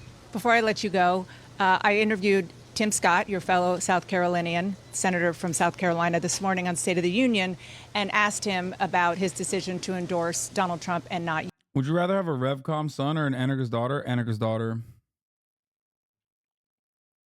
I asked him if he gave you a heads up, and he said eventually, actually, I texted her the day before I made my announcement. That's not true. He didn't call. He didn't text. He didn't tell me that he was going to do this. I texted him and said, look, I want to sit down and talk, because we had only spoken once since then. I said, I'd love to sit down and talk about an endorsement. And he said, I'm getting with my team to figure that out. And I never heard anything else again until his endorsement. Did he, when he told me he texted the day before, did he text somebody on your team? No, we didn't hear from him when he decided to run in this race. We didn't hear from him when he decided to get out of this race. Am I disappointed? Yes, but that's his decision to live with. We're moving on. There's 2 people in this race. That's what we wanted all along. We're going to keep on going. Okay. Governor, thank you so much. Appreciate it. Thank you.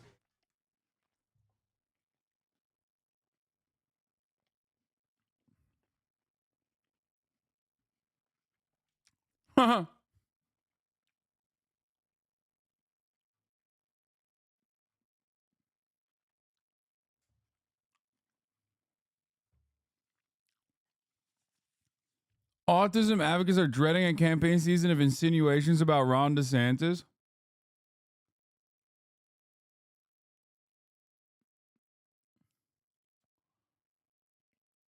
How you doing? Good, sir. Wow, look at this. You guys said hi. How are you guys? Good to see you. So what do you got? Go right over here? Yes. Okay. Good deal. Good deal. Thank Wow.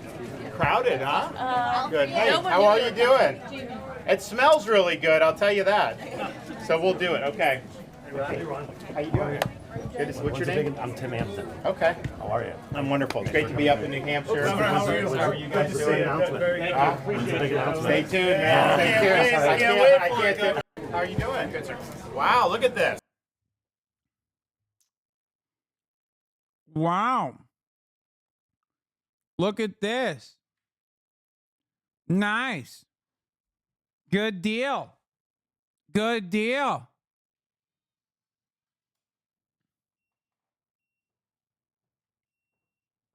Murat, can you put şey koyar mısın? Battery koyar mısın? Allah aşkına.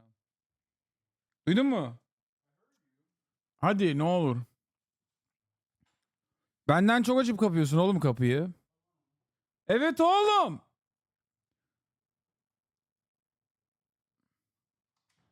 Hungry. Hungry. Hungry. It's real.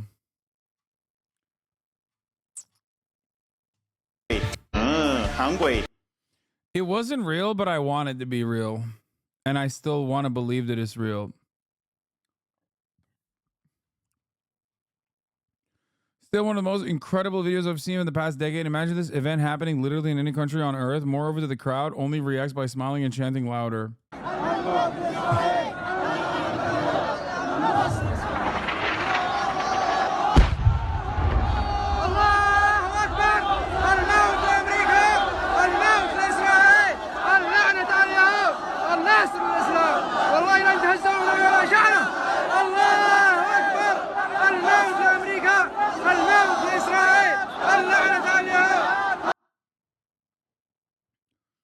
That's insane. Just, that's why the dude I was talking to was like, I was like, what do you think about American bombs? Like, you know, blowing up Yemeni positions. He's like, I don't give a fuck. Fuck America. Like, bro, you can't do deterrence to these guys, bro. They withstood a genocide. I don't understand. Like, it's such an odd thing to be like, no. This time we'll just do a little bit of extra genocide and it'll certainly work. At that point, you're just basically telling on yourself, like your overarching goal here is just to. Their overarching goal is to. I speak Arabic. They're saying curse the Jews. Literally, yeah, they're saying their slogan. They're saying death to America, death to Israel, curse the Jews. Islam will prevail. I love the dude. I'm showing you a video of like the Saudi government blowing up, like dropping a bomb. Okay, during the president's public state funeral procession, or not. This is the public state funeral procession, but like, and that's your takeaway from the situation. I don't know what to tell you. Do you think Saudi Arabia is bombing them at this point and doing genocide because they're anti-Semitic? Is that what you think is going on?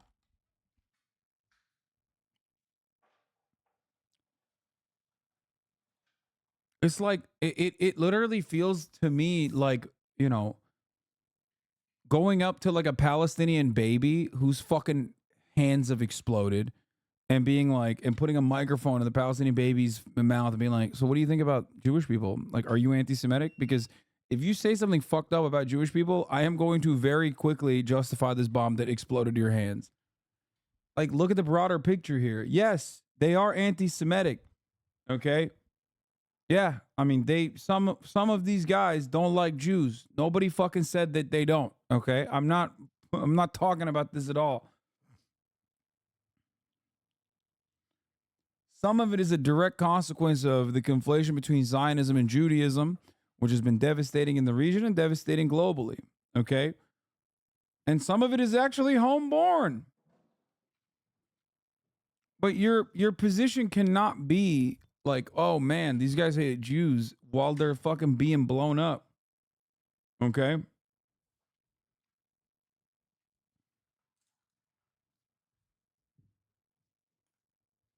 I always show people to zoom out and look bigger, but no one listens to me. Yeah, it's like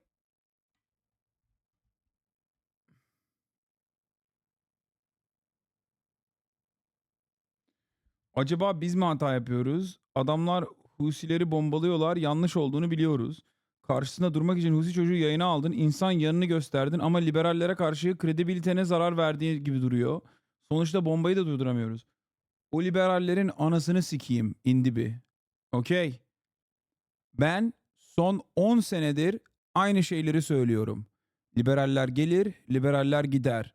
Günün sonunda kredibilitem, liberallerle olan kredibilitemi kazanabilmek için kendi inandığım doğruları söylemekten sakınmayacağım hiçbir zaman. Yok öyle bir olay benim için. No, he's saying like, dude, it seems like you had the guy, you understandably believe that like bombing the Houthis is a bad idea.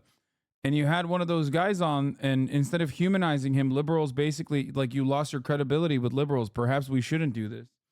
And basically I said, I am unflinchingly always going to be on the side of justice. These are things I fucking believe in. And these are things I've been saying for the past 10 years, you know? Yeah, that was the horrible stuff I say in Turkish when no one is listening. More Turkish secrets.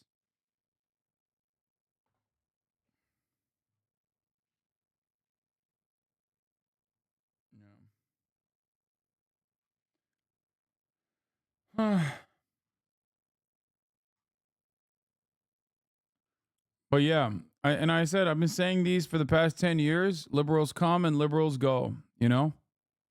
I don't give a shit. I'll always advocate for what I believe is right.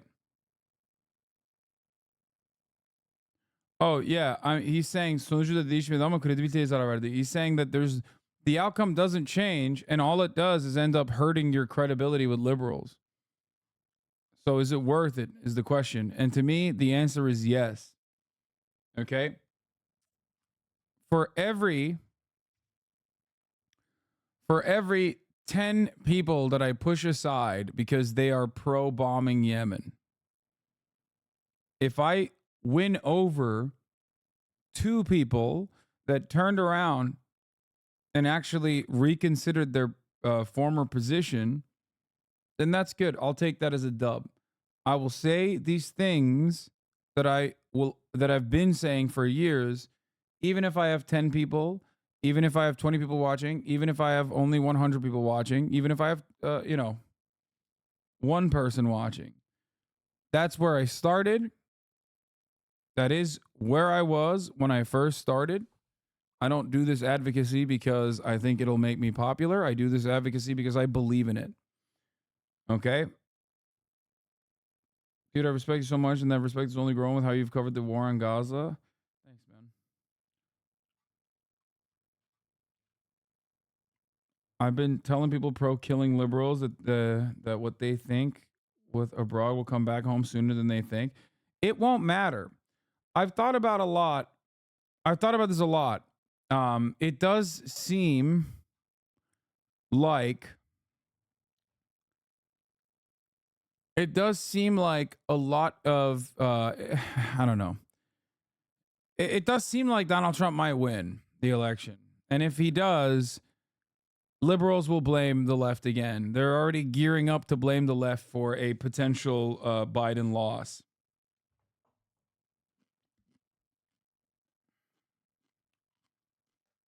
That's what it looks like to me.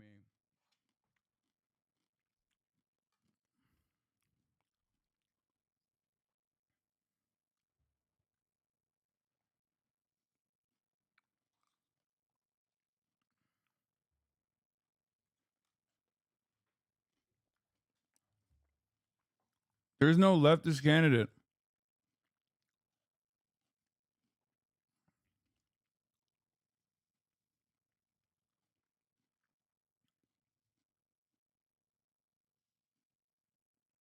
Fear and Trump would be a banger episode if you didn't talk about politics the entire time.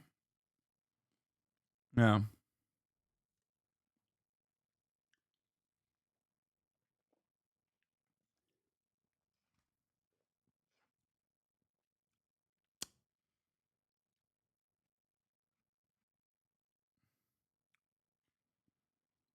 When cops serve instant I found karma to 4 Karen. cases highlighting extreme Karen behavior, featuring 4 individuals who later faced the consequences, starting with notorious poolside Karen. And then she started calling us Mexican trash. Please make them leave. Yes, they don't belong here.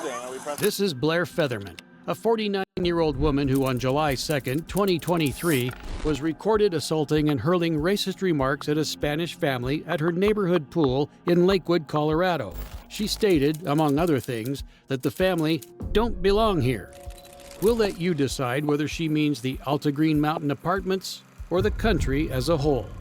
After this footage of Mrs. Featherman was recorded, she still decided it was a good idea to call the police. 6 officers responded to the scene and were greeted by a trove of people all willing to stand up for the victims. So both my boys rent an apartment here. They reserved the clubhouse to have a family barbecue and family gathering, a few friends. When I arrived with food, the blonde girl gave me crap about, she came up to the gate and she said, "Do you have a fob?" I said, "No, but my boys live here." She said, "Well, I work at the front desk," which she doesn't. Then as more of our family started gathering, she was getting more pissed and more pissed. She started mouthing off to my granddaughter saying, hey, where's Lexi? What did she tell Lexi? You don't live here? What are you doing here? You don't live here?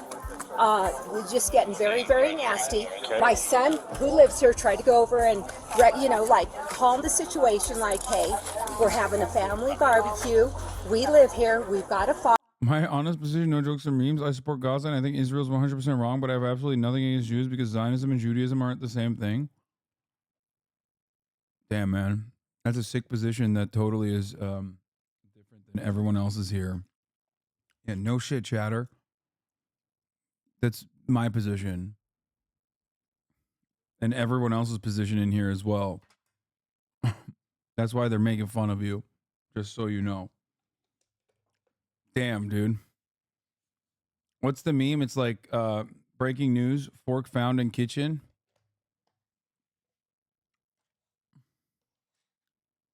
Brave, dude. What's next? Are you going to be like bad things are bad and good things are good? Someone in the chat's like, damn. Yeah. People in the chat before this take were like, fuck, bro. I think Zionism and Judaism is the same thing. Anyway, I'm joking around. Avila Solis, you are in good company. If this is your perspective, you're in good company. You found a community where everyone does believe exactly what you're saying. It's not a brave take here. Probably is a brave take in other communities, but here it's not.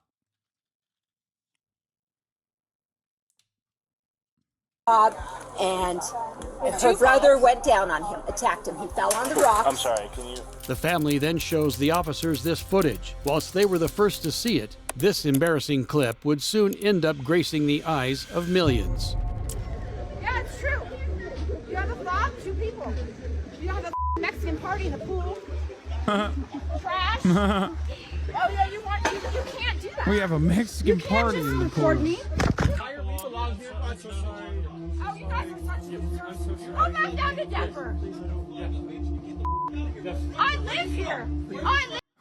Liberal debate bros would be like, actually, when she said get out of my country, she was making a political argument about the Mexicans not being from America, which is why it's actually technically totally valid. You just can't debate on the issues, man. You just can't debate on the boundaries of the issue, which is why you're saying she's racist. You know? Live here. Nowhere where you ever came from, you low class swine. Oh my God, it's so dumb, and you're wearing it at the pool, you idiot. know what Hermes is. I have Hermes sandals on. Oh yeah, and these? Hold on, wait, this is good. And these? No. Like most Karens, Blair attempted to make herself seem more important than Alexis Alba, shaming for wearing the designer brand Hermes, almost as if she believes people who don't look like her don't belong in such expensive clothes. The family then continued providing their accounts to the officers. The blonde girl. The blonde girl that This lady? No, over she's there. Over there. Do you see her with her thong on? Okay. That's her. And then she started calling us Mexican trash. Just total being extremely derogatory. Okay, so what do you want the police to do here? We don't want you guys to do anything. They called You want to press charges or anything? No, but I have a suspicion that there was probably some catfighting and there was alcohol going on, mutual blah blah blah blah blah. Exactly. They're the ones called the peace. Okay. Okay. So what's I like the cop being like, well, maybe, I mean, you guys are Mexican, so maybe you guys were like doing mutual fighting. Like, what's the deal? They're like, we didn't call the cops. We don't want to do anything. We just wanted her to leave us alone.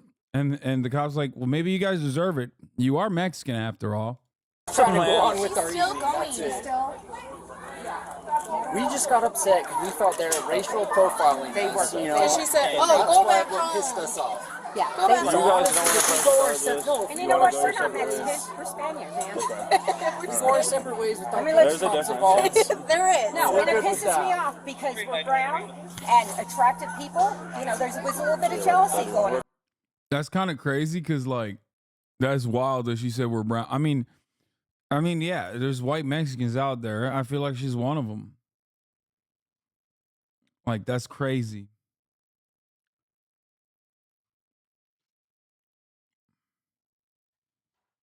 Literally Spaniards? No, I mean, there's white Mexicans too. code for it if we didn't already say? So if we could just like. Oh, she's actually That's crazy. Okay, come on, dog. We just wanted to fuse it. They called it. We just wanted to fuse it. While the family of victims are completely calm, cordial, and polite with the police, the same can't be said for Mrs. Featherman, who's about to show these officers just how entitled she really is.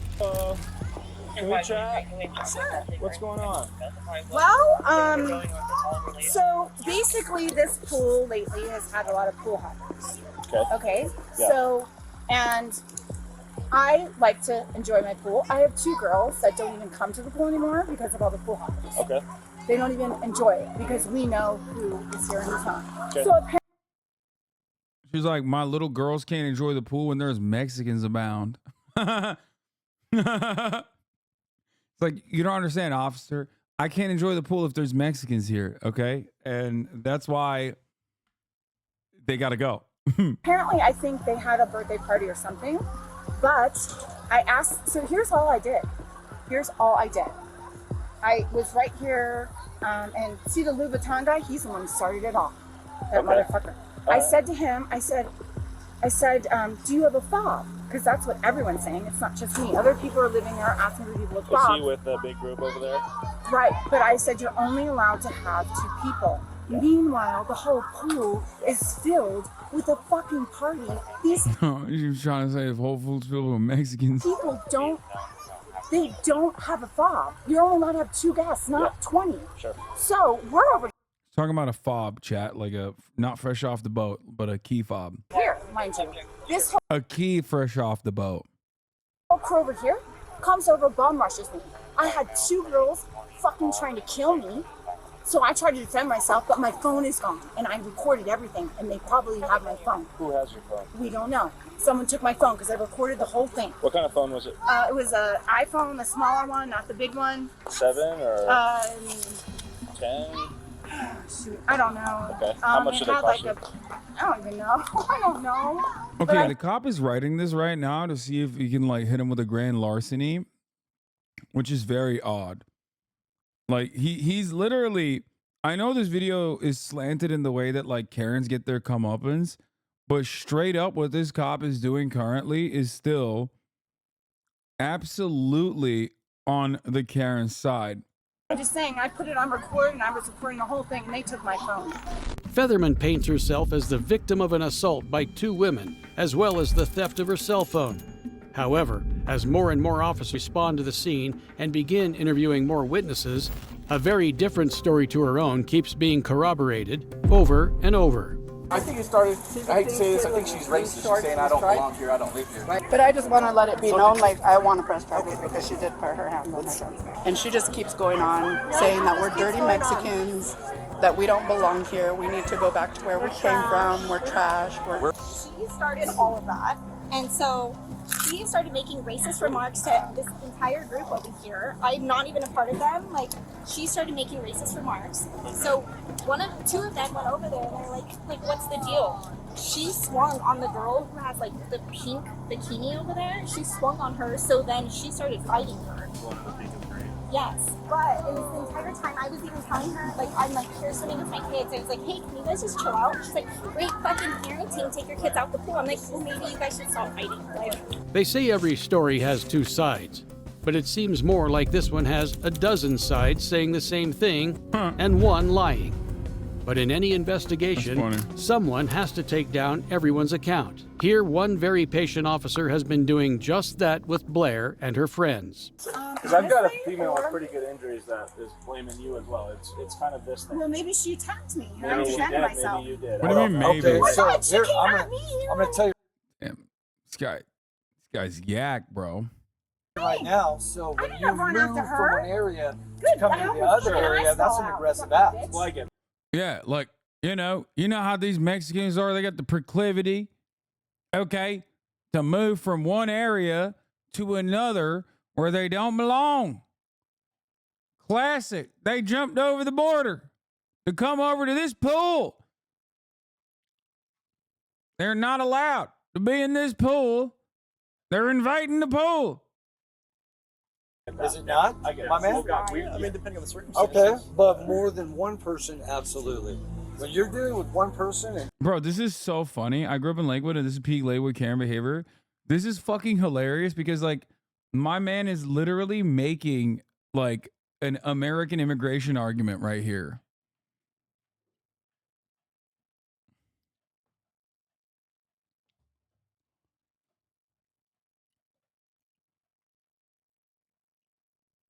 I just read on Twitter that you jerked off last night concerning what? Why?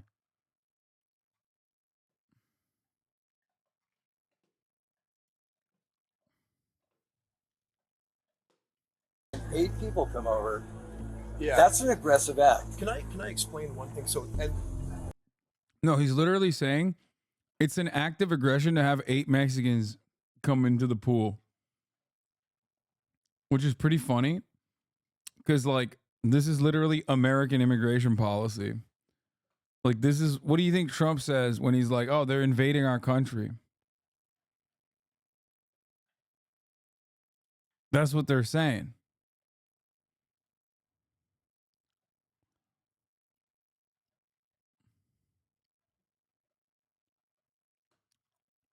again, I don't know the whole story about what you guys were talking about with my partner over here. I was conversing with some of the folks over there, and then this is what they told me, and correct me if any of this is accurate or wrong, okay? So, While Blair and her friends continue rattling off lies about who attacked who, which again have already been disproven by video evidence, an officer who's totally done entertaining their entitlement returns to give them a reality check. Right. Okay, so here's the bottom line. I'm going to speak now, and we. Dude, this is why we have to defund the police. Okay?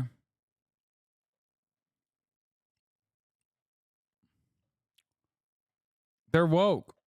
They're letting Mexicans into the pools, brother. You guys can follow up with me tomorrow after I review the camera. Okay. I have an independent witness that is one-on-one basis with the district manager here. I said you were saying racist stuff, instigating everything, blowing it up, and then when they confronted you, you couldn't handle it. Well, we're going to review the cameras tomorrow when they come in.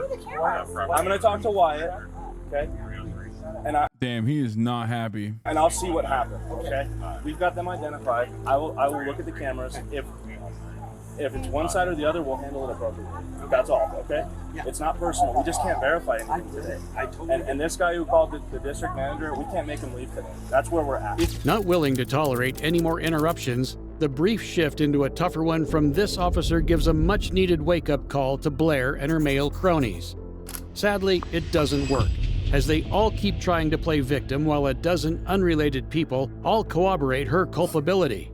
Maybe they'll finally take accountability when shown some irrefutable proof. He lives here, he had the guy's number on the fly, and he was an independent witness. Okay? So, who? Do you know who I talked to? No, you don't know who you talked to. It's none of them. It's an independent person that was sitting by themselves that said you were saying horrible racist things, and they got upset about it. Well, but this guy's not affiliated with them. That's why I'm like, okay, is he telling me the truth since he's not you or them? Oh, so when I get ambushed by all of them coming over here, that's what we're going to review the camera for, okay? And they yell at me bitch like 4 times, so there's 2 discriminating things. I get it, and that's why I want the camera before we do it, before we make any action, okay? They don't belong here. They do if they reserve the clubhouse, which is what they did. Unless we disorderly carry. So, let me tell you something. According to the guy he was on the phone with, that I believe to be the district manager, if they paid the $200 to rent that out, they've got the clubhouse for that day. Not the pool. Yeah, the pool. No. The pool. But they usually... Why don't you argue for some with Wyatt reason you don't tomorrow like about me? your civil agreements? Listen. Because you've been calling me all kinds of horrible things since I got here. These fucking cops, I'm listening to you, okay? I didn't say these fucking cops. Yeah, you did to your buddy on the phone. It's on the Look, buddy if cam. you have your own okay? insecurities, I can't deal with that. Okay. So here's what we're going to do. We're going to review the footage tomorrow. And It's like I'm in trouble because I paid. You're not in trouble. Do you see me writing your ticket? We're putting Usually you in handcuffs. they will tell us. Well, they didn't. I'm sorry. I don't know what to do about that. Okay, if that's their policy, if that's their MO, they didn't. I'm sorry. It seems Blair's entitlement knows no.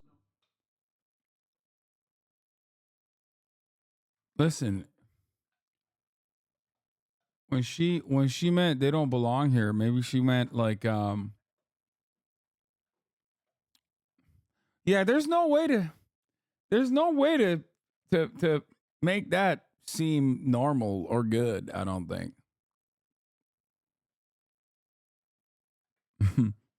No. There's no way to make that seem good. No bounds, even after learning that the family they accused of not living there had the building manager on speed dial, called him, and confirmed they had paid to book the pool. She refuses to take any accountability, somehow doubling down on her delusions. Look at this. This is a joke shop. I want you to see all this? That's my hair they pulled out. Other than the fact, intentionally down all of that.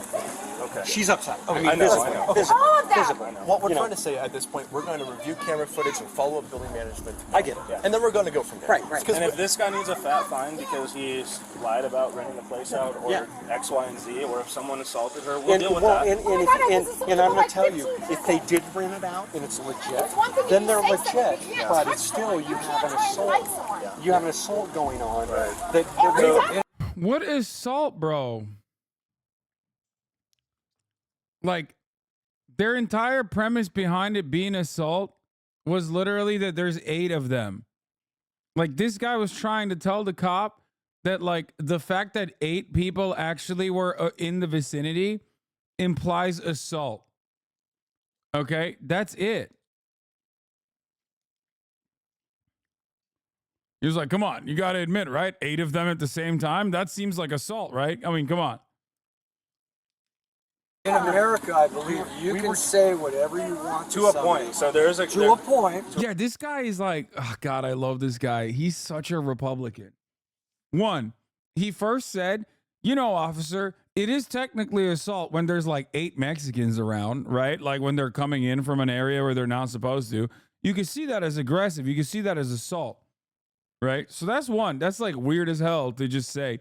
2, now he's saying, and you know, my defense against that is free speech. Which is also another, you know, fundamental American value, officer. But we have a charge in here, disorderly conduct. It's saying things that are likely to incite violence.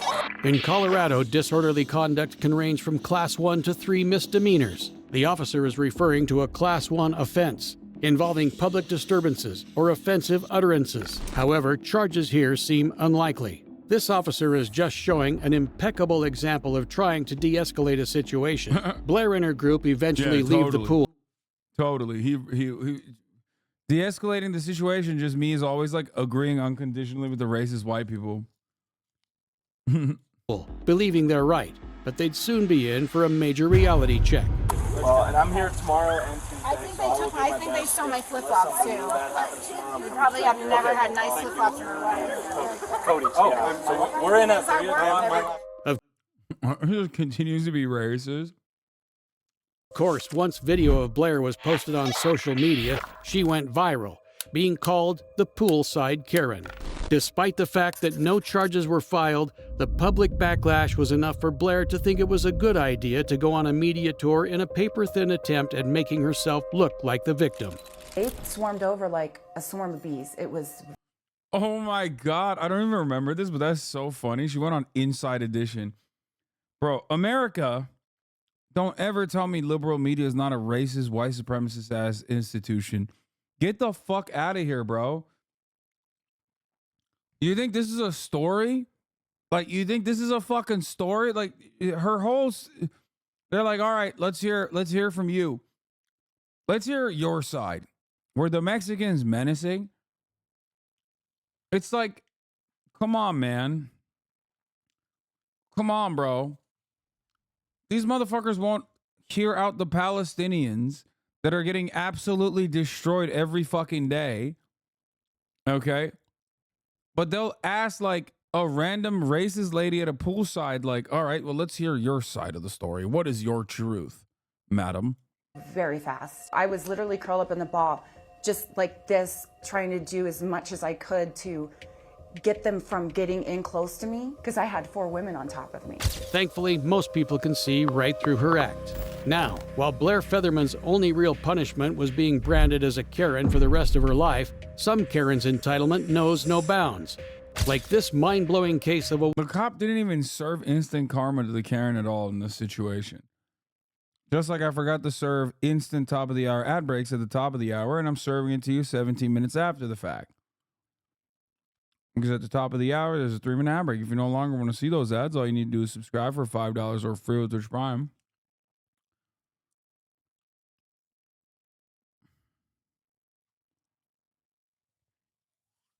The story's crazy.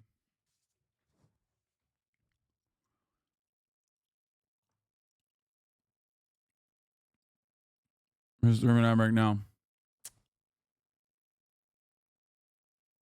A woman who put throwing a temper tantrum above the safety of her newborn baby.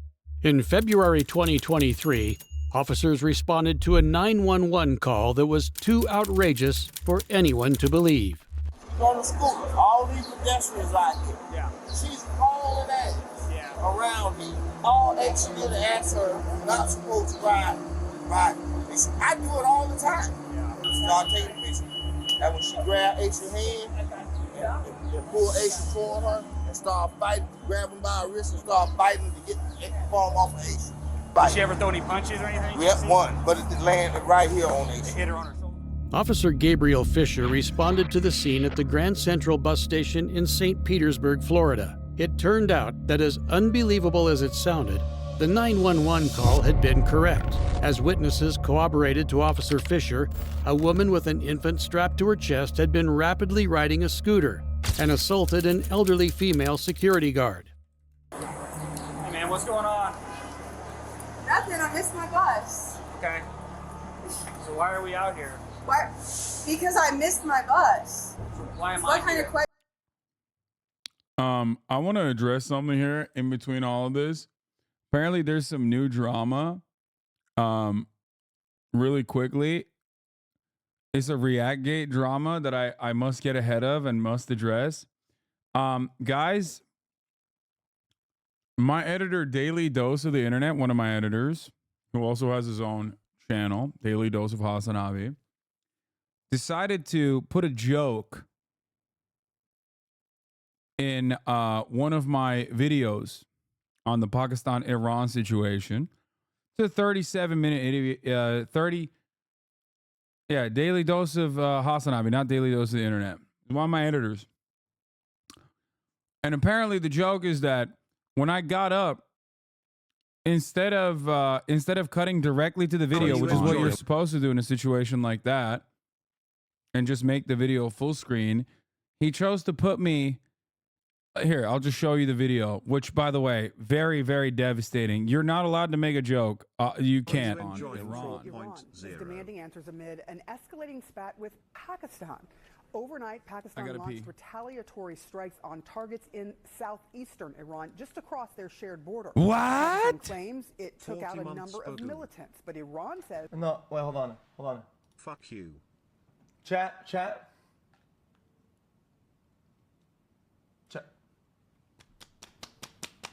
Hold on. He's just messaged you? Hold on. No, he didn't. Now, hold on. BTW change shirt you smell. Are you telling It's a different outfit. me that I reacted to a educational video about the whole thing, about the whole ordeal, and I get canceled for reacting, and you're telling me? Why do you bother with XQ? He and his community is annoying as fuck. Well, because he's an absolute dumbass who is so obviously brain broken in the situation. Same people are praising this guy, this editor who went after me, and he... Brother, that's a 37-minute video where I literally brought in a subject matter expert. Do you think that that is a good comparison? Like, he should have just...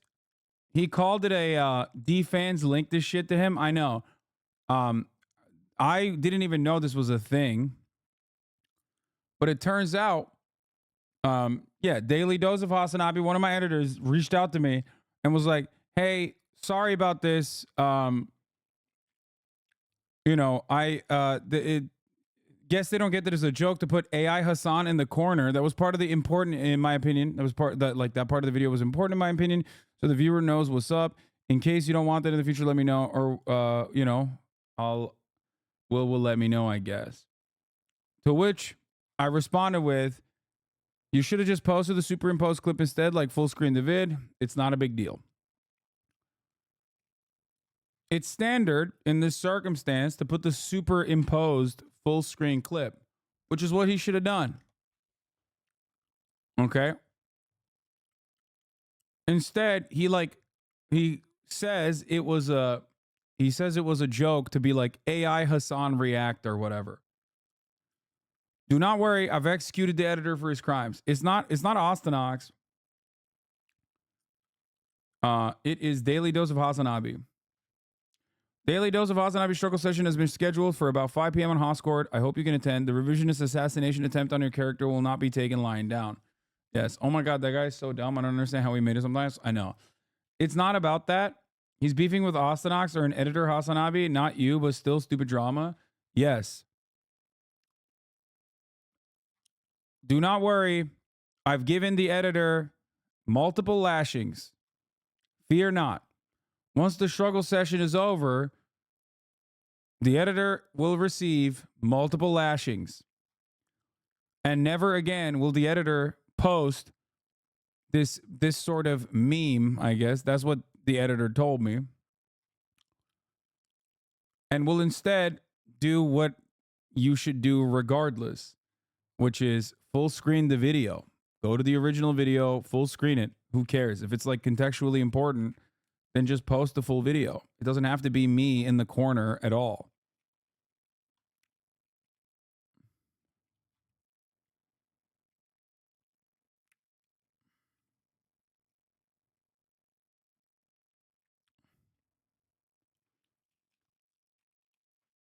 Wait, don't say that. People actually think you're a warlord or something? Yeah, I don't care. It's also not a YouTuber at all. It's like CNN, but I guess they want to defend CNN's copyright. I don't fucking know.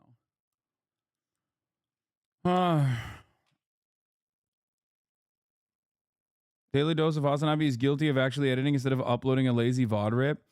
Yeah, I don't even know which video this is from. Is this from my channel? Where is this video from? Bitches are always mad at you. I know.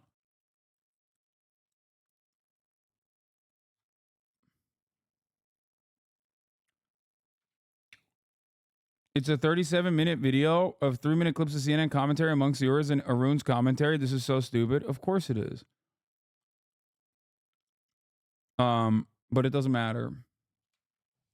Just two lovers trying to manufacture drama as always. It works though. I think people do jump on it.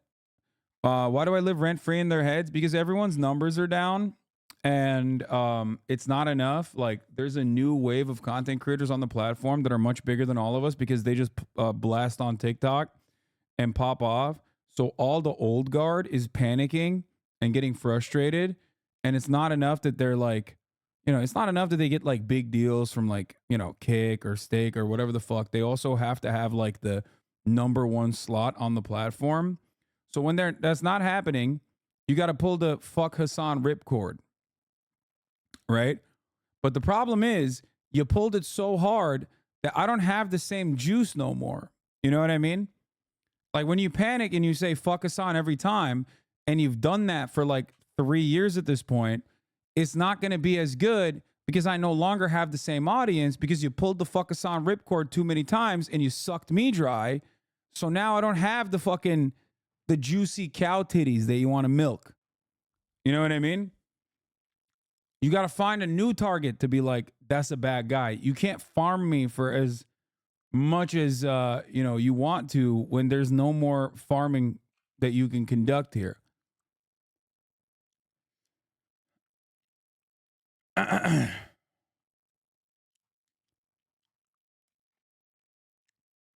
That's it. The video is this for the record. On carrying out deadly. This is the video. I guess it's like here where I go to pee and then he puts me as like day after Iran said it fired missiles and drones. He like added this part in here. He should have never done that for the record. CNN's Ivan today, but Iran overnight Iran launched retaliatory strikes on targets in southeastern Iran. Like he should have never done this. And he should have even at least like mentioned that this part is also fake. He told me that this was like, oh, I made a meme like AI Hasan responding. He should have never done that.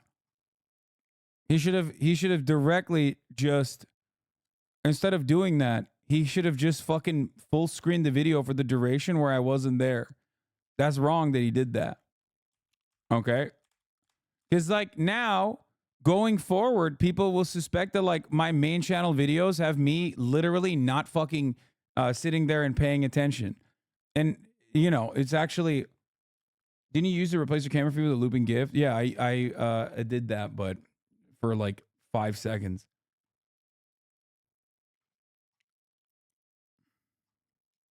Yeah. It just looks shitty, like I gave this directive or something. When the fuck when does the video actually automatically come back to me? I don't even know. A day after Iran said it fired missiles and drones at militant strongholds inside Pakistan. Local officials say 2 children were killed there. CNN's Ivan Watson is following all of these details for us. Ivan, these really are, and this is an extraordinary... Deleted and upload with new editor? What? Why would I fucking do that? That's so dumb. It doesn't matter. He should have just like full screened it when I was not there. That's it. Yeah, it's a 40-second, I guess it's a 40-second moment where I go and grab my jacket. Yeah, there it is. Oh, so like I'm already in the room at this point. Yeah. So he covered up 40 seconds of me not being on camera. Instead of showing the video, instead of just like full screening the video, he put me in there, which I don't think is appropriate for the record.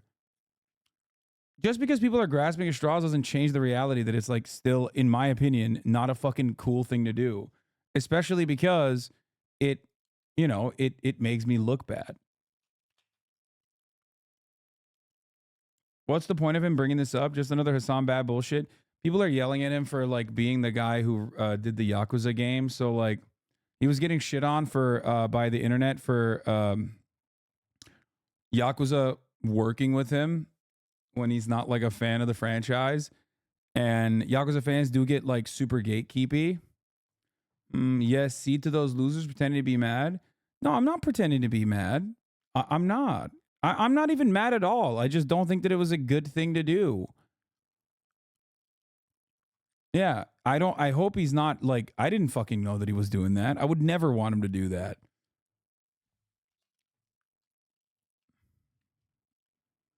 Straight up. Oh, if you're talking about my haters being fake mad, then you're right. Yeah. XQC reacted to it because he reacts to everything on LSF. And then, especially if it's like a fuck Hasan clip, LSF will blast it. Yeah. People will like pretend to be mad.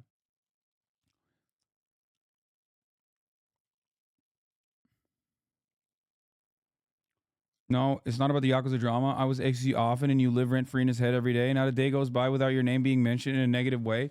That's crazy because I don't fucking bring him up at all.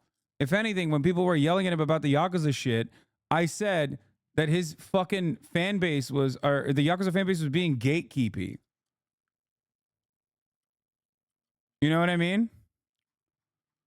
And like yelling at him, and that it's overall a good thing for the Yakuza game. As a Yakuza franchise fan myself, a massive Yakuza fan, I literally think that the fact that they're yelling at him is silly because ultimately it puts the game in front of a much larger audience of juicers. Now, that's not me defending him, for the record. That's not me defending him. That's me defending the principles. So I'm not going to change my stance just because the person utilizes the fuck Hasan ripcord every goddamn day. Yeah, it doesn't matter. I don't give a shit. I'm still going to be honest and truthful no matter what.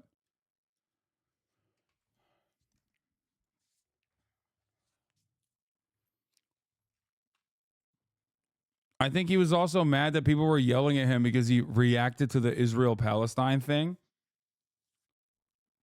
So he's just trying to say that, like, I'm reacting to war, but without even being there. When did he start being so annoying towards you? The first time I remember his toxic bullshit was NoPixel 3.0 when he stream sniped you and got banned. Yes.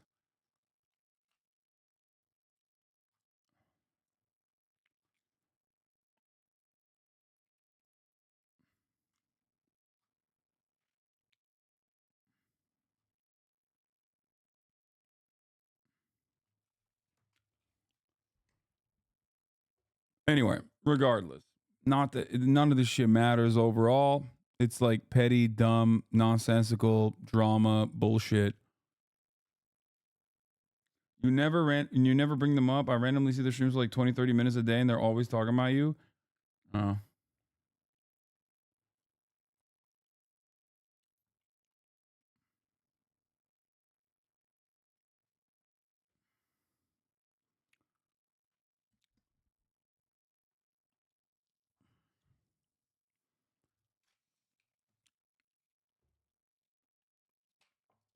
My man is train washed. Scuba Steve, thank you for the 5. Get the subs. When did you become outwardly hostile to him? I remember you used to try super hard to avoid beef. When was a line that got crossed? I'm not being outwardly hostile. He's probably super bummed that he fucked up like this. Just tell him privately. You're airing it out in front of 20K people. Weasley little lying, dude. Wait, what? Who? What? Why is it that, like, in your eyes, I'm always in the wrong here? First, you got mad at me that I, like, am clarifying to my fans that, like, my editor fucked up, but it's fine. It's, like, not a issue at all. So, like, I can't let people know that, like, that wasn't my decision.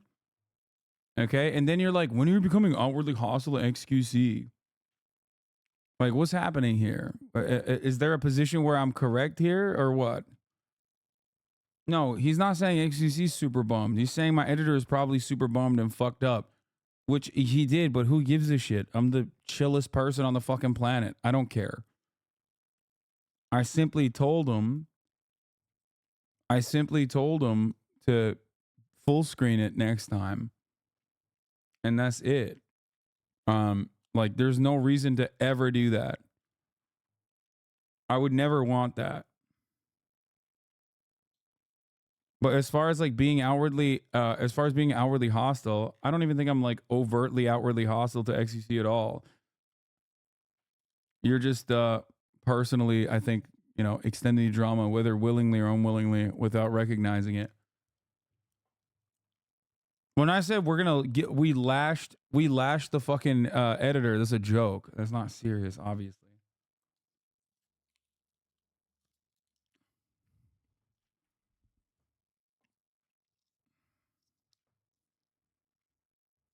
Whenever something bad about America is being mentioned, XQC chat and sometimes XQC himself would say Hasan's Biden's America, which is a meme XQC chat has created about how Hasan has ruined America. Yeah.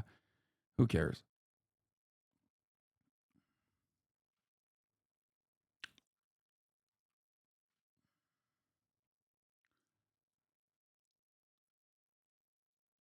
There's a reason if you didn't have so many crazy haters, it would have been funny had he made it more obvious. Yeah.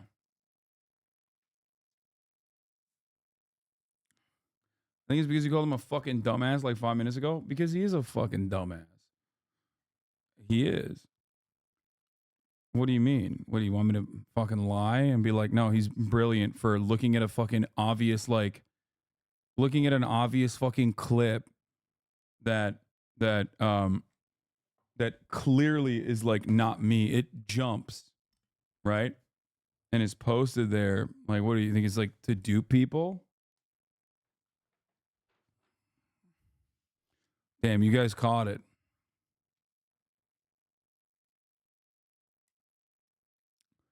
And it's a 37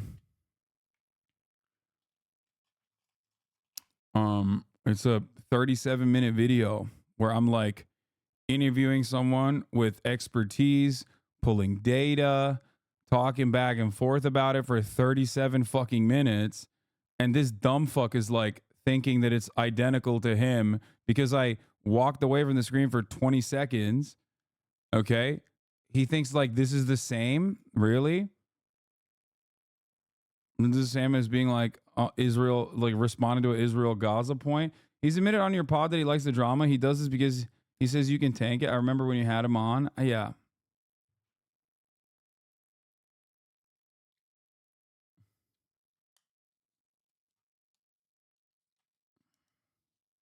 It was originally posted to XQ's Reddit, but all the comments said we do not care. Yeah.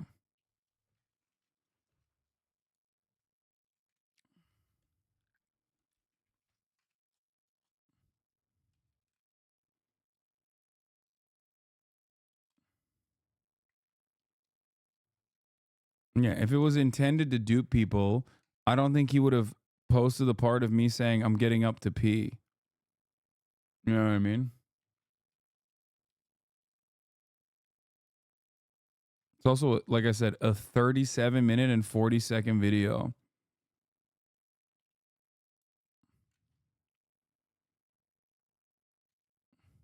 I don't know why would I find it fucking hilarious. There's a chatter out there giving their conservative Pakistani father live updates of Hasan's stream.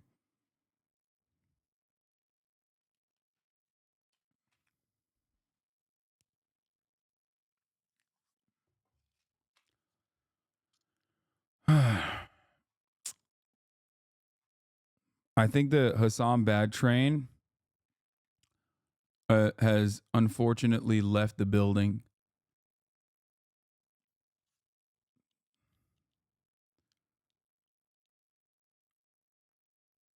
Your YouTube comment says Pakistan, people from Pakistan is crazy.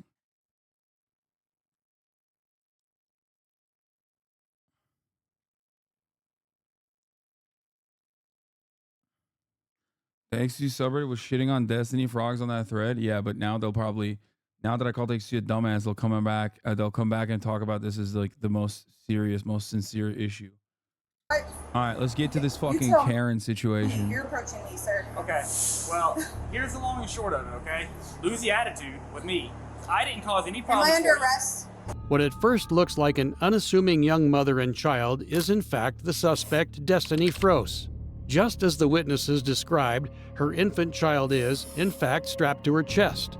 How someone could ever do what she's accused of with their child in such a vulnerable position is unthinkable. But it's about to become extremely clear that Froese is quite capable of that and much worse. No, I'm asking, am I under arrest I can make that decision right now. Do you want to go to jail? Am I currently under arrest? You're being trespassed at the very least, okay? For what? She wants you off the property. You better lose the attitude. What is I with will you? Leave. I will leave. Give me your information real quick. No, thank you. Give me your information No, real quick. sir. Ma'am, listen. Sir. We're not playing this game. I have a We are not meeting to playing go this game. to. We're not playing this game. Give me your information right now. Okay, this video doesn't seem like, this video, in my opinion, doesn't seem too favorable to the cop so far. Like, I know that Americans love hitting the "Am I being detained" button, but like, low key, it seems kind of weird. This is a woman with a baby on her fucking, you know, a baby on her. Like, what harm could she be doing? You're being could she be detained possibly? on suspicion of assault. You on battery. Assault? You put your hands on the security. Are you serious? Give me your name and information right now. If you want it, you can get it from from No, here. I'm not. She assaulted someone already? Did I misunderstood? Did I misunderstand this? It's a call. Wait, hold on. One to believe. On the scooter, all these pedestrians out here. Yeah. She's hauling ass around me. All extra to ask her not supposed to ride. I do it all the time. Start taking a picture. And when she grab Ace's hand and pull Ace toward her and start fighting, grab him by her wrist and start fighting to get the palm off of Ace. Did she ever throw any punches or anything? Yep, one, but it landed right here on Ace. Hit her on her shoulder. Officer Gabriel Fisher responded to the scene at the Grand Central fuck? bus station in. Ladies out here with a baby on her fucking lap, on a scooter, assaulting people. Respect. I'll say it. I'll say the things that nobody wants to say. She's pretty wicked. She's out here jousting with a baby in her belly, okay? In St. Petersburg, Florida. It turned out that, as unbelievable as it sounded, the 911 call had been correct. As witnesses corroborated to Officer Fisher, a woman with an infant strapped to her chest had been rapidly riding a scooter and assaulted an elderly female security guard. Hey man, what's going on? Nothing. I missed my bus. Okay. So why are we out here? Why? Because I missed my bus. So why am I What kind here? of question? You tell me. You're approaching me, sir. Okay. Well, here's the long and short of it, okay? Lose the attitude with me. I didn't cause any Am problems. I under for you. arrest? What at first looks like an unassuming young mother and child is in fact the suspect, Destiny Froese. Just as the witnesses described, her infant child is, in fact, strapped to her chest. How someone could ever do what she's accused of with their child in such a vulnerable position is unthinkable. But it's about to become extremely clear that Froese is quite capable of that and much worse. What do you I'm mean? asking. Am I under arrest? Right Capable of that and much worse? What the fuck she about to do with an infant strapped to her chest? This is Make that crazy. decision right now. Do you want to go to jail? Am I currently under arrest? You're being trespassed at the very least. Okay? For what? She wants you off the property. You better lose the attitude. What Then is I with will you? leave. I will leave. Give me your information real quick. No, thank you. Give me your information No, real quick. sir. Ma'am, listen. Sir. We're not playing this game. I have We a are not meeting to playing go this game. to. We're not playing this game. Give me your information right now because you're being detained on For suspicion what? of assault. You on battery. Assault? You put your hands on the security. Are you serious? Give me your name and information right now. If you want it, you can get it from from No, here. I'm not getting it from anybody else. You give me your information right now. Please ma'am. excuse me. Do not do Please this. excuse me. You have a child on your chest. Exactly. Do Look not how do close this. you are. I mean, I don't like the cop either, but also, like, what a wild set of circumstances here. It's like, do not make me shoot you and the baby. Ma'am, do not make me shoot you. That baby is now a human shield. Do not cause issues while you have a Is your child. body What is camera wrong? on? Yes, it's on. Perfect. Thank you. Give me your information right now. No, thank you. I'm leaving. I am leaving. Am I under arrest? You're being detained. No. Yes, you Detained for what? I told you already, for battery. In the state of Florida, Yeah, I mean, to be fair, it's in the state of Florida, assault and battery offenses are classified as misdemeanors, and also, you know, they give you money for doing it. It's not only not illegal, but they think it's a good idea to do it. battery is a misdemeanor, punishable by up to a year's sentence or a $1,000 fine. However, as the victim is a licensed security guard, the charge would actually be a felony with much harsher sentencing guidelines. Destiny is showing a clear misunderstanding of the term detained here. While she isn't yet under arrest, as the officers are investigating a crime, she is not free to go and must follow their lawful order to identify herself. I'll call my attorney on that one too. You yes. Bro, you said luckily the baby hasn't fully spawned in, so no trauma from this. That baby is growing up in Florida. If you think that the baby is not going to grow up to be just like her mom and like do felony assaults on security officers on scooters, you're out of your fucking mind. there's like a 98% chance that the baby does the same thing by the age of 6. That's just how Florida operates, dude. Excuse you. Ma'am! Give me your ID right now. I'm not playing this game with you. Then give me something with your name on it and give me your information. Let go of my arm. Stop trying to pull away from me. Stop trying to pull away from me. Stop it. What is your deal? Just give me your information. Alright. So you're gonna go to jail. You're gonna go to jail. You're gonna go to jail and your child's gonna. Put your hand down. Don't raise your hand at me. Ma'am, no. Listen. You're gonna go to protect. You're gonna go to jail and your child's gonna protect the service. Don't say that about my child. Stop. That's Hands down. You need to listen. You guys need to back the fuck up. No, we don't. All her manic screaming, flailing. Like, I wanna make fun of her, but I do also kind of feel bad for her. Like, cause honestly, it's like, bro, come on. She's a fucking lady with a baby strapped to her chest. Like, obviously, she's probably trying to get to work or some shit. You know what I mean?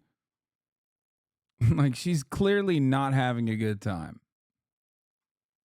And it's only made worse by the behavior of the cops in the situation. Even if technically she's in the wrong and they're in the right, I feel like professionalism in this situation would be for the cops to basically behave in a manner that is de-escalatory rather than piling on and making shit worse. Stop caping for this white lady. Police that do this to white women will do this, if you are black, by the way, will do this in tenfold to you, okay? I don't know why you think that this is like anything different. I'm also mentioning to you something that's very important to understand. I'm not saying she's in the right here. I'm saying she's in the wrong. Okay? Reckless endangerment of the child's life, possible assault on an elderly security officer. All of that stuff is wrong. Okay? She's in the wrong. But I feel like there's a better way to deal with the situation, and the cops are not doing that. You know what I mean? That's it. Because the moment that she starts yelling and stuff is the moment where this, you know, the moment where the situation went south. And attempts to pull away from the officers could also land her a resisting arrest with violence charge at best, or a battery on an officer charge at worst, punishable by up to 5 years in prison. On top of all this, she's putting herself at risk of losing custody of her child and showing herself as an unfit mother. But despite all the trouble she's just brewed up for herself, she somehow thinks it's a good idea to act like this. Child's gonna protect the service. Don't say that about my child. That's Stop. not fair. You need to listen. You guys need to back the fuck up. No, we don't. Ma'am. I need my back. It's kind of crazy that the baby is so chill. That's a chill ass baby, dog. Like, respect to the child. You know what I mean?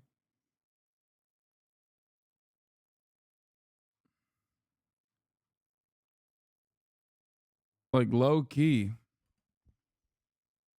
If I'm a baby, I'd be crying at this moment. I'd be going goo goo gaga. Like, what the fuck? Baby's like, this is the chillest day in Florida for me. I'm fucking used to it, you know? Not even a goo goo nor a gaga up in this bitch. Fuck it. Do you have anything with your name on it? And what do you have with your name on it? Pull it out. I already asked you for your license. You're very, very disrespectfully. Thank you. Just reach over and grab it.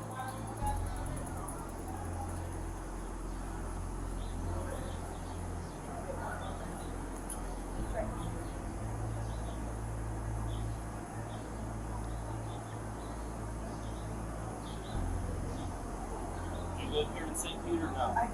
I live at the Alpha House. Alpha House of Flowers. You know the address there? What's the little one's name? It does matter. Today it does. Wait, what?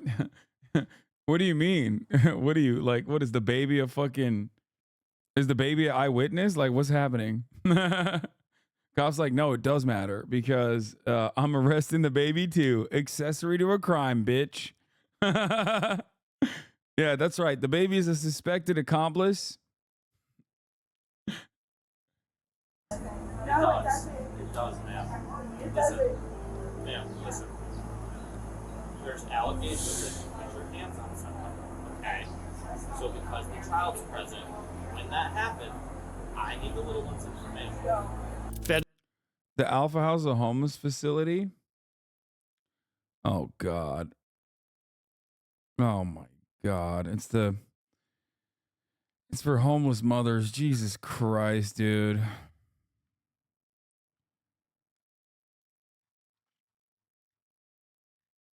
That sucks. See, that's what I mean. Like, Fed up with her attitude and appalled by her total disrespect for her own child, Officer Fisher walks away to speak with the actual victim.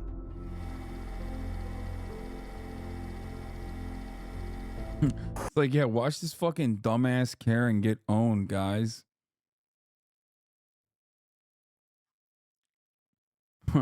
Lol. I hope chat feels better about fucking preying on her downfall, because either she works with homeless mothers at Alpha House or is directly a homeless mother. That's why the first thing I said, YouTubers think a Karen being arrested is the same as a homeless mother being afraid of getting her child taken from her. Like, the thing is, like, I immediately noticed that, like, she's not obviously all right. Okay. But sometimes it's good to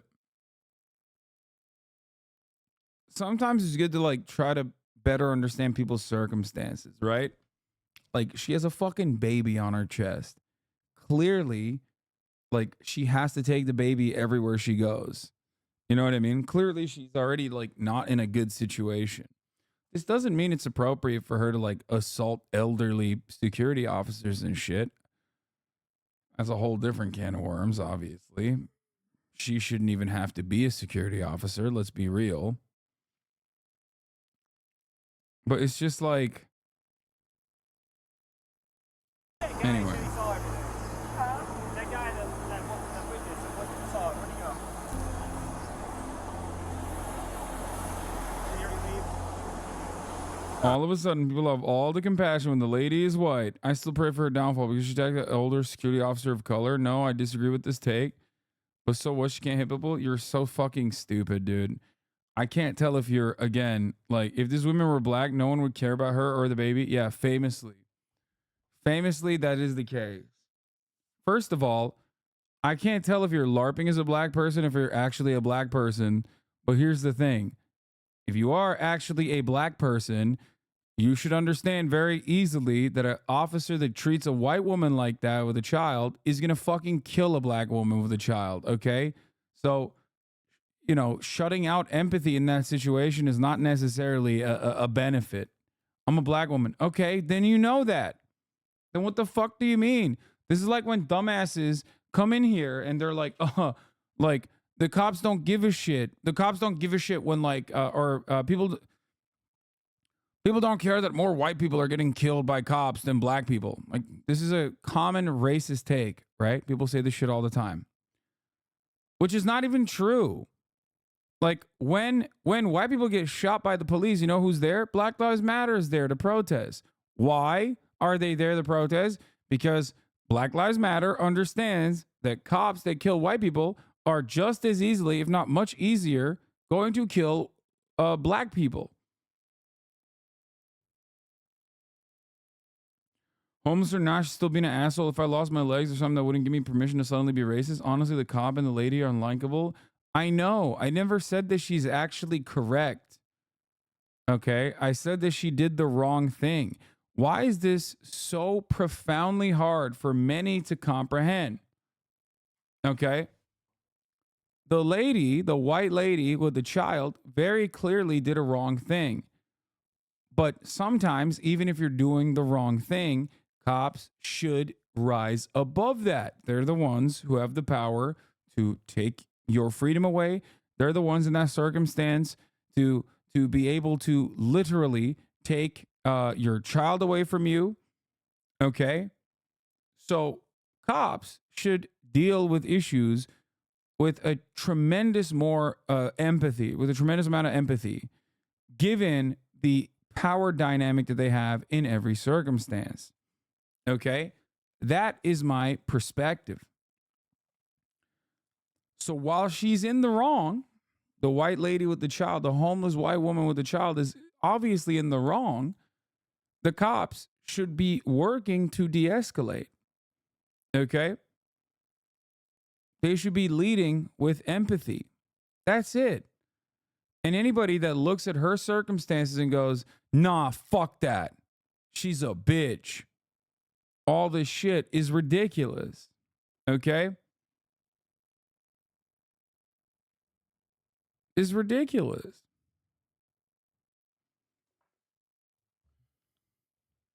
Alright, where did she hit you?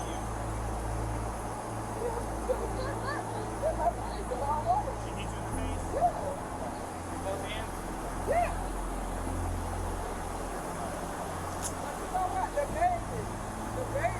Yeah, well, she did it to herself. She put that baby in her way, so. While the footage is obscured, the victim here points out her head and upper body as the places Destiny hit her. Her name is Aisha Latifa Abdullah, a 66-year-old grandmother working as a security guard. Meanwhile, the other officer is still exercising a massive amount of patience in dealing with Ms. Froze. So what's going on? Again, there was allegations that you put your hands on someone. So in the state of Florida, any unwanted touching, that's considered battery. Okay? If someone touched you first and then you touch them, then like that's possible, right? But any unwanted touching, that's battery. So this officer has to conduct his investigation. So I don't know which I'm here, right? You saw when I got here, I came right to you. So I don't know what the other side is saying, but he has to conduct his investigation. An allegation of a crime has occurred. So if he asks for your ID and you refuse to give it to him, that in itself is a crime. Okay? So, look, I don't know what route he's going here, what he intends to do, but I mean, let's just take deep breaths and figure all this out, all right? And like, again, I don't know how far he's going and what's being, completely alleged. All I know is someone called and they said that you put your hands on someone, okay? That's a crime. The reason why I asked for his name is when a crime's involved in front of a minor, I have to report it to GCF. I have to. Well, then I need to call the house that I'm staying at because it's a DCF middleman right there. Okay. But again, I mean, listen, I don't know what the other side is alleging right now other than you put your hands on her, okay? I didn't put my hands on her until she swung back at me because I went to snatch the phone out of her hands. Destiny doesn't realize it, but even after being told the definitions of every crime she's being investigated for, she just admitted to committing battery by stating she was the first person to unlawfully touch the other, as well as admitting that at any point she did begin hitting Aisha Abdullah. But just watch how embarrassing her attempt to wise up and follow the kind of bad legal advice you'd find on Facebook is when Officer Fisher returns. Miss Froze? Yeah. All right, Miss Froze, do you want to answer any questions and talk to me about what happened today or no? I mean, am I being placed under arrest? Yeah, I'm going to read you your rights before I talk to you. Do you want to talk to me or am I going to waste my time reading your rights? Hey, I'm being placed under arrest. I said you're going to read your rights. Am I being placed under arrest? Do you want to talk to me or not? I'm asking a question so I can make arrangements. Am I being placed under arrest? More than likely you're going to jail. Do you want to talk to me or no? Do you want to answer any questions about what happened? Or tell your side of the story? Like what? Do you want to? Yes or no? It's a simple question. This is so shitty. And like, it's so wild to me that there is definitely like a decent amount of people that immediately go, well, her vibes are off. So I think it's valid for the cops to like literally arrest this person. And I think it comes from a place of not really understanding the repercussions. Like, I'm not a prison abolitionist, right? I've talked about the necessity for detainment and the necessity for at least maintaining the presence of law and order many, many times over. But the standard to clear for someone's freedom being taken away from them, even for a brief moment, must be incredibly high. Like, this person needs to be an immediate danger to those around her. Just simply putting her child in a circumstance that is dangerous is not enough. Okay? Especially when detainment in this situation would literally put the child in a worse overall condition. Okay? It's just crazy. Like, I cannot believe that this is the way that this is going, and it's being presented as like a Karen getting their comeuppance. It's like, bro, this is literally like a pregnant homeless woman with one child already, and is having a bad fucking day.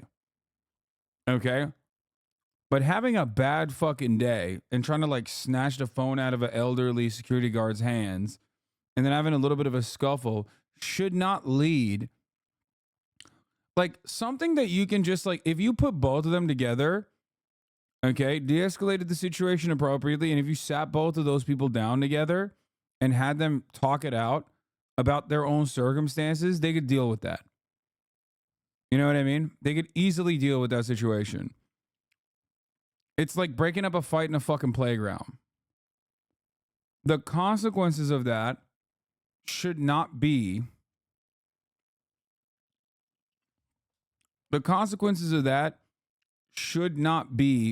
the removal of this child from this, you know, pregnant homeless lady.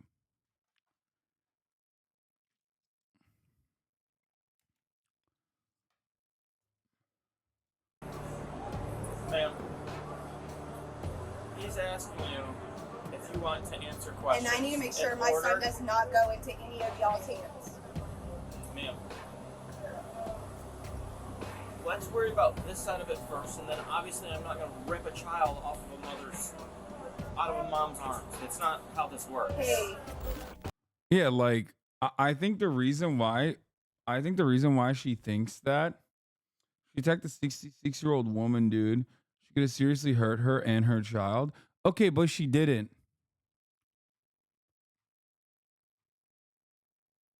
I fucking hate people that are like this, dude. Please.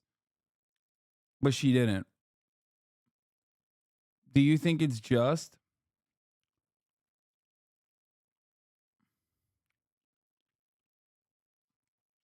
Do you think even if she didn't, the likelihood that like it could have happened, do you think it's good to just like fucking ruin 3 lives at that point?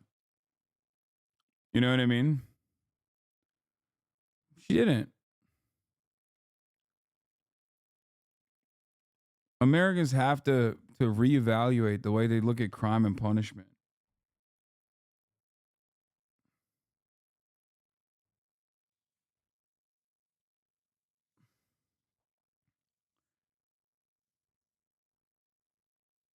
Sucks. Like I said, she did something fucked up. It's not like, what's to stop her from doing it again? The top of the hour ad break is stopping her from doing it again. Yeah, she's a serial assaulter of like 66-year-old security people. Like, I can't believe your solution to this person having a fucked up ass day with very minor repercussions, okay, is take the child, put the child in the system, take the mother, the pregnant mother in the system, put the mother in the system too. Like, That's mind-boggling, man. She's homeless already anyway. Maybe we'll put a roof over her head with the fucking state.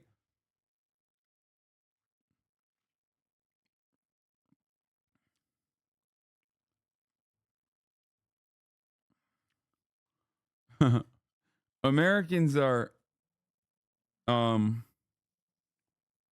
minor. Were you hit? Sorry, Sam, but you can't get away with putting your hands on someone no matter what color you are. You can't hit people. Wait, what do you mean? What color? Who said anything about color? She's not very pregnant. I think it's the Alpha House is specifically for pregnant mothers. Yeah, see? Look, it says the mission of Alpha House of Pinellas County, which is where she says she's from. Like, that's what she says she's staying. Is to prevent homelessness and child abuse by providing a safe residence and supportive services to homeless pregnant women and babies.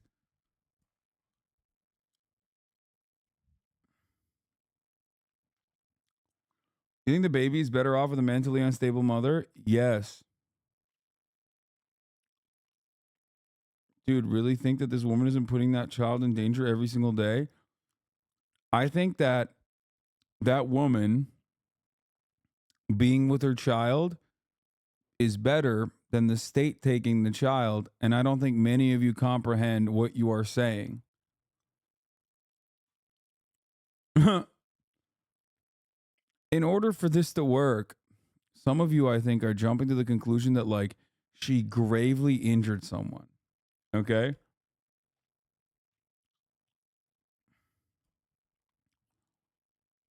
She, like, physically wounded someone in a way that, like, is, you know, reprehensible or some shit. And not like someone having a fucking bad day, having a minor scuffle. It's completely inappropriate. Completely inappropriate. Her actions are completely inappropriate. But, like, think about the repercussions.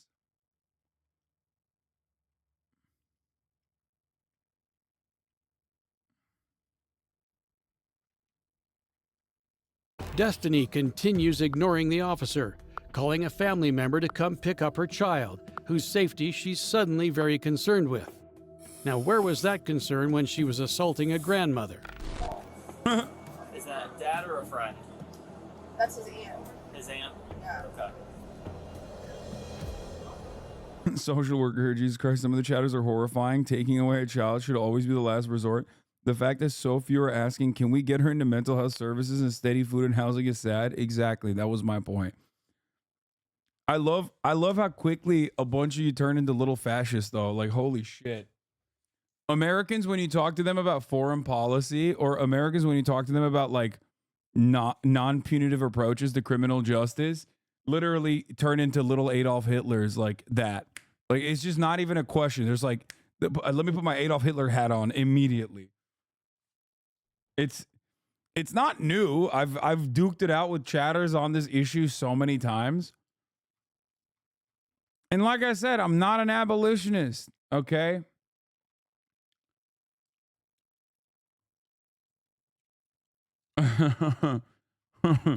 It's crazy.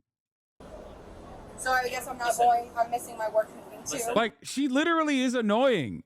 That's the thing. Like, she's so fucking annoying, okay?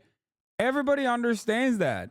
But the punishment for being fucking annoying and relentless after, like, doing something in the wrong should not be, all right, well, the state's taking your fucking child away, dumbass. Like, come on, dude. That's crazy. Listen. In order for him to ask you specific questions about what happened today, he would have to read you your rights. Okay? Also, that's bullshit too. He's lying. No, that's not the case. He's reading her rights specifically so they can open up a case. So he's not, no, you could have a conversation with her. It just would be inadmissible in this situation. So the reason why you're really adamant about this, okay, the reason why they're really adamant about it is because they want to use it as testimony. Reading you your rights If you don't want to answer questions, then She he's needs to not be gonna put in her read 'em. place. She's So crying if now. you're She willing realizes to she done answer fucked up questions now.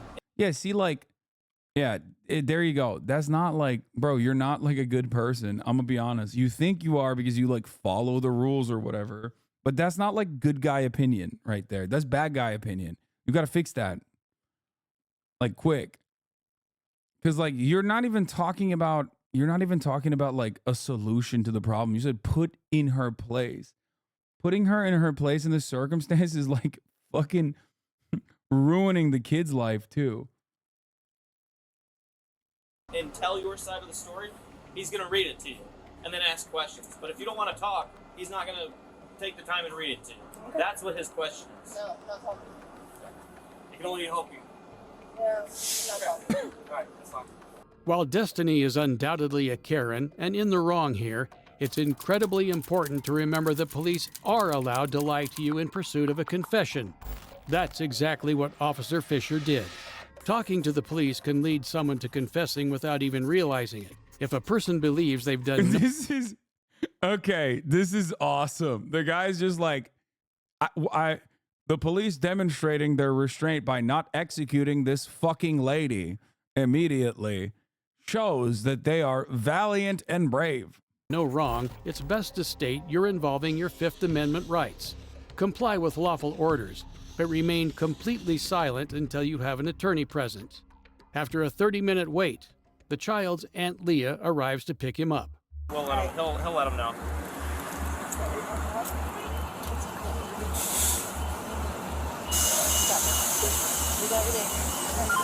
All right, just Okay. Yep. Can I tell you something real quick? I'm gonna be easy. Okay. That I ain't handling you or nothing, okay? Just relax, though. Okay. Destiny was charged with felony battery on a licensed security officer. At the time of this recording, the case remains ongoing, but considering her outright confession on camera, it's safe to say she'll likely face conviction. Oh my God, I hate this so much. I hate the criminal justice system so much. I hate I hate everything. Oh my God. Nobody ever thinks about like the real human toll of this entire situation. Oh my fucking God. Oh my God. I totally understand why fucking Lolo is brain broken. Oh my God. Like I don't know how to describe it. Like this is just so this is so fucked up, dude. It's so fucked up. There is no justice there. Holy fuck. People that's crazy, dog. Oh my God. Here is our very own public defender, Lol overruled. I wish I could help more people understand how evil the prison really is. There's this thing that happens when someone realizes they're going to be incarcerated, and I think it manifests in different ways, but the few times I watch it happen, it's the same. I think the phrase, in like a lion, out like a lamb, the most animated, defiant, vivacious person is reduced to nothing. I've watched firsthand human beings shrink to nothing in front of me and come apart. I cannot explain this experience. I'm lucky to have only witnessed it a few times, but the energy shifts to a realization of what's happening. What comes next? Next, an acceptance of a crushing and brutal reality. Total detachment from life, from family, from friends, lovers, from routine. Absolute isolation and loneliness. An interior and exterior deterioration. A destruction that I can't even fathom and only watch from the side with my hands in my pockets. I cannot explain what it's like to watch this happen, to watch a person disappear in front of you, their humanity erased, their life put on hold, and for what? Most of the time, for fucking nothing. And I'm so angry all the time and so sad. I wish people could see humanity in one another and could love each other better. It's such a fucking waste. Yeah. Another position that I unflinchingly push for is a rehabilitative approach to criminal justice. If I recall correctly, abolition isn't the immediate complete abolition of prisons and the justice system. Okay, well, let's not even get lost in the handles here. A woman got assaulted. I don't know why you're mad. Yeah, black people deserve to get assaulted by poor white single mothers. Disingenuous. I like that you said disingenuous because that is precisely that's precisely what your framing on this situation is. That's not what I said at all.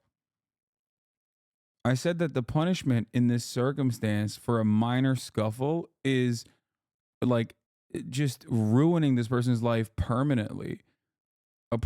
This person with a child. I think that's insane. She's already homeless. I don't know why everybody behaves like this. It's a profoundly American perspective to have. Okay, calm down. You just accused me of possibly being in favor of like a world where black people deserve to get assaulted by poor white single mothers. Like calm down. I'm very calm. I think it is you who must calm down. Accuse, I'm a chatter, relax. Okay, you said, yeah, black people deserve to get assaulted by poor white single mothers after I said, I think it's ridiculous that this person's life is completely ruined even further. That is not my point at all, and you were actually being disingenuous.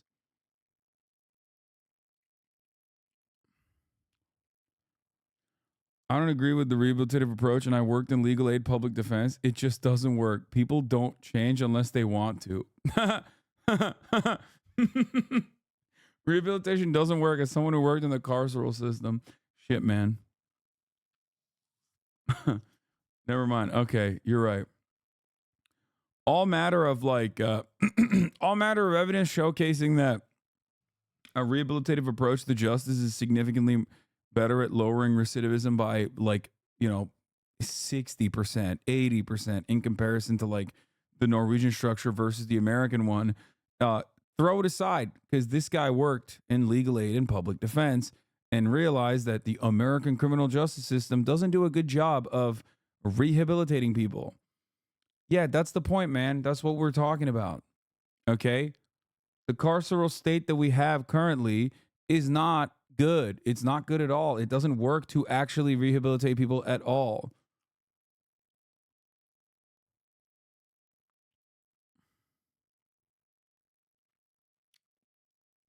It's so funny because, like, I actually ride for this. That's not what I mean. Even rehabilitative programs aren't working, unfortunately. Yeah. What is your solution? We should kill these people, I think. If you've done a crime, I should be able to kill you personally. I agree with what you're saying. I think people are misunderstanding you. I think they think because she tried to do an assault, she had the ability to do it again. And if it happens again, then what if something bad happens to the child or someone else? But I agree with you how she needs help rather than her life being taken away from her. Oh my God.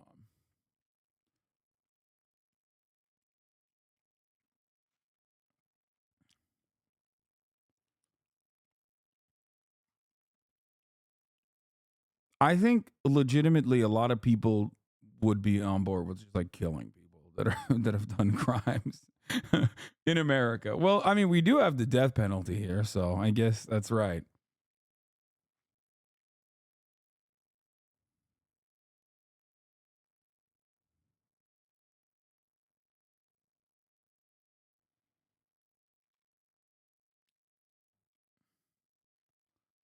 Anyway, I am a firm believer that you do not have to be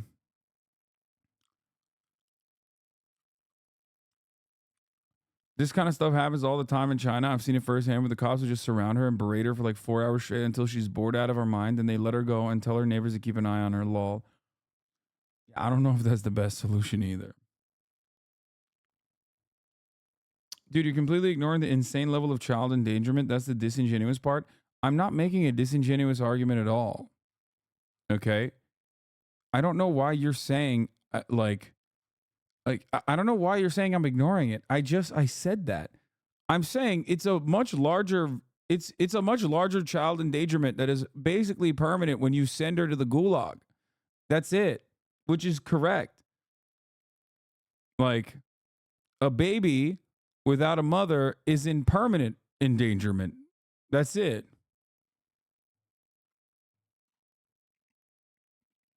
ACAB, obviously, but they're going to scrape that kid off the street one day. Oh, okay. Got it.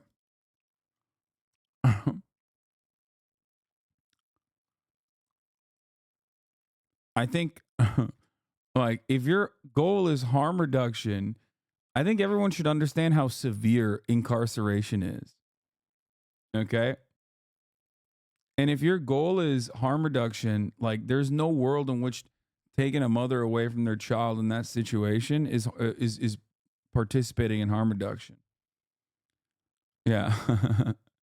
She's endangering the child. We should literally put the child in perma-foster care. But Karens don't just disregard the safety of infants. As contemptible as it sounds, some Karens even despise dogs and disabled people. On February 16, 2023, an officer from the Indian River County Sheriff's Department in Fort Pierce, Florida, responded to a call at a local public supermarket, claiming that someone had assaulted a disabled man with a service dog. A service dog here. Another customer said it's not a service dog, so she kicked him in the ass. She kicked the service dog, or no, kicked the gentleman. I clearly don't think she should have been incarcerated or have her child taken away. You just said, I'm ignoring the insane level of child endangerment. You made it clear that you say she doesn't deserve prison, but like she's doing insane levels of child endangerment. Well, she's going to prison.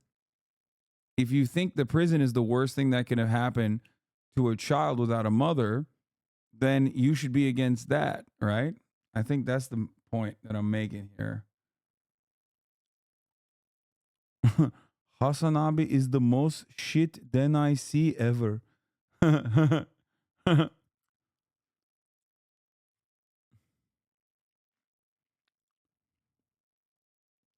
what the guy said.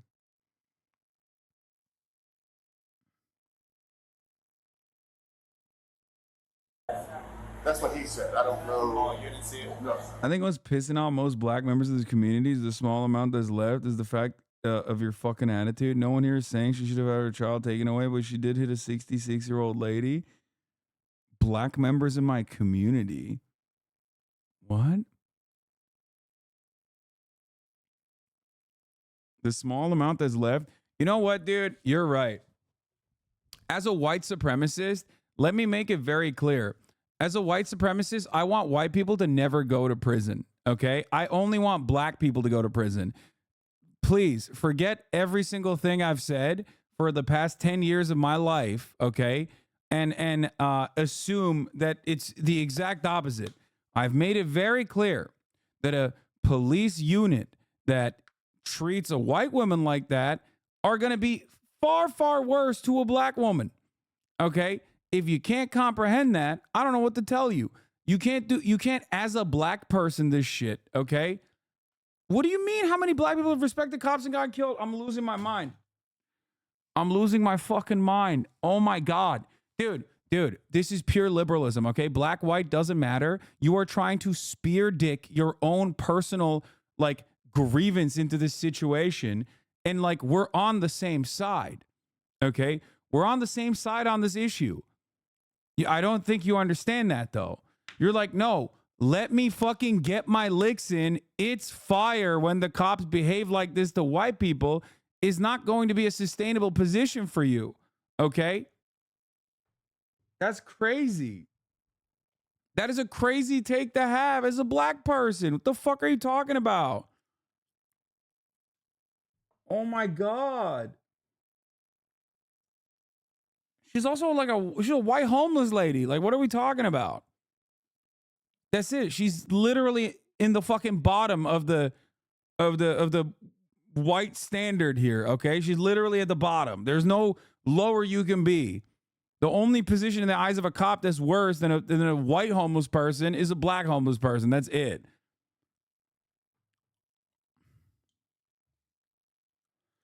Oh. Bro said the small amount that's left, you shouldn't even respond. Yeah, I didn't realize that my anti-black rhetoric was really pushing black leftists away here. God damn, dude. It's weird because black leftist content creators don't seem to think that I have anti-black opinions at all.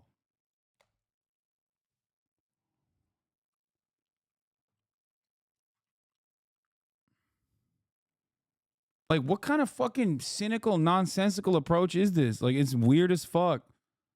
To me, this chatter was just waiting to air grievances on you. You don't normally drop black people don't like you like that for no reason. Yeah, exactly. Such a weird way to fucking approach the situation. What the fuck?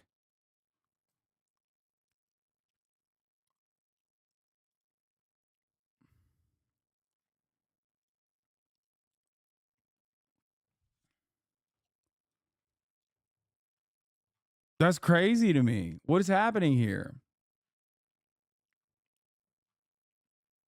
You've been a 35-month subscriber and you're over here being like, this is why black people don't like your community. Okay, dude. Get the fuck out of here then. Suck my dick. Jesus Christ. Insanity, dude. Fucking turning into a bar but in like half of a second.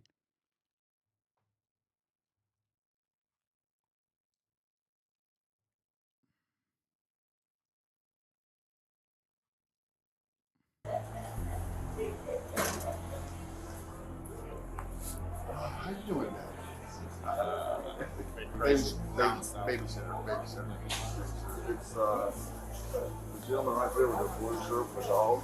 Yeah, man. In a situation like that, I'm probably most likely gonna demonstrate empathy to the person who's like being apprehended and arrested by the police, regardless of what kind of fucking episode they're having. You know what I mean? My expectation from the police always is going to be that the standards, if the power you have over a normal civilian is that you can rob them of their fucking humanity in that very moment, you can rob them of their life, you can rob them of their freedom, you can take their child away, then yeah, the fucking the seriousness that you must demonstrate, it needs to match up your power in that circumstance. Okay? You can't just like behave this way. I mean, holy shit, dude. This is literally this is a straight up Angela Davis, our prison's obsolete moment. The solution to the criminal justice system is not pinkwashing prisons and ensuring that the women's prisons are more aggressive and meets the violence standards of the male prisons. The solution is lowering the standard of violence in the male prisons as well. Okay? And she's a black woman who wrote that book. If you want to go fucking read a book, Mr. Hasan, you don't read anything about, you don't know anything about abolition. Like, I do. I understand the concept. There you go. Go read Angela Davis.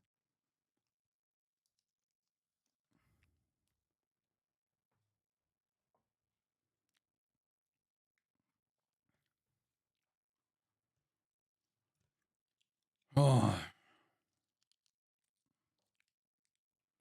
Yeah, also, the last video was a white woman, and I had a completely different analysis because it was a completely different circumstance. Exactly. Like, everybody forgot, though, I guess. It's just sad that people just, like, immediately hit the fucking Hitler particle so quick.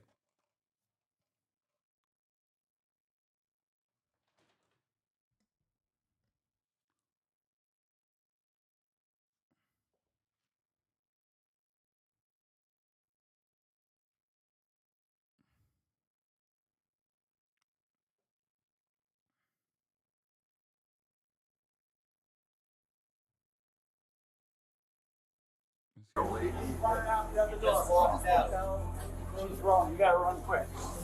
I don't think she's gonna outrun me, that's for sure. That's a fact. Where's she at? That lady over there? I got you. She's trying to move quickly because she knows she stepped down. The victim's name is Martin Drabeck, a disabled 71-year-old man. He eagerly directs the officer to the woman who he claims assaulted him, hoping she wouldn't have time to flee. Now, no matter what you imagine this assaulter might look like, I guarantee you'd never expect what the officer encountered next.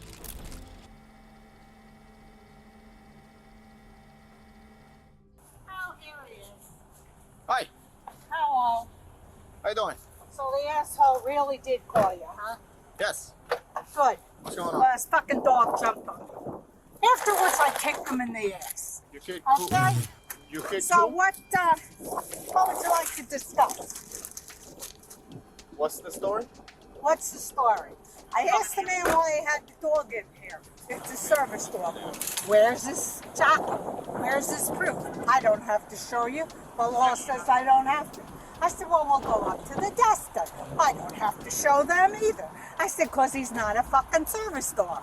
And then the dog jumped on me, so I turned around and I kicked him in the ass. The assaulter shown to be 80-year-old retiree Virginia Wargo Pitzner, while most people are reluctant to admit their crimes to the police. Before the officer could even get a word in, Virginia already confessed to assaulting Martin. The manner in which she describes the event shows a level of entitlement you'd think nobody could maintain after 80 years on Earth. It's clear that this Karen has never experienced consequences before, but that egocentric world... Dog, she's 80. Oh my God. There ain't no fucking way. Dude, this is the craziest. This channel is actually the first one I get, right? But like... This channel is crazy, bro. Yo, dude. What? Kill her. Kill her. Oh, my Lord. Oh, my God. By the way, yeah, you just said, why can't Biden sound this lively? It's kind of funny. View of hers is about to be brought tumbling down. You have your ID on you? He then presented this thing. I don't do this. I mean, like 2 out of 3 of these stories have literally been like totally vibes based, right? Situation could have been handled with like this, and then it's handled with like the shitty attitude of the person in the situation, like the perpetrator, causing them to get like, you know, violently apprehended. I don't know if she's going to get violently apprehended, but all apprehensions are violent. Okay. That is my standard. I hope you understand. Anytime you put cuffs on a human being, that's violence. Okay. Straight up.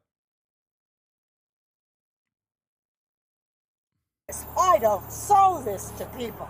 But here's this thing. I said, shove it up your ass. Well, he doesn't have to. Number one, you don't work here. It's not your right to be asking around. It's not my right? No, it's not. Oh, well, here. I don't need your debit card. I need your ID. Why not? You're going to give me a ticket. As a matter of fact, you are going to jail. Oh, that's even better. Yep. So, turn around. Yo, that's crazy.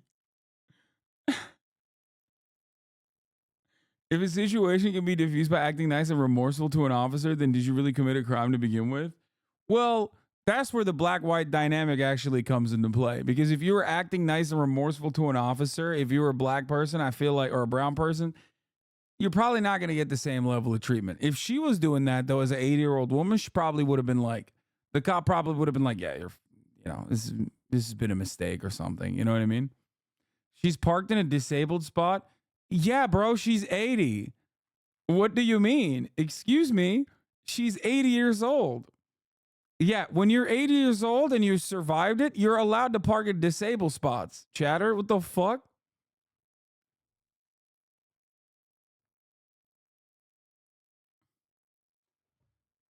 She does not look 80. The video says she's 80. Put your hands behind your back. Give me a fucking break. Turn around, put your hands behind your back. Oh, wait. Can I put my wallet away? Turn around, put your hands behind your back. Oh.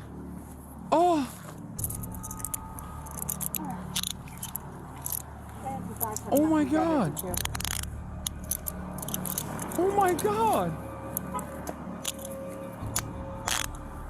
Bro, I'm sorry if an 80-year-old, oh my God.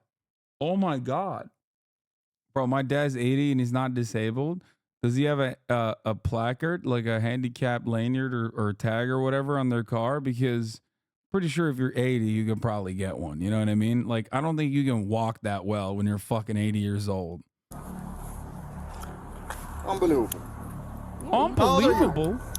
I'm 80. You're 80, acting like a 14-year-old. Well,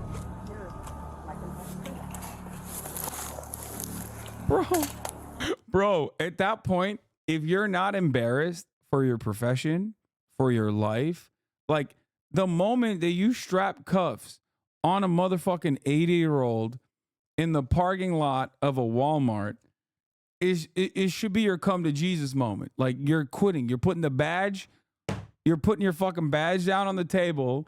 You're taking out your service weapon and you're putting that on the table too, and you're saying, I'm done with this job. Okay? It is a Publix. You're right. It's not a Walmart. Classic Florida case.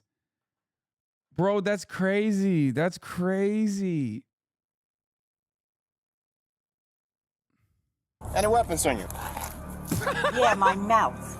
I can see that. You're just leaving that in the middle of the street?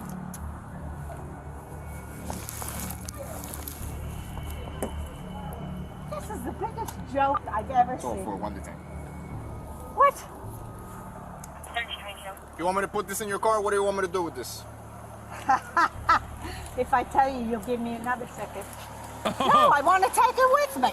Oh, she said, I want you to show it in your ass. Why would I not want my license, my credit? A cop tased my grandma here in Australia and the entire country lost their shit. You're telling me they arrest grandmas and call them Karens in America? Chatter? We are a very fucked up country. That's all I'm going to say before people start chirping at me and be like, wow, Hasan, you don't want an 80-year-old to go to fucking jail for showing some lip after kicking a guy in the butt with a service dog? That's really fucked up, Hasan. Yeah, I'm going to go at, this is a their 80 moment, okay? Here's the thing. This might be a controversial opinion. But once you're above like 78, or if you are below 18, but especially below like 14, okay, you automatically hit this area where law enforcement should never deal with you. Like, unless it is a ridiculous circumstance, right? Unless you're like somehow a fucking mass murderer, okay? You are outside of the boundaries of law enforcement, okay? That's how I feel about it. Like, there's, or a pedophile. It's like, dude, first of all, I said under 14. I don't think you can literally be a pedophile under the age of 14, chatter.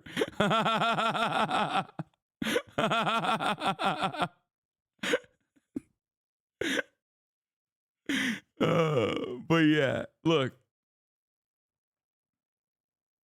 Okay, Hasan, I was with you on the last one, but you're way off on this. 80 doesn't mean you're disabled. It's not about age when it comes to being disabled. Bro, it's 80. Like, it's a statistical probability at this point that, like, you probably are disabled, right? Like, of some variety. What 80-year-old do you know that's just, like, running around and is such a genuine present danger to the public that they deserve to be handcuffed? What the fuck? Oh, my God. Cards and all my money put back in my pocketbook and take it with me. Okay, well, I gotta search it before I take it, okay? I'll go right ahead. My pen might do something to you. Watch out. It's a James Bond little pen. Yeah. Walk over to my car. Oh, no, it's not your car. It's my car. I pay taxes. I pay taxes as well. Probably pay more taxes. Yeah, by the way, doesn't she have a disability plate anyway? I doubt it. The officer deserves to be commended for how well he's handling the situation. He arrested, he fucking handcuffed an 80-year-old. Hello? Commended for what? When I watch videos like this and I see like even members in my chat defend the cops' behavior, I do sometimes feel like I'm living on a different planet. Like, I straight up feel like I've lost the plot. Maybe I've lost my mind, right? Because, like, I look at a situation like this and I'm like, that's crazy. Like, that did not need to be dealt with that way. Right? Like, are we for fucking real right now?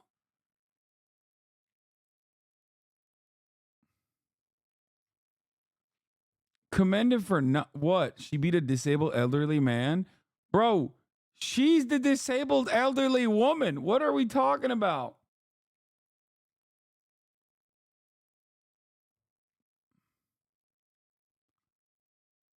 The 80-year-old wasn't kidding when she said the only weapon on her is her mouth, as she's taken every opportunity to be as rude as possible to this officer. It really seems like she's delusional and doesn't understand the severity of her situation, but it'll quickly become clear. Why do I not have a right to question a person when the law says you can't have a... Bro, she's literally going to jail for vibes right now. This is pretty fucked up. That's crazy. She's going to jail for she got handcuffed for being fucking annoying. Trump will be 80 soon. She did not face prosecution. Yeah, it's the same, dude. These are the same situations. Notice how Trump has not been handcuffed at all, by the way, in any of the situations that he's been in. Because there's a different standard. Not for 80-year-olds, but for rich people.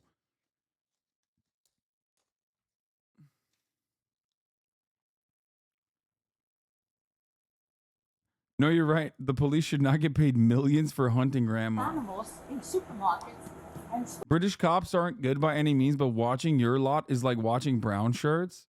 Yeah.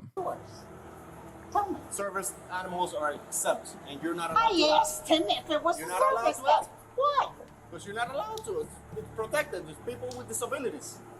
You didn't know that? Because it's in his head. That's where his disability is. She's being ableist too. You still don't have the right to make you kick someone. The dog didn't have the right to jump on me, did he? Service animals don't jump on me. You instigated the whole thing. Bullshit. Dog jumped on me before I kicked him in the hips. According to Florida Statute 413.08, subsection 4, any person who interferes with a disabled... Bro, I'm sorry. I don't know what the deal is with like the disability of this guy, but it is kind of nutty. It is kind of nutty overall. No, she did. She kicked the person. She didn't kick the dog. She kicked the dude in the butt. The dog jumped at her, and she kicked the dude in the butt. So the thing is, she's 80. Like, what kind of damage is she doing in this circumstance? You know what I mean? To the dog or the fucking person. Disabled vet with a service dog versus disabled elderly with a parking permit fight. Disabled person with a service animal's admittance or enjoyment of public places is guilty of a misdemeanor. Okay, maybe this is fucked up to say, but this dude has to be like insanely disabled for me to be on his side in this story. Okay, I'm talking like at least blind. Okay? Like, because if we're talking like, oh, this is my dog for agoraphobia and this 80-year-old kicked my butt, I think you deserve to go to jail. Okay? Fuck it. I'll say it. Get mad at me all day. Okay? He needs to be at least like, not even just blind, but like blind and also unable to walk. Because I saw this motherfucker. He was jogging through the store looking for a cop. Okay? You have to be blind to let an 80-year-old kick you in the butt? He needs to be older than her. In which case, then, okay. Like if he's like 84, then it's like, all right, even then, this can be dealt with through other means. You know what I mean? But he needs to be at least like a little bit older than her, right? Because if he's younger than her, that's crazy. Are you telling me if an 80-year-old kicked Karen, 80-year-old Karen kicked you or Kaya, you wouldn't body the grandma? No, because I'm not a psycho. What are you saying? No, of course not. What the fuck? Just fucking, just elbow the grandma. Just like shove her into the fucking ground and be like, police, police, come here now. That's so funny.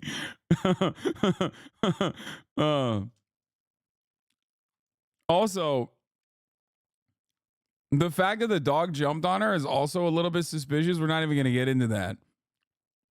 But, wait, what am I at? I'm at 31:35. Before I forget, because I saw the original. He said, I don't know. Oh, you didn't see it? No. I want to see this guy with the dog. How you doing, man? Babysitter. It's the gentleman right there with the blue shirt with the dog, and I believe the lady. What's wrong? You gotta run quick. Oh, get the fuck out of here, dude. Well, I don't think she's gonna outrun me, that's for sure. That's a fact. Where's she at? Bro, he's running. Oh, come on, man. Come on, man. Get the fuck. Oh, dude. Dude. No. Arrest that man. Arrest that motherfucker right now, bro. Not all service dogs are guide dogs. I don't give a fuck. Okay? Arrest his ass, bro. Not all service dogs are guide dogs. I can run. I had a service dog. She was playing with the disability police. People with service animals deal with this harassment constantly. No, I think that shit's annoying as fuck. But I don't think she should be handcuffed as an 80-year-old woman. Okay? Get the fuck out of here. That's crazy.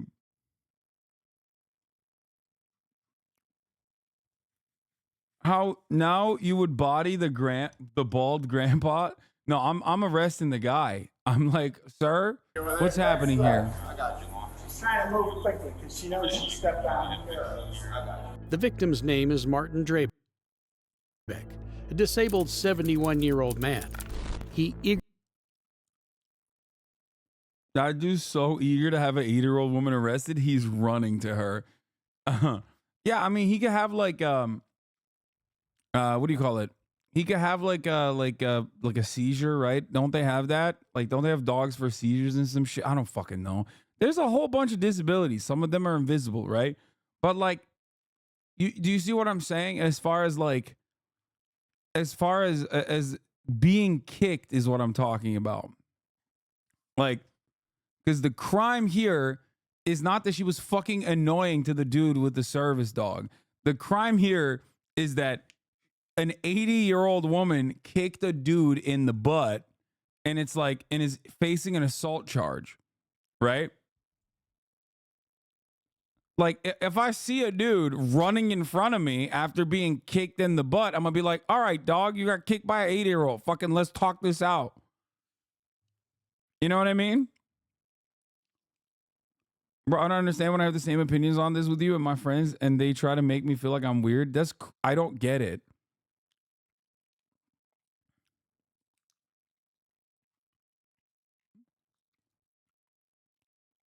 What is this? I mean, it's crazy the service dog didn't do nothing after she kicked his owner. Useless motherfucker, JK chat, kill. No, guys.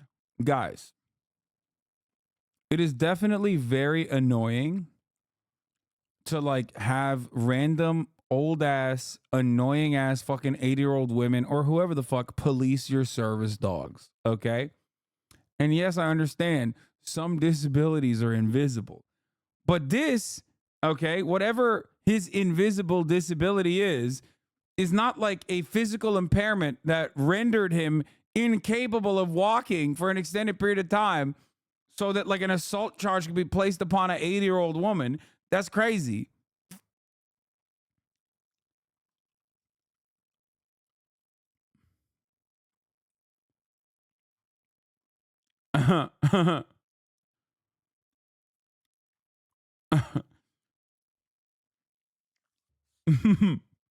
Bro, they fucking put the question becomes, what's it to her though? No, for sure. But also, come on, guys. The punishment needs to fit the crime. I'm actually offended as fuck as a disabled person with you just saying, okay, cool, her age means she can assault anyone. Worst take ever by you? No, I think that's a good take.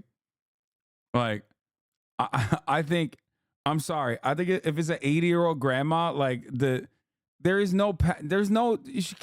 she's got nothing. She got no fucking junk in the trunk. There's no kick there. I'm disabled and I agree with you, so I cancel out that chatter. Let's go. You're pissing off all corners of the community? Yeah. Yeah. Dude, come on, dude. What if she's a habitual disabled person kicker? Yeah. What if she does this again? Yeah. Here. Okay, here it is. The answer to that is, so what? That lady could kick me in the ass every day. Nothing, my life would not even remotely change, okay? That's my point. Bro, she is literally going to more likely pull out, like she's more likely going to pull a muscle or break her own fucking ass bone while in the process of kicking the next victim than anything else. What are we talking about? What the fuck? She's on like 8 HP left and you guys are like, dude, no, this is fucked up.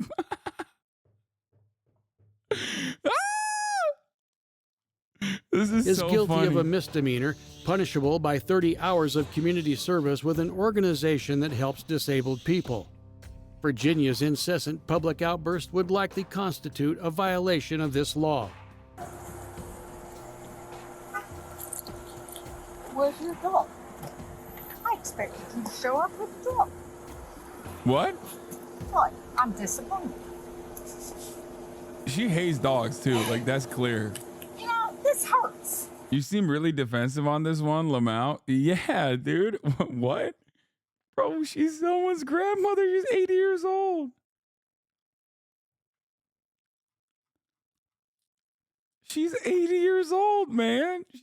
Have you guys ever been handcuffed? Do you know what that shit's like?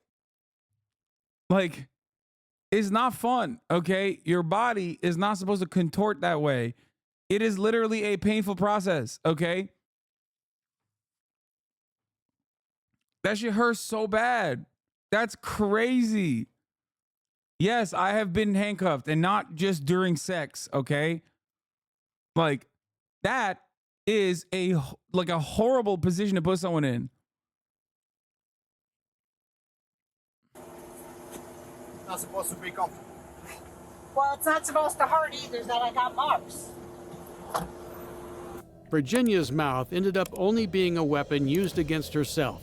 In the end, Virginia Ann Wargo Pitzner was arrested for the first time at 80 years old, charged with felony battery on a person over 65, as well as misdemeanor disorderly conduct. She was released on a $3,000 bail shortly after arriving at the Indian River County Jail, with the case still pending at the time of this recording. Bro, I swear to God, there is literally something wrong with Americans. No. We have collectively lost our fucking minds, dog. We have, oh my God. Oh my God.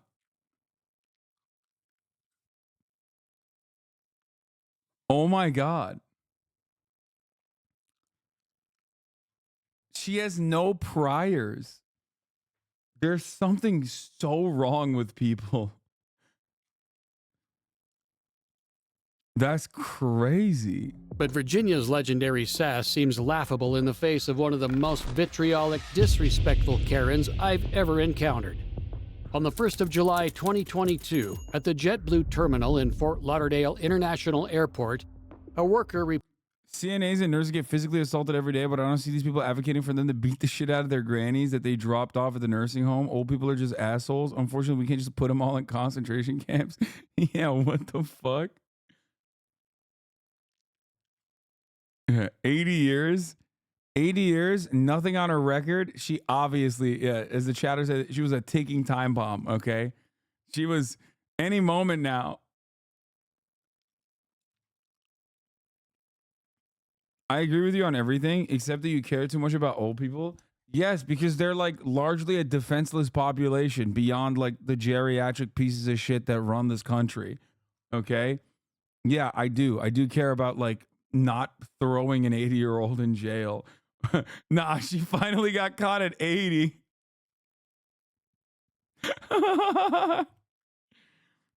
Do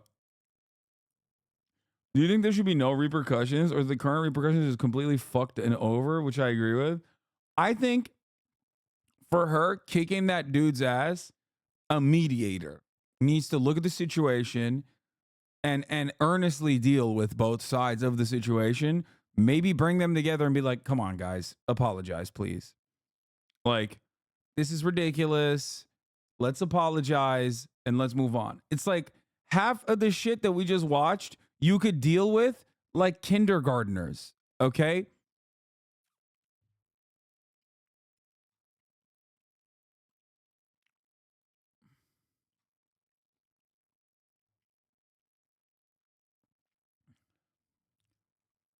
Like, this is not, I think people consider, I don't know if I have like a higher standard of what is like a genuine assault, like what constitutes genuine assault. But I do feel like even a fight, even like an actual fight that breaks out, right? Like a straight up fight, and you get like seriously injured. Even in that situation, I feel as though I feel as though there's like an alternative there. You know what I mean? There's something beyond. Like if you could, I mean, I've been in a lot of fights, right? I've been in a lot of fights back in the day. Okay. And I guess like both parties, both myself and the other party, could have gone to fucking jail in every single one of those circumstances. And that feels really weird to me. Like, it's fine. You know what I mean? Sometimes you just fucking fight. Said you got your ass beat in those fights too. Not all of them, but I have definitely gotten sucker punched. You know what I mean? I don't think that person should have gone to jail. Like, I'm glad that person did not go to jail. You know what I mean? I feel like it's crazy. Euro bar fight would get federal charges in the U.S., ignoring potential for firearms.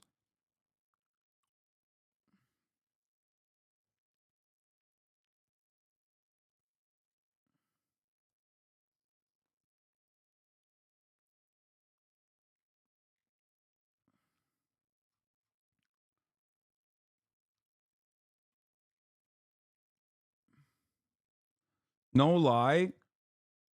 I do think about that cunt that got Emmett Till killed, and I salivate at the thought of her elderly ass getting her penance. Okay, but that's different. That person like did a white supremacist hate crime and exercised state violence against an innocent black child. You know what I mean? Like that doesn't meet the same standard, right? Like that's entirely different. You know what I mean? Like it's very different than like, it's very different than kicking an 80-year-old kicking a 70-year-old's ass. And also, she wasn't an old woman when she did that shit, right? This lady kicked an old guy in the ass once in her entire 81-year life. Yeah, exactly.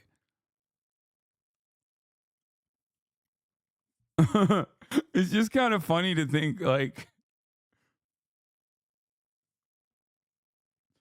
I think the strong reaction against that lady, who's the embodiment and entitlement of the lack of accountability that happens to white conservatives, the chat is understandably, if not rightfully, resentful.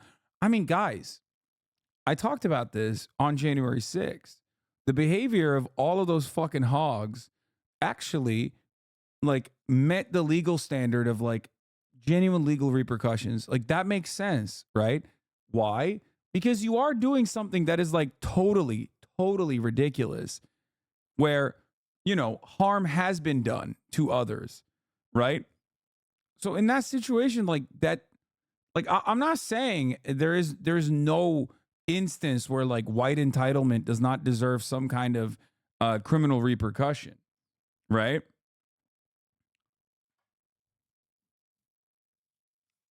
But I feel like you have to make sure that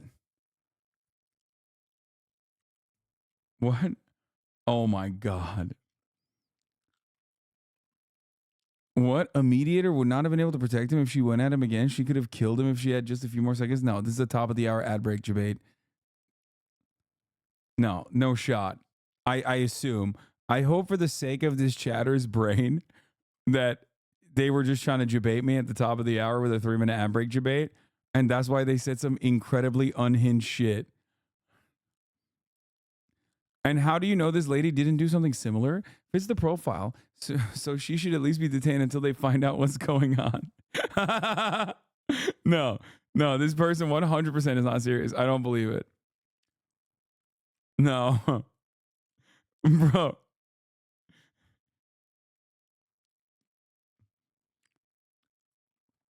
They're referencing what people said after the Will Smith slap. Yeah. Oh, that was another great one. It's like people freaking out over the Oscar slap. Yeah, exactly. Dude, that's what I said. Remember after the Oscar slap where I was like, what is wrong with y'all? Like, everybody calm down.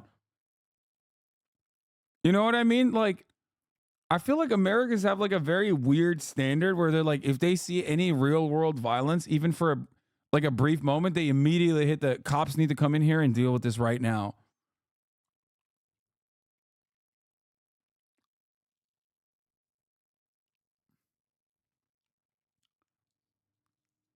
First time you get caught isn't the first time you do something. I think they should throw this old woman in the gulag.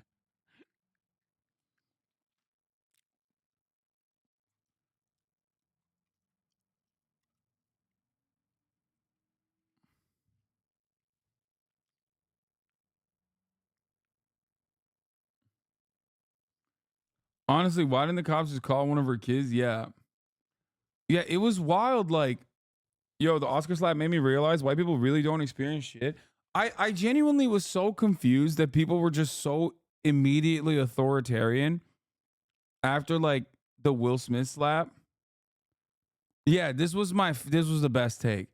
He could have killed him. That's pure out of control rage and violence. They've heard a million jokes about them in the last 3 decades. They are not freshmen in the world of Hollywood and comedy. He lost his mind. I think I made Judd Apatow delete this tweet, by the way. I retweeted it and made fun of him.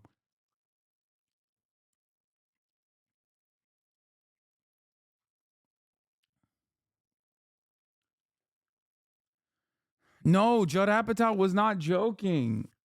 Like, I'm not even kidding. Judd Apatow was not. No, this was real. He literally said this. And it was like, it was so weird. It was so strange to me. It was so funny that like this was the reaction between like Will Smith and Chris Rock, like two dudes that have known each other for like 35 fucking years, right? And like the solution to that is like, we have to arrest Will Smith. Like, yeah, he wasn't right. You know what I mean? He wasn't. Like, he behaved like a little bitch.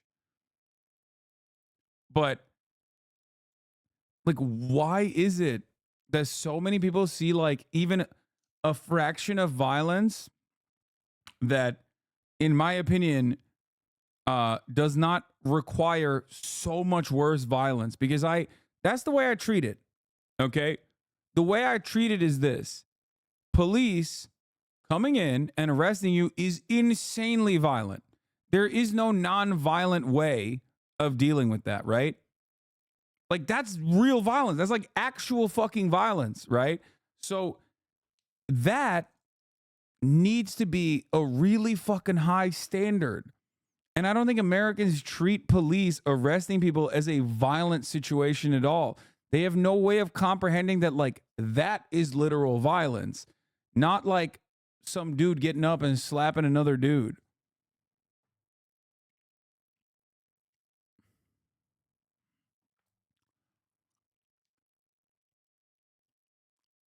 In public discourse about crime, people typically use violent and nonviolent as substitutes for serious versus non-serious criminal acts. That alone is a fallacy, but worse, these terms are also used as a coded, often racialized language to label individuals as inherently dangerous versus non-dangerous.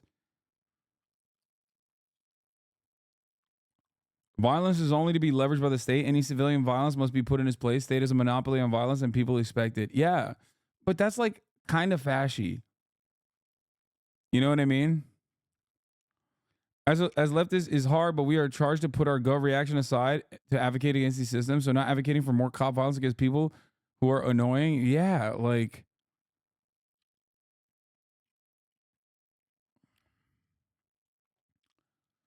All kidding aside, we can't have people thinking it's okay to slap, kick, or sucker punch people in the streets, man. Brother, nobody thinks that that is the case. Okay? What are we talking about? Like, who the fuck...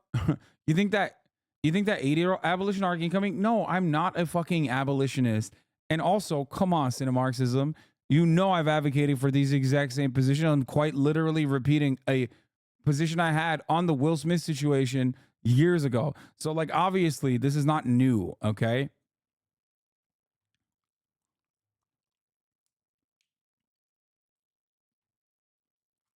It's kind of crazy.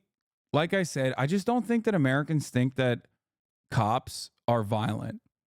And by that, I don't mean, like, violent in, like, the George Floyd sense, right? I mean, like, they don't think that a regular altercation with the police that ends up with you behind handcuffs or behind bars is a violent act. And it is. And sometimes violent acts are necessary, right? Like, sometimes violence is necessary. Uvalde, violence is necessary in that situation, right? Do you understand? Because that reaches the standard, right? If someone has a gun and they're killing people, then yes, violent apprehension is going to be a necessity in that circumstance. But if a fucking 81-year-old, like, you should be able to fucking comprehend when you look at a situation like this where an 81-year-old kicked the butt of a 71-year-old with a dog, like, that doesn't meet the standard of state violence, in my opinion.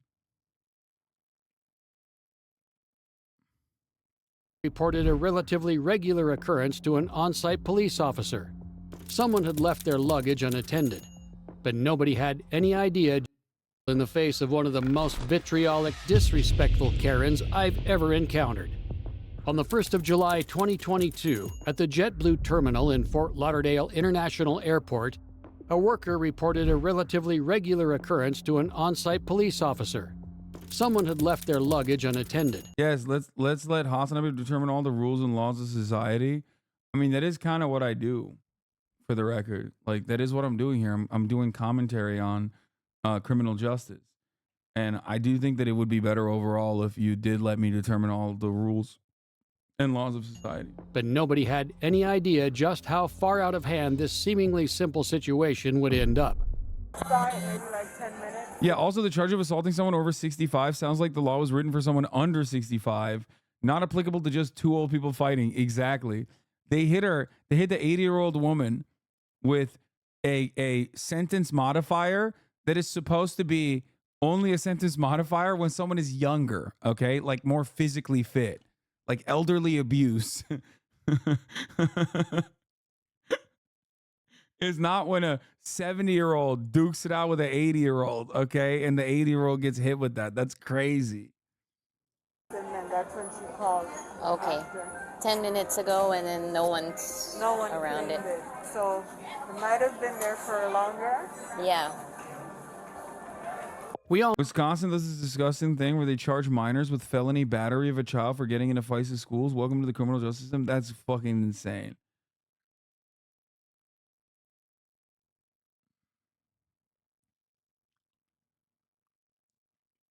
That's insane, dude. Holy oh my God, that's so bad. Oh my Lord, I'm a public defender. That is fucking gross, dude. Jesus Christ. I don't know how y'all do it, honestly. I would be losing my fucking mind. Oh my God. That's so evil. Dude, that's pure evil. That is like, That's like comically villainous. That is actually, God, America is such a cartoonishly fascist adjacent country in so many ways, and we just don't even think about it. Right now, they want $35,000 for a mental health break that a 16-year-old had. Oh my God. Oh my God.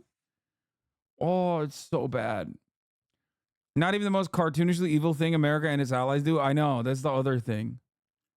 Like, this doesn't even meet like the top 10 most evil shit. I'll know how extremely tight airport security can be, with constant announcements reminding travelers to never leave luggage unattended. As recently as March 2023, this very airport had to be evacuated when an unattended suitcase was found. Thankfully, after having a bomb-sniffing dog check this bag out, the officer found it'd be safe to search in hopes of finding information on its owner. This looks like documents. Yeah. Like, FAU, education. Didn't people get arrested? People didn't get arrested for your fight in high school? Bro, when I was in fucking middle school, one of the kids literally walked me home with a knife in his hand, okay? It's more so that I de-escalated by talking to him because he didn't know where I lived and I was walking home, okay? And he was like threatening to stab me, okay, with the knife. He had a butterfly knife. He was threatening to stab me. I de-escalated and I walked all the way home because he didn't know where I actually lived. He thought we were just like slowly walking, okay? My mom was scared. This is before we had cell phones, by the way. That's how fucking old I am. So my mom was scared, right? I don't think I had a cell phone at the time. I wonder if I did, but I was maybe too scared to pull it out. I don't remember that detail, but whatever. My mom was scared because it was so late. So she was waiting outside the house and she started yelling at me, okay? Because she thought I was dicking around with friends. And the kid got scared when she saw my mom and ran away. Okay. This is a kid that I also was, you know, he was also at the school. Why did you try to stop you? We fought.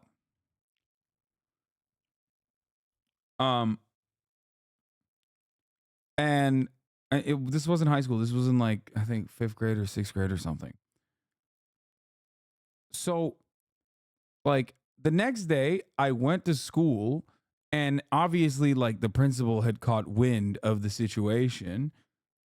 And yeah, the principal pulled him in front of the entire fucking school and like grabbed him by the ear. That was the way that like Turkish principals love to punish. I got hit with like, I got hit by my teachers a lot. I got the most common methods were you had to do push-ups if you were late to class, or you'd have your ear pulled, or you get hit with a jetvel, a ruler. You had to do this. And they would fucking smack the shit out of your fingers with a ruler, you know, stuff like that, right? And like the principal fucking grabbed this kid by the ear in front of the entire fucking school, okay, and was like yanking on this fucking little kid's ear and made him like he was crying, he was bawling his fucking eyes out. And he made him apologize to me in front of the entire school for trying to stab me. That was his punishment. Okay? That was his punishment. That's it. And it was fine after that. Okay? Guess what? It would have been way fucking worse. It would have been way worse if he went to prison. Like, yeah, that's good. I'm happy with that. Okay? Fun little story. I didn't die. Okay. He didn't go to jail. And that's a big W for the situation overall. He never fucked with me like that ever again. Right? My point is, like that kid's life would have been so he became a celebrity early on by being a victim. Got it. What the fuck? What are you saying? It doesn't even make any sense. Like, I don't think cops should be involved in schools like that. You know what I mean? maybe it's not the best idea to, you know, pull someone's ear. Like, I'm not saying corporal punishment is good. But my point is, it's definitely better not to deal with situations like that with like an actual, with actual state violence, right?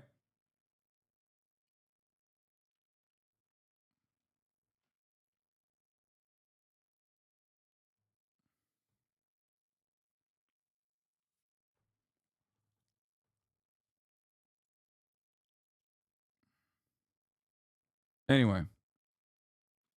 Oh yeah, that's part of what's causing the death a little bit.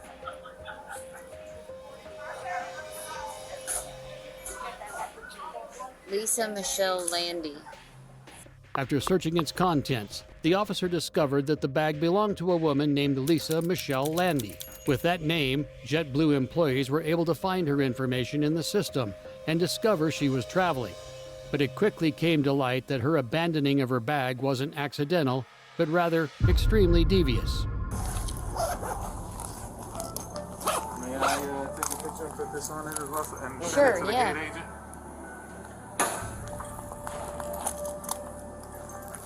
It's broken, so. Yeah.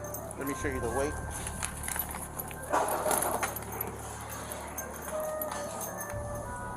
Wow. 80 something pounds. 83. She's just leaving all her stuff, I guess. That's like cargo. She didn't want to pay the $150 plus the bag fee, so she said, I'll leave it there now. They'll have to send it to me. Did the, what time does the flight leave? They're supposed to be boarding. It is delayed, so he's going to pull her from it, so. Wait, what? Why? And the deputy over there's also looking for her. This is good. What is happening? She like left their bag behind or something?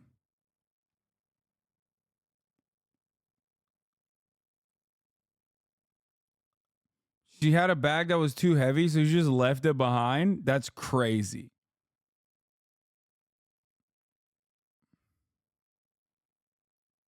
I think she left it on purpose, knowing people.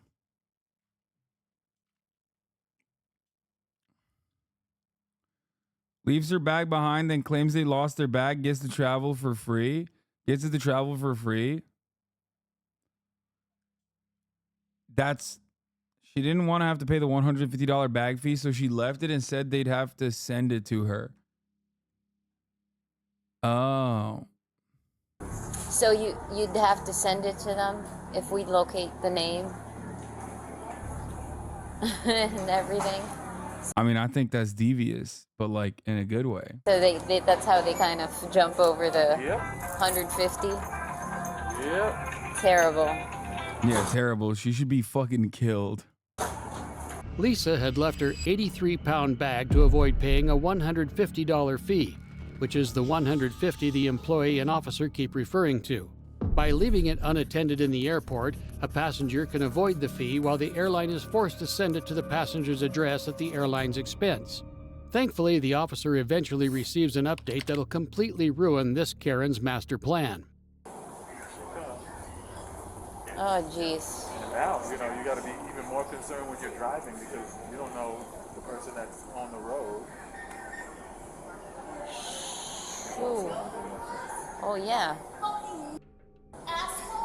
Yo! Lady!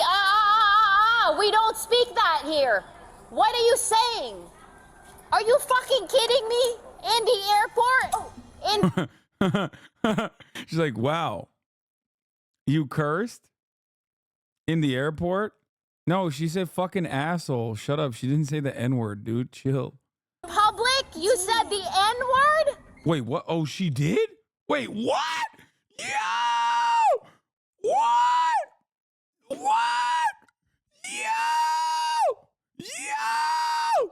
Yo! Oh! What the fuck? Dude! Yo, I thought they believed it, so I thought she just said fucking asshole. Bro, she said it so fast. Like, that rolled off her tongue that, like, there's not even breathing room in that situation. Wait, hold on. Ooh. Oh, yeah.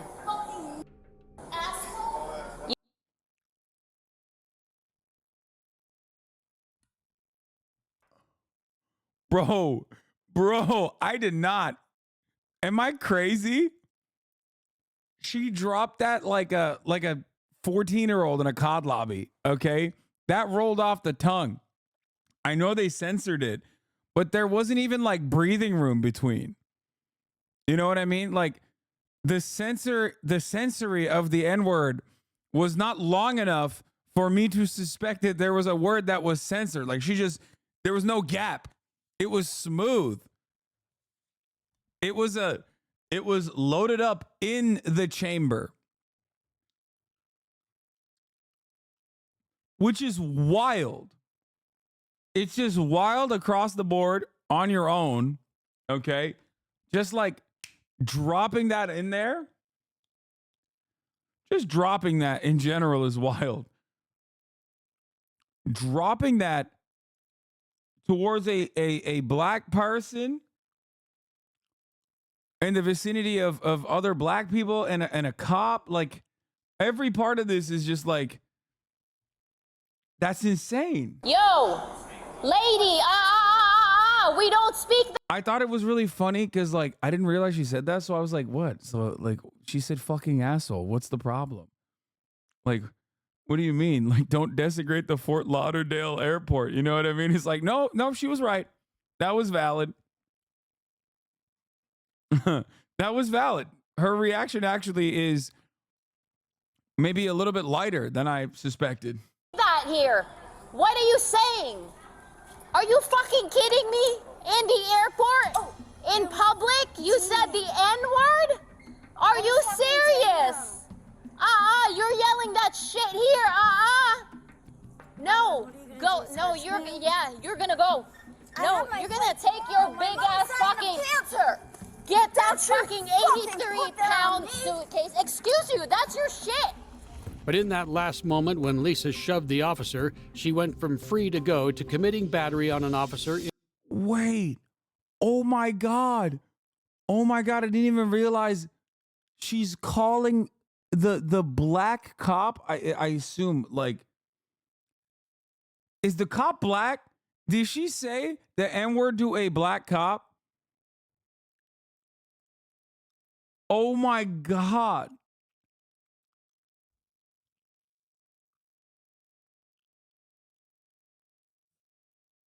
What is happening? Okay, this one is actually crazy. This one, what? This is not even a Karen at this point. I don't know what this is, a hate criminal. The Karens swing wildly. It gave me whiplash, okay? Like, it went from like 80-year-old who kicked a 70-year-old dude in the butt to like a Klansman, okay? What the fuck?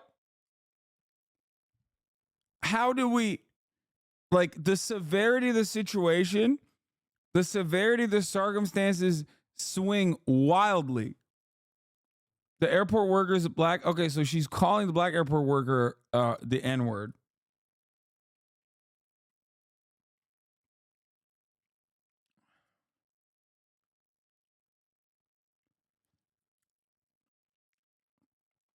Oh my God. In 0 seconds flat. As we learned earlier from Destiny Froese, that's a felony carrying up to a 5-year sentence. And from here, things only get worse.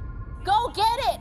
Get downstairs, lady. Get downstairs. I can't carry it. No, get your shit. Go downstairs. Let's go. Excuse you. What are you gonna do? What are you gonna do? Get your hands You're gonna off get of arrested. That's what. Excuse you. Stop. No. Stop. No. I want to see my mother tomorrow. No, you're arrested now. He told I'm not arrested. No.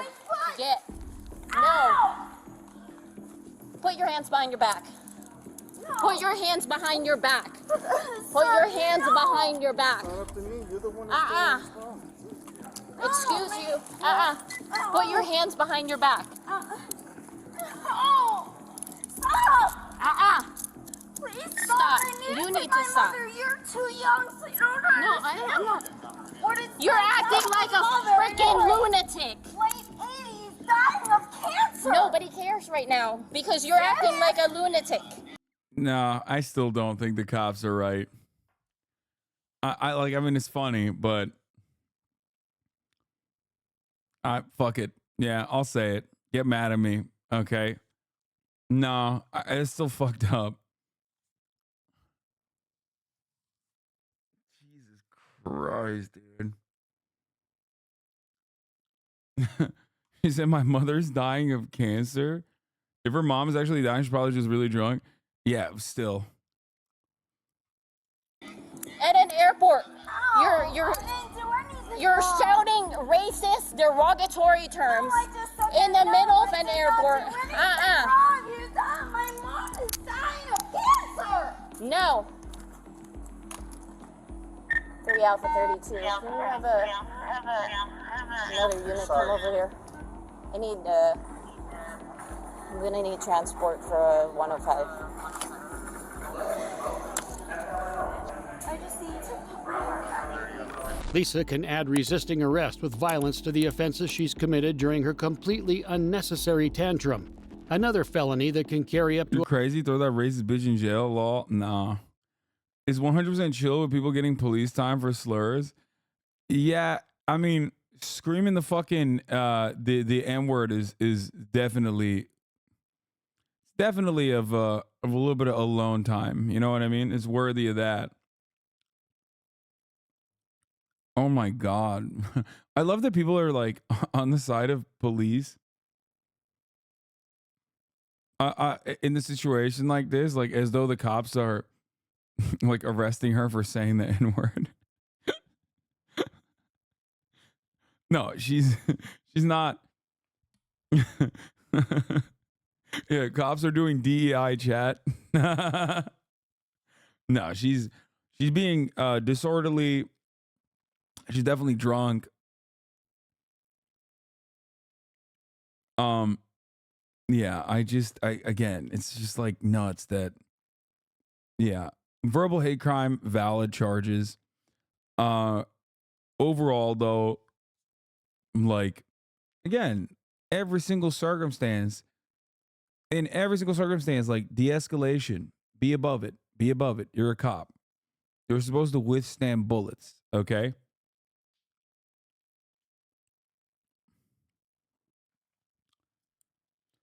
This is the woke police you've been worried about? Yeah. To a 5-year sentence. But as soon as she's subdued, she switches from vicious and violent to trying to play the sympathy card in a weak attempt to escape consequences. All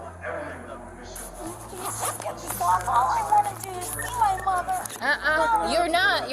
You're not when you're blasted drunk, lady. No, but this officer told me that tomorrow. Damn, see? Oh my God. Are they taking her cuffs off immediately? Yo, that is white supremacy, I think, if they're doing Well, that. not before you started yelling. You know what you just said? You're a fucking spit. Oh, I'm a spit. Yo! Oh, what the fuck? Bro, why is she comboing? Why is she hitting the combos? Bro, that's a slurred demon. Put a muzzle on her. Put the muzzle on her.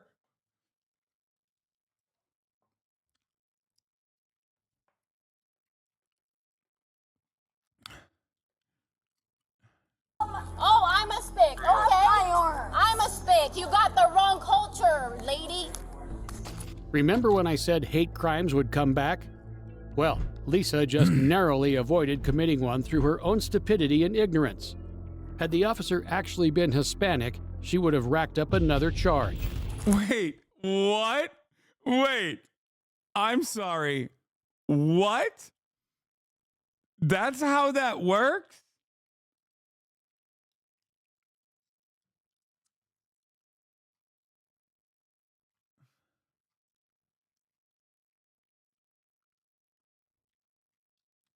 hate crime only if yeah. No, guys, it's not a hate crime if you just say a slur, but you don't say it to the right race. That's what this cop channel just said. I don't think that's how that works, man. I don't. I mean, maybe in Florida, I don't know. Fort Lauderdale, like, it's only a hate crime if you get a critical hit. Otherwise, it's not a hate crime.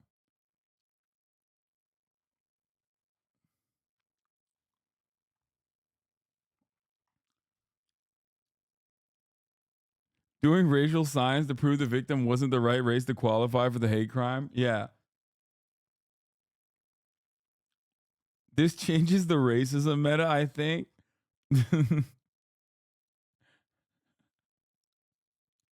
Hasan is such an awful white guy. Wait, what? Why? No shot, dude. Are you kidding me? No shot. It doesn't work that way.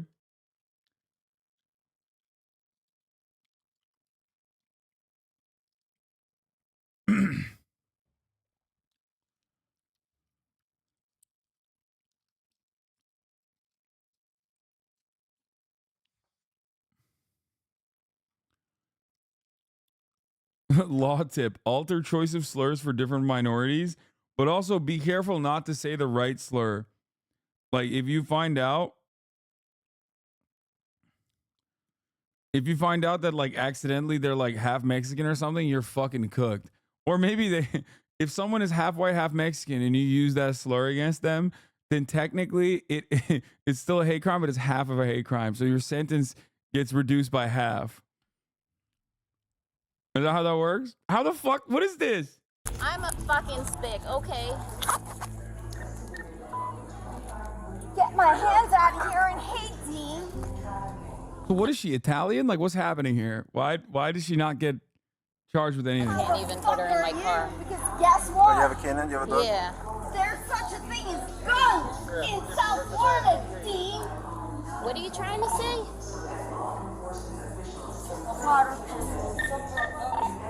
She's like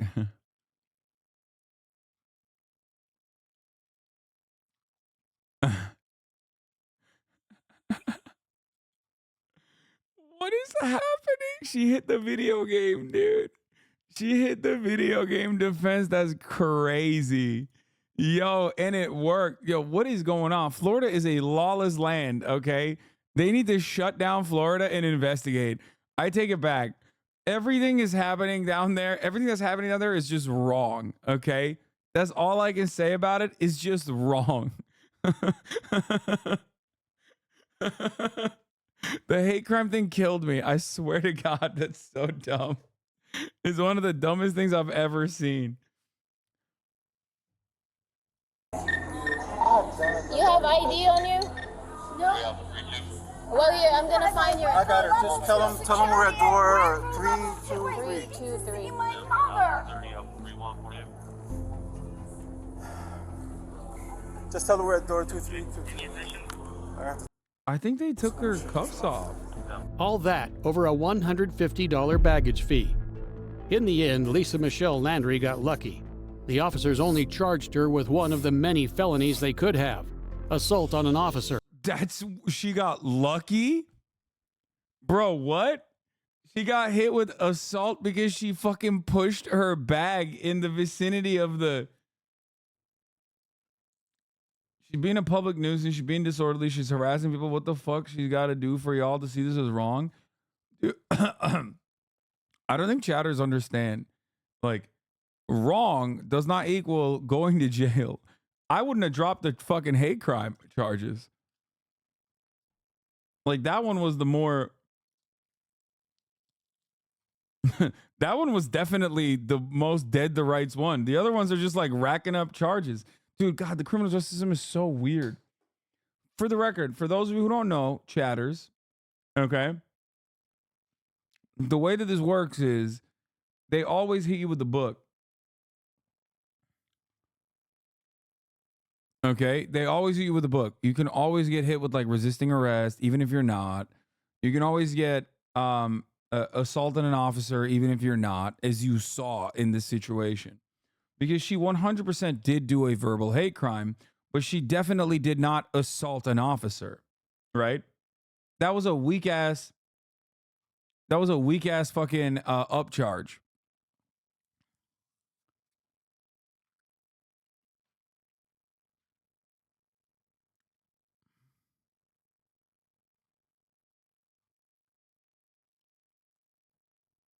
Why can cops call people slurs and it's not a hate crime? I just thought about that. Well, because cops get a buff. When you're a cop, automatically you're all the races. So you can say all the slurs.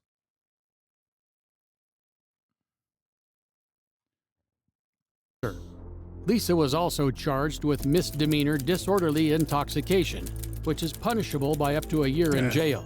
With video evidence against her, this Karen didn't stand a chance at trial, instead striking a plea bargain that landed her on community service and probation. Also, it should go without saying that she won herself a luxury, all-expenses-paid, lifetime ban from JetBlue Airlines. Hands all the way back.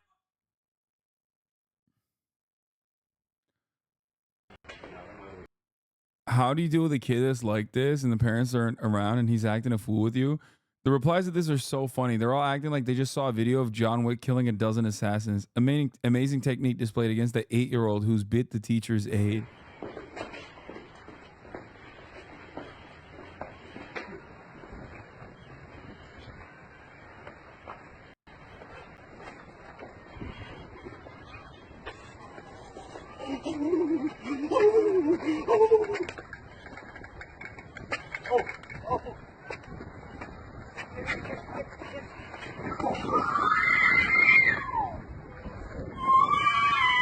Oh, no way. Come on, dog. What are you doing? He fucking choke slammed him, dude. That's a little bit much, huh?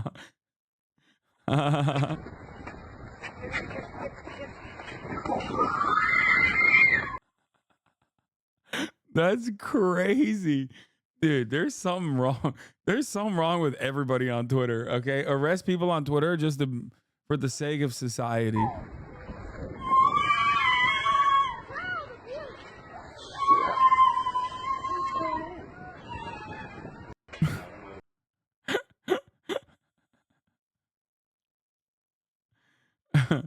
Intrusive thoughts 1. Wait, let me see the responses to this.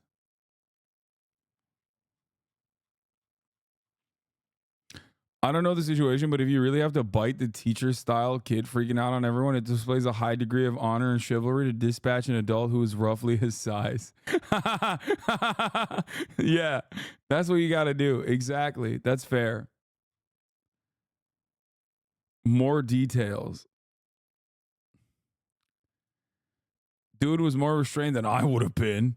That's crazy. Dude, what do you mean dude was more restrained than I would have been? Bro, what are you guys saying? This guy's like fantasizing about like slamming a kid. What the fuck? What do you mean? Would you have killed him?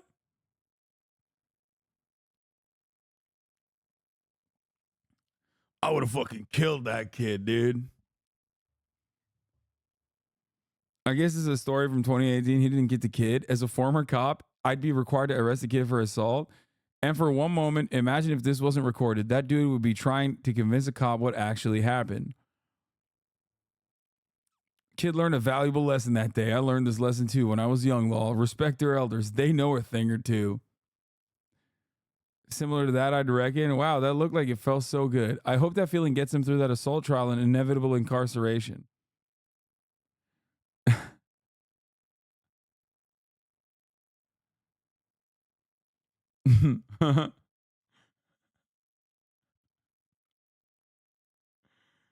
That's nuts.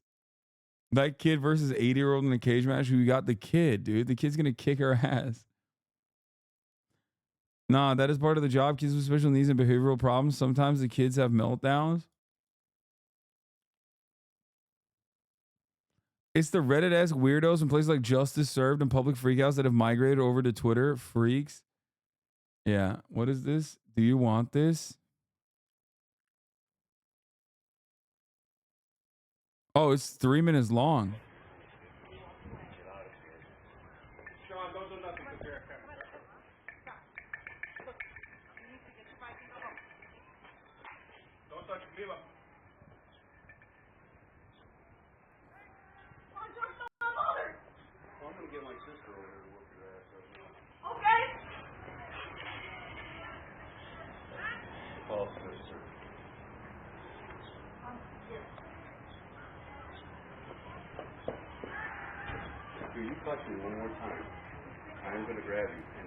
It's funny because like this is what people thought I should do to that one like troll kid, the Rabbi Bill Clinton. Like that's literally what they wanted me to do to the fucking child. Okay? No, you just avoid the situation entirely by fucking not doing that at all. Like I was in a situation kind of similar to this, right? And I didn't fucking do that. What am I supposed to do? That's what your haters said you did? Like, what am I supposed to do? Beat his ass? Like, that's crazy. You beat up a kid? No, I did not. That's my point. And then people were like, you were scared. People on Twitter were like, remember when you were scared of this child that was like running after you and screaming, "We love landlords"? And it's like, what am I supposed to do? Beat his ass? Like, what? Is that what it is? Yeah. My haters were like claiming that I got owned because I didn't beat the shit out of a child. I think that's crazy. It was either you were scared or you harassed them, mattering which troll was which. Yeah. I have a friend who unironically thinks you were way too harsh on that kid. Harsh on that kid by doing what? Like avoiding him? Kid didn't have a meltdown. That adult definitely egged him on by mocking him. People think you lost because you didn't do an assault. Yeah, you had one shot to assault a child and bridge the gap with the hogs. Yeah.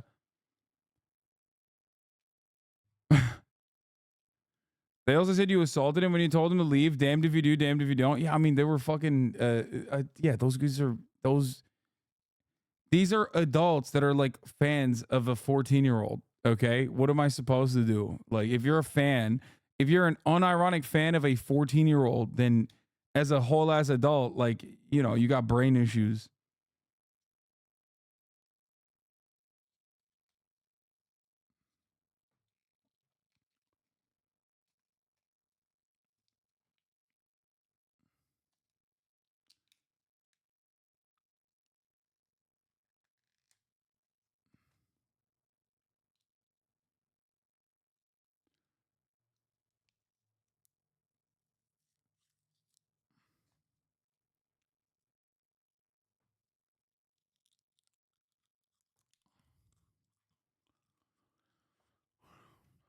Anyway.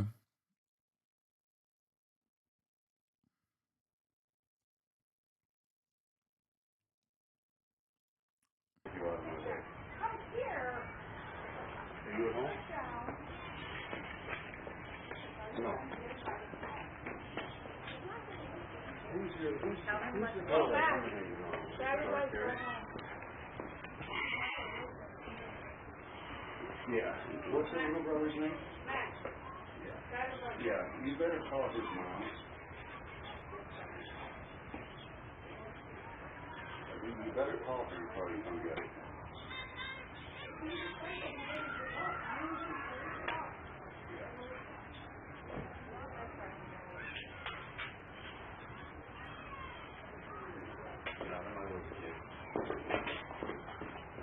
At the end of the story, it says the police asked the man if he wanted to press charges, which is crazy.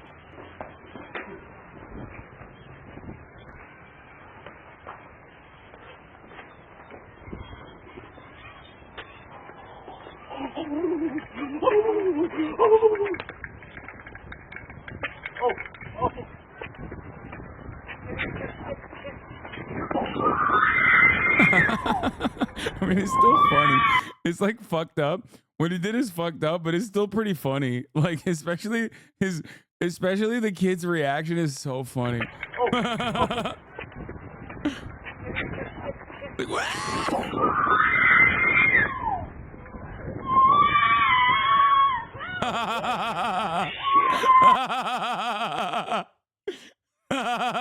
That's so funny.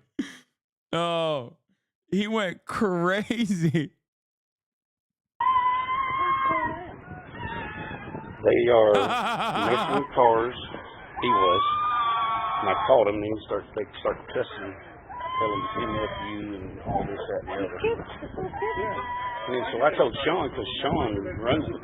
Okay. So I told Sean, come out here and get this kid, because he just kept running around here and cussing me and all this. I said, you need to tell this kid to get out of here. So Sean came out here and told him to go. And he went down right where his bike's at and turned and dropped his bike and ran back up here and started pushing Sean. So when his face cussing and hollering at him. That's Sean there? Yeah, he's a nice little kid. I want to fucking show me your finger piece of shit! Hey, up and go home. You need to watch your language. You just fucking show me and throw me on the ground! Damn, dude. The adults are like not even remotely worried about this kid. The adults literally are like, watch your language, bro. Bro, what do you mean? He just slammed his head into the fucking concrete. Damn, this kid must suck ass, dude. Straight up. You know this is a bad kid when every adult in the vicinity is like, man, hey, how about you cut it with the poor language? Jesus Christ.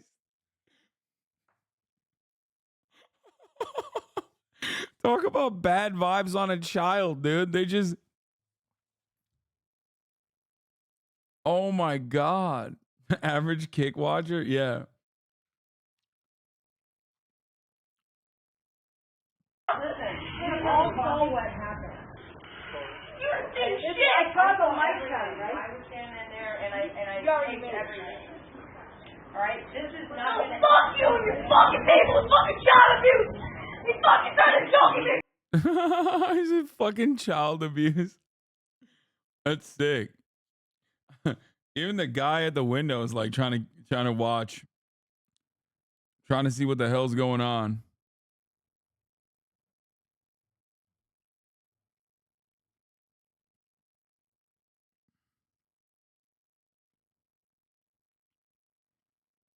That's nice. Throw me on the fucking ground! Fuck you, lady! Fuck you! You need to step back, son. Fuck you, you whore! You got some problems, honey. Yeah, you You got some big problems. Fuck you, too! You don't scare me.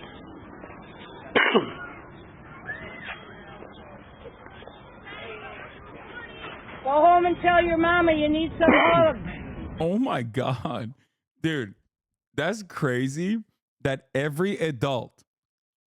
Okay, here's my honest assessment. All jokes aside, definitely could have been better, handled better. But if every adult in the vicinity of this kid immediately started mocking him, like, what the fuck is this kid doing? Like, that's crazy that like 3 adults saw a child get choke slammed into the fucking pavement.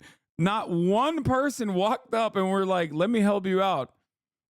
They immediately started criticizing him and then also started belittling him and then making fun of him. Bro, not one person? Not one person? What have you done? What kind of menace is this kid? No, actually, I feel like this is how school shooters start off. You know what I mean? This is the beginning of a story like that, it seems. One child left behind. Dude. Dude. Now you know why we support Israel and chastise Palestinians? Yeah.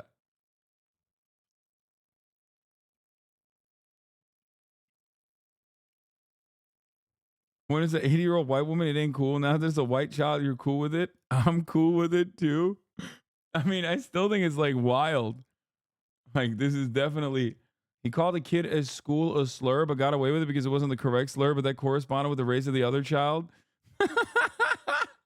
Yeah, they were like, oh shit, we almost had him for a hate crime charge, but it turns out it was not the right race. That's my new favorite fact I learned about Florida verbal hate crimes, okay?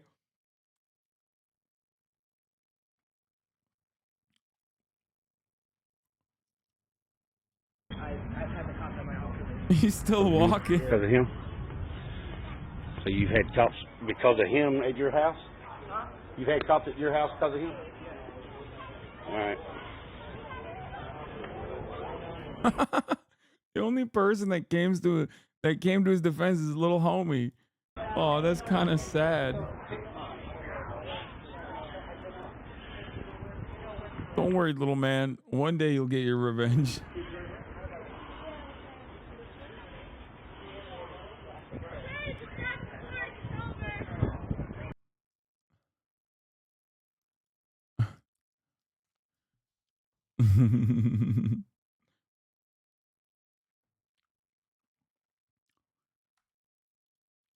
There's a video of that kid throwing rocks at cars in the parking lot. Why no one cared?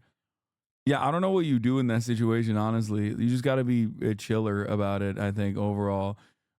There's something I want to watch, and that is not SNL, okay? The thing I wanted to watch was... have you guys seen the Gen Z videos? Here, I'll just start off with this one.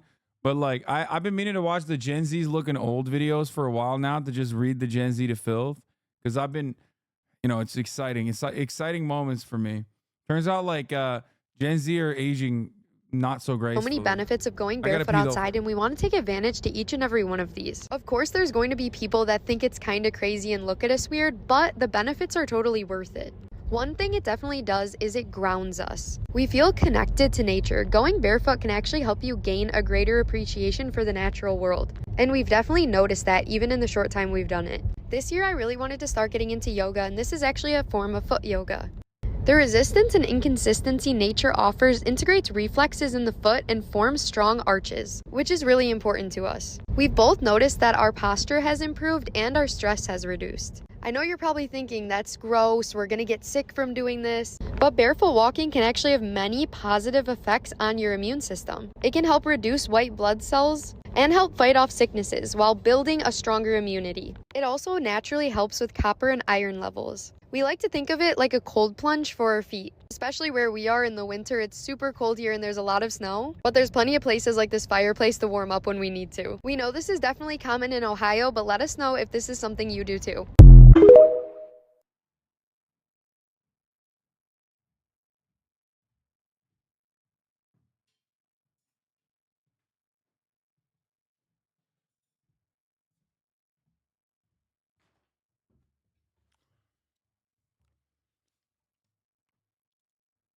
White blood cells and help fight off sicknesses while building a stronger immunity. It also naturally helps with copper and iron levels. We like to think of it like a cold plunge. So was it white people wear their shoes inside and walk around barefoot outside, shaking my head? Yeah. For our feet. Especially where we are in the winter, it's super cold here and there's a lot of snow, but there's plenty of places like this fireplace to warm up when we need to. We know this is definitely common in Ohio, but let us know if this is something. It's a lie, right? Like at the end, she's just lying, right? I've never been to Ohio, and I will never go to Ohio. So I like, please don't lie to me. It's just satire, I think, right?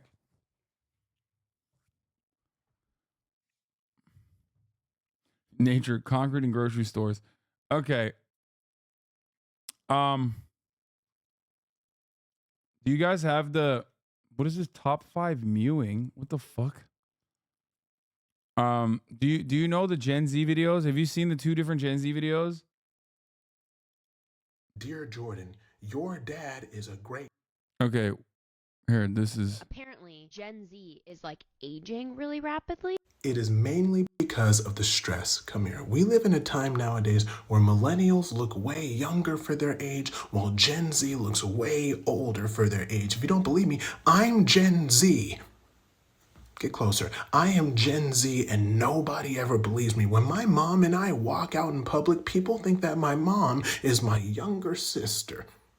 Right. When I tell people, oh, I'm going to go hang out with my family, they think I'm talking about my children. I don't have kids, right? I'm talking about my parents. I'm still the child. Does that make sense? I'll put it to you like this. Zendaya is older than me.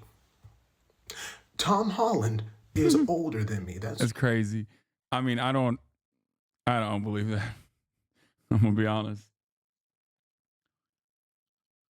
You know what I'm saying right now? There was one time I wanted an autograph from Dwayne "The Rock" Johnson, right? I was standing for hours for this autograph, and when he walked up to me, I said, can you please sign this poster? It's for Jordan, right? He then took it and put, Dear Jordan, your dad is a great guy. He stood out here for hours and then gave it back to me. And before I can correct him, he looked at me and said, times were way more difficult back when we were kids, am I right? And then he tapped my shoulder and left. Dwayne is 52. I am 26. What I'm saying is, so Gen Z definitely looks older. I'm not going to lie to you. This guy was great in Westworld. Yeah, Jeffrey Wright, dude. Dude, I don't get it. Like, so why is he 26 but so It has old? been quite an interesting couple of days for Jordan. Come here. So a few days ago, I was explaining to everybody how Gen Z is aging rapidly while millennials are looking younger for their age. And I was saying it's because of stress. The best example being, I'm Gen Z, right? And people don't believe that. How I tell people Zendaya is older than me. My mom gets mistaken as my... What do you think it is?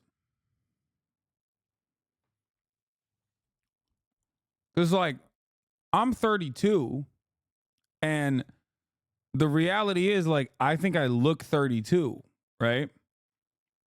It's got to be the beard, right?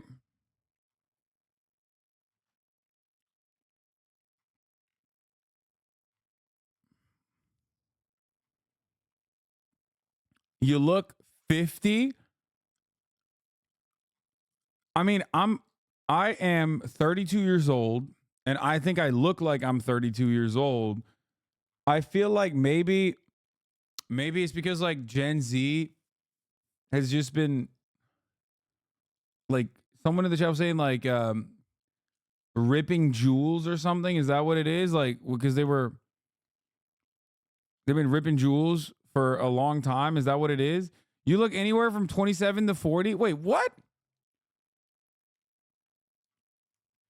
You think I look 40 years old? Okay, shut the fuck up, chat. Jesus Christ.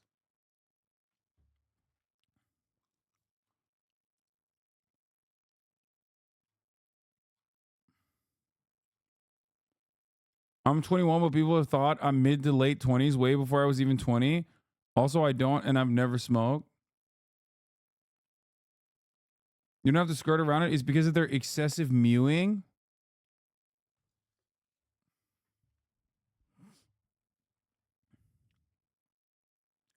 You look 30. I think I look 32.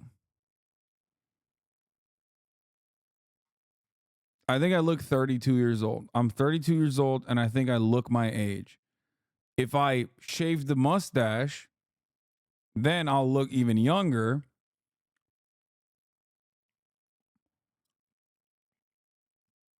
But with the weird beard and the white patch you have on the sides, you look 36, 38. Wait, what? Really? When I have the beard, I look 36 or 38. I'm never growing the beard out ever again. What the fuck?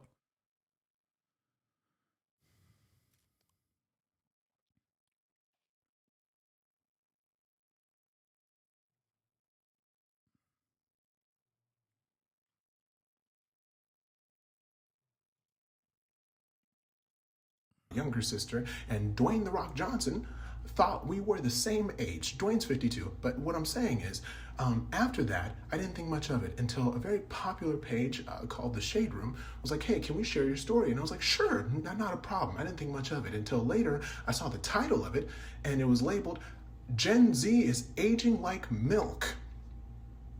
Come here. It was a lot going on. And then after that, a really popular news show wanted me to be on for an interview to, quote, explain what's going on with this situation. I still have yet to respond to that. There was a few other comments. So these are some of the comments that I thought were very funny when I read it. I heard that I was aging like a pack of saltine crackers. Aging at the speed of white. Aging at the speed of white, dude. No. You're saying it's literally a one guy moment, but I saw a bunch of other girls too who were like posting up talking about how like someone thought that she was like in her 30s when she's like 22 years old. And I straight up thought she was in her 30s. There's something going on. I don't think millennials look young by any means. I think millennials just look their age for the most part. But I feel like I don't know. It might be the I stand by this conversation being headed by millennial cope. They don't look younger. They just wish they did. And it's confirmation bias past that. I think so too. But it's the global pedophile elite. No, I think that there isn't. I think it's a makeup maybe. And the way that people carry themselves. It could also be like having access to the internet early on. And like following fashion trends, because I feel like that definitely does make like that's a big part of the way you look, like what your output is. So I think that's probably what it is for the most part. It's split into two categories of what's in the water, super pretty, and the other water is the beach that makes you old. Personally, I got the good water. I mean, yeah, it reminds me of this guy, right? I mean, this guy is like a phenomena though. Like he is. This is a one-off type situation. The 16-year-old that won the dart. He didn't win, but like he was,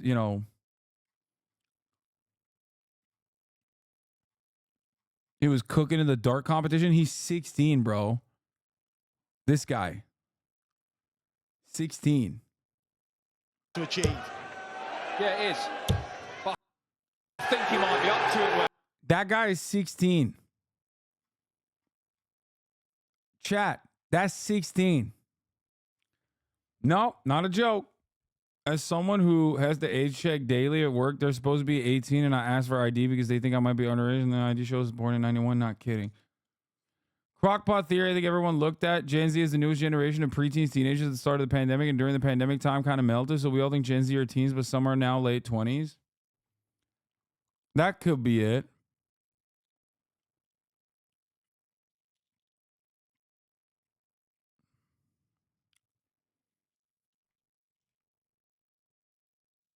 Certainly. There was another one. There was a girl. Do you have the clip of the girl that was like talking about her and her boyfriend walking down the street? Have you guys seen that one? Here's the original TikTok, not a prank, I promise. Oh, this one. Yeah. This is the one. Tonight I was on live with my boyfriend and someone was like, how old's your girlfriend? And John jokingly responds 47. And the girl comments, oh, I thought she was early 30s. I am 23. Like, she does not, like, I would not have thought that she's 23 years old. I don't think she looks like early 30s, but she definitely looks like she's like 27, 28. And I think it has a lot to do with hairstyles and also makeup. Of people talking about how Gen Z looks way older than they actually are. They look old for their age. And I just saw one saying that millennials look young for their age.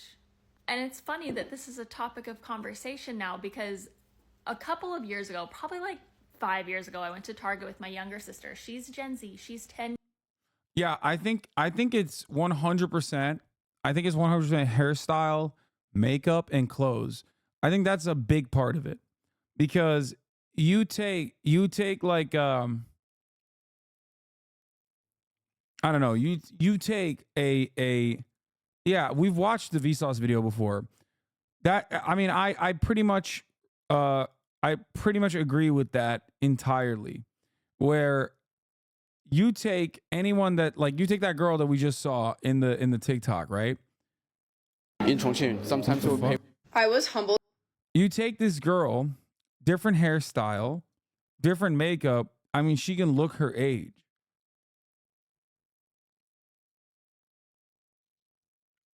The reason why I wanted to cover it is because How Gen Z looks so much older than they are, and they don't understand why. Yes, today. I don't think Gen Z is aging at a rapid rate. Does that make sense? I don't think Gen Z is aging at a rapid rate. I think it's more so just like hairstyle and maybe smoking. I want to talk about what appears to be the accelerated aging of Gen Z and Gen Alpha and why I think those things are happening, but I have to disagree with this original creator. I hate to say it, but it isn't because of vapes, because if you look at the stats, people historically have actually used more nicotine products than teenagers in recent years. Here we see nicotine and tobacco stats that the CDC reported in the 90s, which I compiled into a convenient little graph for you to look at. But as you can see, they kind of sat around 30%, and the average vape user for high schoolers is reported at about 25%, which is really sad considering we had downward trends until vaping was invented around this time off of the graph. But overall, if the stats are lower than historic years past, we cannot blame the aging directly on increased use when there isn't increased use. There are two things, though, that I think we could tie to the accelerated aging issue, and this is like the death of the pre-tween or the tween years. I remember when I was growing up, the tween years, which roughly fell between like 10 and 13, were huge. Like, we had entire stores dedicated to them. You know, we had Limited 2, which became Justice. We had all those specifically directed towards tween stores that encouraged kids to still kind of remain kids around that time period. Nowadays, there aren't really stores built for tweens, and the ones that we do have remaining are seen kind of as embarrassing if you shop there. And I especially saw this a lot with... I also think their knowledge makes them seem older. My kids know way more about the world than I did. I think that's the other thing I was going to say, is that because Gen Z is like the first generation to be like born into complete internet access from a super early age, you have just an unlimited amount of information that you can just search at the tip of your fingers. I'll be honest, I didn't know shit when I was like 18, 19, dude. Even then, like, I had internet, but I wasn't, you know what I mean? Like, I even then, I was like barely coherent, barely cognizant. I didn't know what the fuck was going on. Whereas I feel like an 18, 19-year-old now knows so much more than I did back then. There's 18, 19-year-olds here. Saw cartel beheadings at 12 and never looked back. No, we did that shit too, but it's different. Okay? We did that shit too. I fucking watched the top of the hour ad break every day. Yeah, we had live leak. I saw some fucking people playing Russian roulette and, you know, snuff films and things of that nature when I was growing up. But anyway, if you no longer want to see the snuff film that is the top of the hour ad break, by the way, all you need to do is subscribe for $5 or free with Twitch Prime by connecting your Amazon Prime account to your Twitch account, where you get one free Prime subscription a month. Use it on your favorite broadcaster. Hopefully that's me. Here's the 3-minute ad break now. That's what pedos say. They seemed older, though. Wait, what?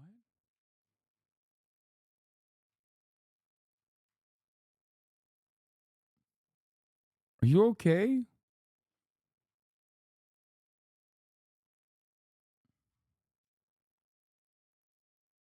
Didn't you argue with this person earlier? Yes. Chill? What the fuck? Telling me to chill.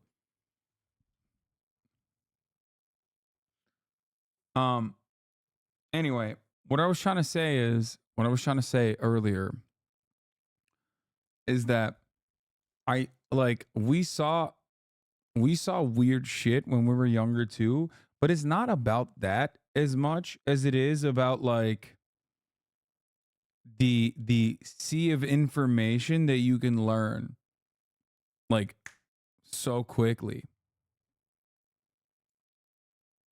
Does that make sense? Like it's more than just, and disinformation as well. It's more than just about like seeing horrifying videos every now and then and it like aging you. I think it's more so that when you are now you just have so much more information that you're being pumped with on a daily fucking basis.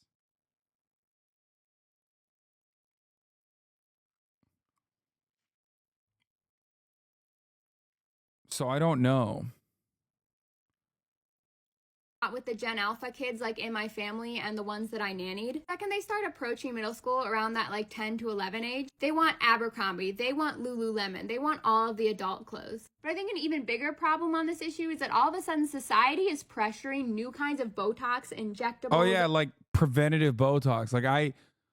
Like there's Gen Z actors and shit in the gym that I work out at.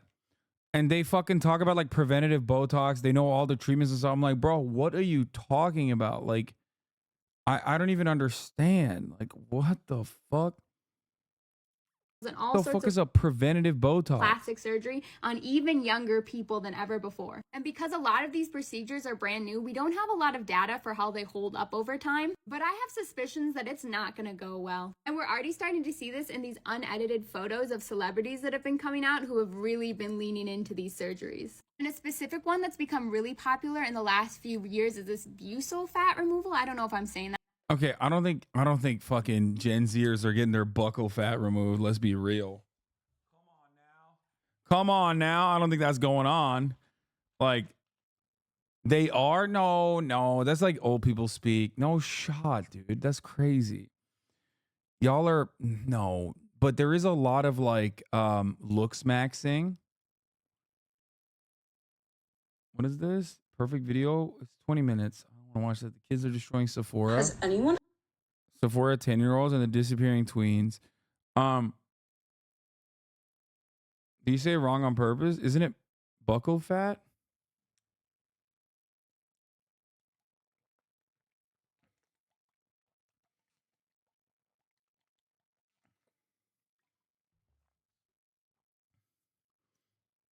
Chin liposuction soars among Gen Z. The internet is super fucking brutal. Oh my God. I don't know. Maybe it's like your takes are dated. Maybe it's this is like the classic. When I was in my like early 20s, everything was like millennial this, millennial that. Millennials killed this, millennials killed that. And I feel like that's what's going on for Gen Z now. Anyway, the point I was going to say though is like I think looks maxing is an early, like not an early internet forum thing, but like a looks maxing is a concept where like people, I guess, do stuff to change the way that they look, specifically their facial structure. And it's got concepts like mewing and, you know, which is your tongue placement in your mouth and things of that nature. And I feel like that kind of stuff back in the day was relegated to the darkest corners of the internet, right? That kind of stuff was basically shit that you would only find in like the black pill incel forums, like red pill incel forums, right?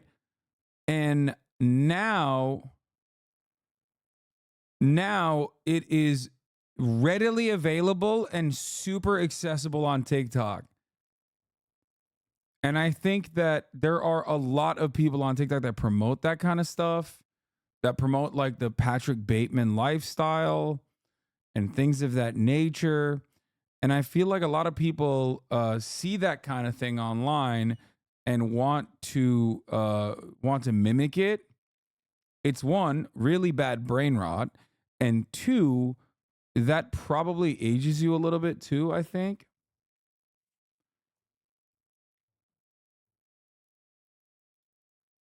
Like this guy? Yeah, like that guy. Ew, I look gross.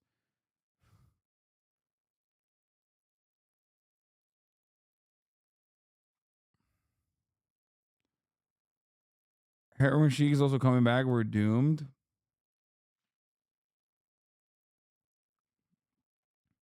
Now, there's also like a decent amount of good preventative stuff that I see all the time. For example, I see the like the rolly stuff that you put on your face, or there's like cool things that you can learn about like actually how to take care of yourself. But then beyond that, like beyond the sunscreen and the lotion, there's a lot of weird shit that is not healthy. Okay? And that's where we're at. I have a rolly thing. Yeah, like I don't know what it's called. Or SARMs. Over-the-counter steroids. Like people buying steroids online. So many young Gen Zers, in my opinion, are just straight up doing... I mean, I don't know. I mean, I did Jack 3D when I was younger. I think like the FDA, we would take a bunch of fucking weird shit back in the day too. So maybe it's not so different, I guess. But I do know that if I was like 18, 19, I 100% be doing steroids. Like I 1000% would be doing SARMs, like probably.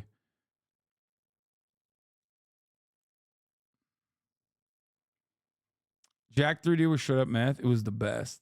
Someone in Discord nailed it.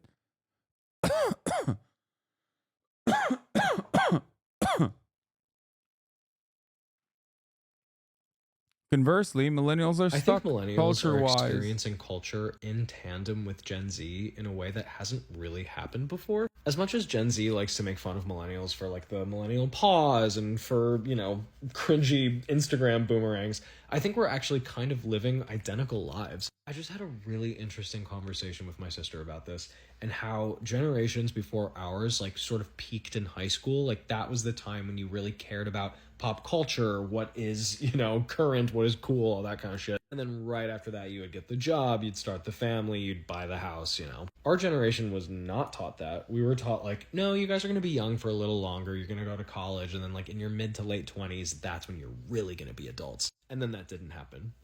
Like instead of that happening, we got poverty wages and a housing market that just like isn't even accessible, because we're also the first generation to be like internet experts. Because wait, how old is this guy? Don't tell me this guy's like 30. How old is this guy? Is he actually 35? This guy's older than me? No shot.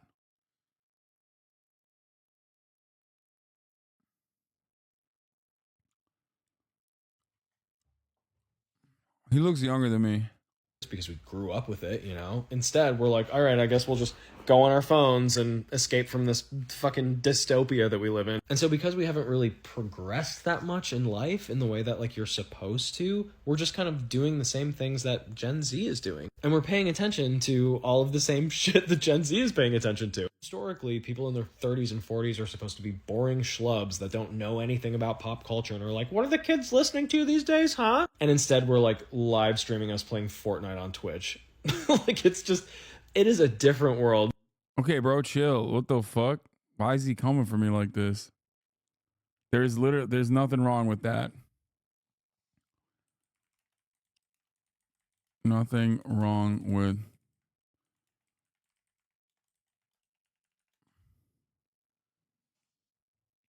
I feel attacked by this. Why are you co-opting Gen Z culture? Whatever.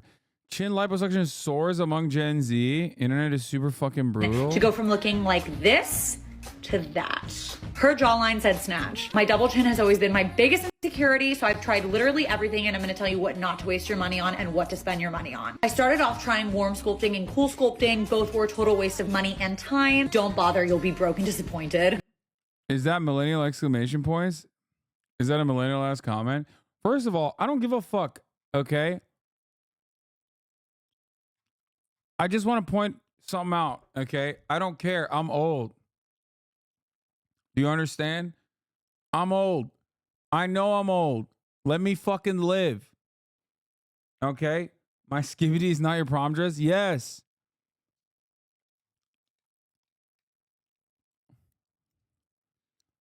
Yeah. I'm a grandpa. I'm 32. I'm basically Then dead. I tried Kybella, which was, you do see, I would say 10 to 15% improvement, but it's thousands of. What is this? I used to be with it, but then they changed what it was. Now what I'm with isn't it anymore, and what's it seems weird and scary. It'll happen to you. I mean, true. I don't get it. I don't get it. I am officially old, okay? That I do know. Like I'm not old. I'm the youngest old person right now. What do I mean by this? Like I'm well into my adulthood at this moment, okay? I'm 32 years old, and like up until I was like 28, I knew exactly what the fuck was popping, okay? I knew what was going on.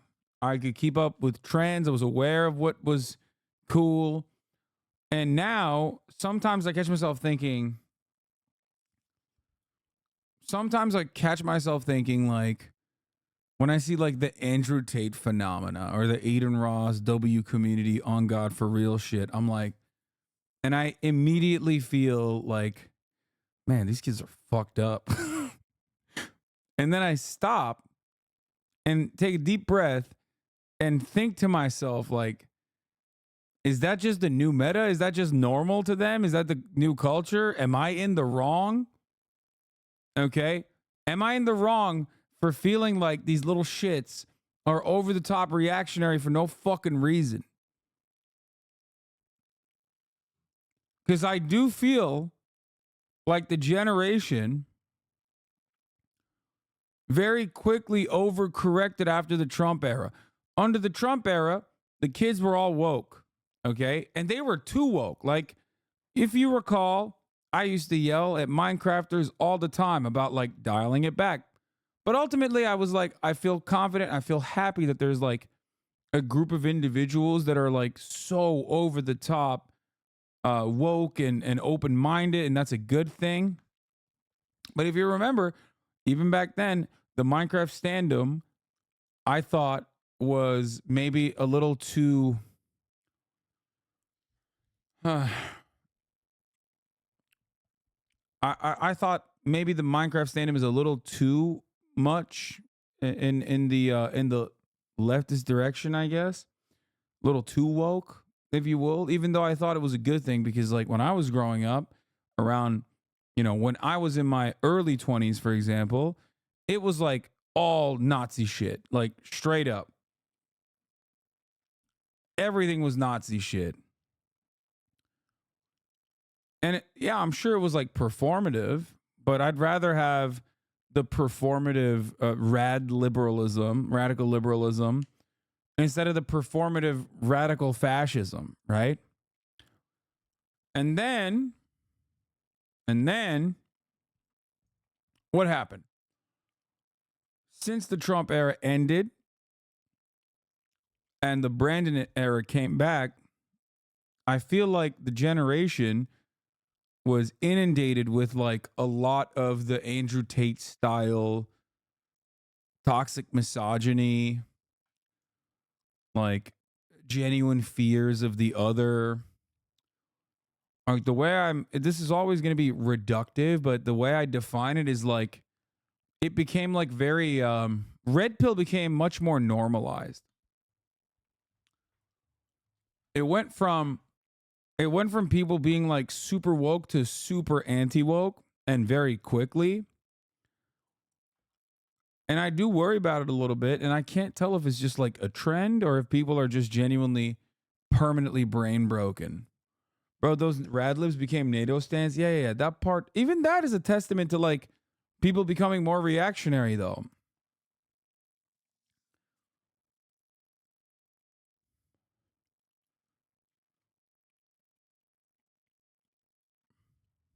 Does anybody want to work anymore? Here's the real reason. A misunderstood generation. Okay, I don't want to hear about fucking this stuff. But I don't think so. That's just being online. Being on the ground as a generation is not like that. It was just the kids who were always against the Minecraft stands became louder. You're doing what the Gen X did to the millennials. I like to think I'm open-minded as a content creator who serves a community of ages that vary from 18 all the way to 35, even older.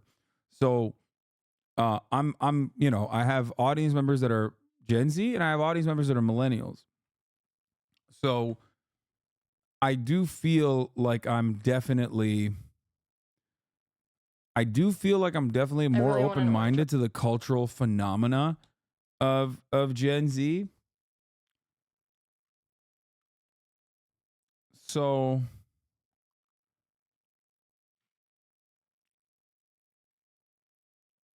yeah.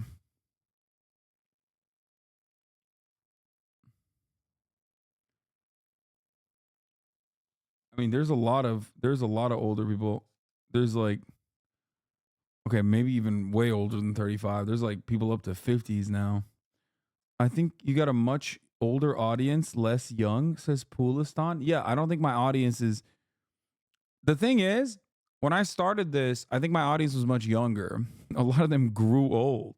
Remember, 28 until now. Yeah, there's like a lot of people just like myself went from 2018 into 2024 at this point. So that's 6 years. If you were 20, you're 26 now, you know? So Gen Z doesn't really give a fuck about politics, or at least has it encapsulate their entire personality.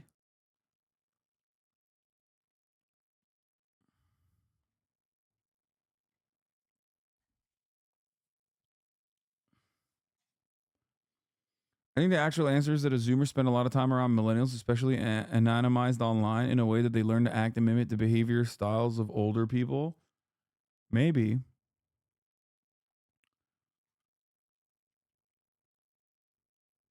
You're too removed from Gen Z. Gen Z is overly thoughtful. I mean, yeah, I don't know anyone that's like Gen Z around me. I don't know what overly thoughtful means. But yeah, what is the cutoff for Gen Z? What's in the middle of Gen Z age? Popularity 2006, 2010, primary audience born late 90s, early 2000s.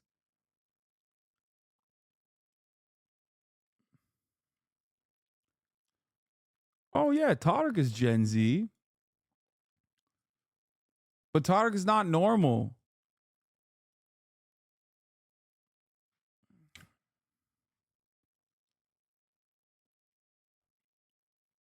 Todrick is like I don't think Todrick is tapped in to Gen Z culture. You know what I mean? Or maybe I'm mistaking Gen Z culture as like core Gen Z culture, primary audience born late 2000s, Young Justice. What is this? Primary audience born late 90s, early 2000s, PSB. I mean, what is this? Angry Birds, Adventure Time, regular show, Pokemon, Star Wars, dabbing, Frozen.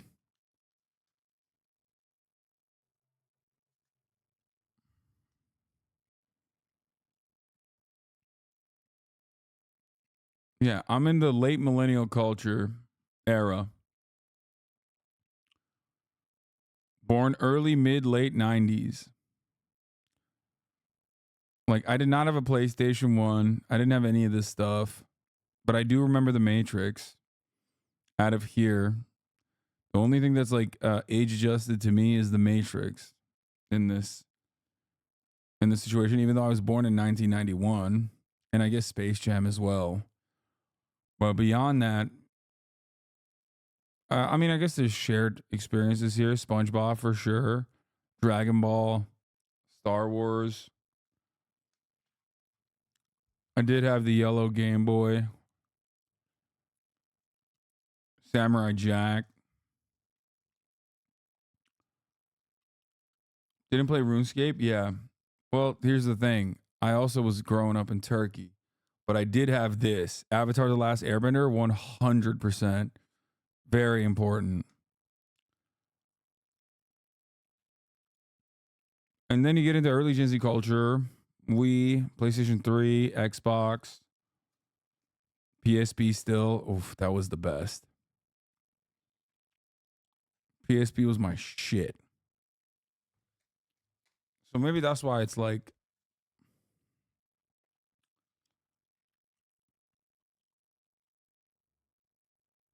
Avatar: The Last Airbender, one of the best cartoons of all time. Yes, I mean straight up, nothing touches that.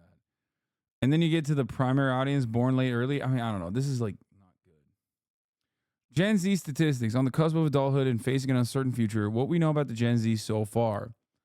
1 in 10 eligible voters in the 2020 electorate will be a part of the new generation of Americans, Gen Z. Born after 1996, most members of the generation are not yet old enough to vote, but as the oldest among them turn 23 this year, roughly 24 million will have an opportunity. Wait, the oldest Gen Z are 23? So, no, Todic's not Gen Z then. Todic is, I think, 24. So Todic's not even Gen Z. Oh, wait, this is an old article. Oh, this is from 2020. Never mind. You're right. Yeah. This is from 2020. So, holy fuck, they're 27. Oldest Gen Z is 27 now. Y'all are old, man. Y'all are old.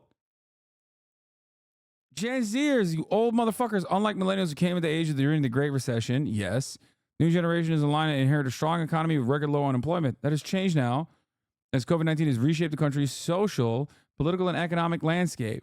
There are already signs that the oldest Gen Zers have been particularly hard hit in the early weeks and months of the coronavirus. Bro, this is like right in the middle of coronavirus. I want to see something like this now. You know what I mean? 1 in 4 members of Gen Z are Hispanic. 52% of Gen Zers are white. 14% of Gen Zers are black. 6% of Gen Zers are Asian.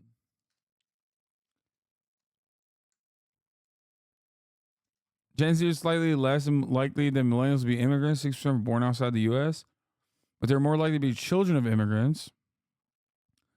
Gen Z on the track to be the best educated generation yet. Less likely to drop out of high school, more likely to be enrolled in college.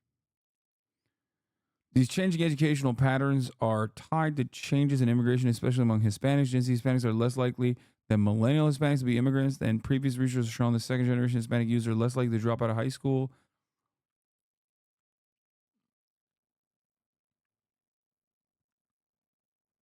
Many members of Gen Z are more likely than older generations to look to government to solve problems rather than business and individuals. Fully 7 in 10 Gen Zers say the government should be able to solve many more problems.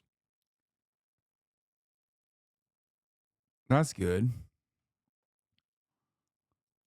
Younger generation more likely than their older counterparts say the Earth is getting warmer due to human activity. 54% of Gen Z and 56% of millennials say this compared to the smaller shares of Gen Xers and Boomers. Gen Zers and millennials are equally likely to say that blacks are treated less fairly than whites in this country. Roughly 2/3 of Gen Zers and millennials say this compared to roughly about half of Gen Xers and Boomers. Younger generations also share a different view of the U.S. relative to other countries in the world. Gen Zers and millennials are less likely than Gen Xers and are silenced to say the U.S. is still better than all of the other countries. What? Only 14% of Gen Zers and 13% of millennials say that the U.S. is better than all the other countries? Are you fucking kidding me? On my Twitter, it's like 100% of people on my Twitter timeline are saying that America is better than every other country. What the fuck? Yeah, I feel like this is... I do have the feeling you conflate Alpha with Z without realizing it. They are more the target for the Andrew Tate shit. Yeah, I do think so. I think like a big chunk of my audience is like older millennials all the way to like Gen Z. And I think I'm probably looking at Gen Alpha and like not realizing that I'm like, what would be Gen Alpha? What would be the older? No, you are a hater magnet. That too. What would be Gen Alpha? Who's Gen Alpha? Like how old? Gen Alpha is like 14. Okay, so 14 and under. Nah. I don't think it's Gen Alpha then. It's like younger Gen Z. Younger Gen Z and older Gen Alpha, I think. The skibbity toilet generation. they were born when they were born, Gen Alpha was born when I graduated from college.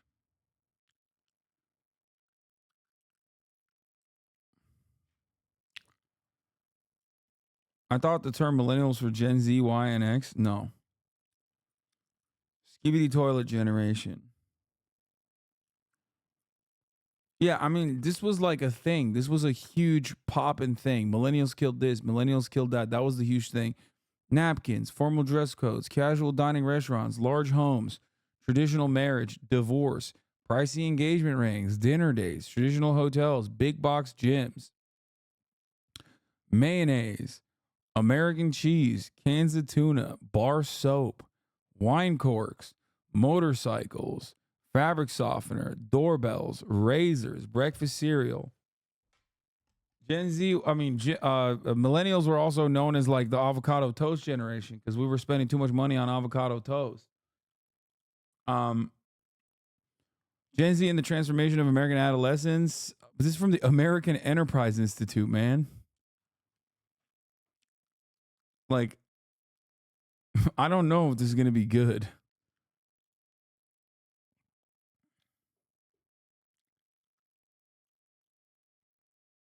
I had an 8th grader tell me this glizzy can fit her gyat, shaking my head.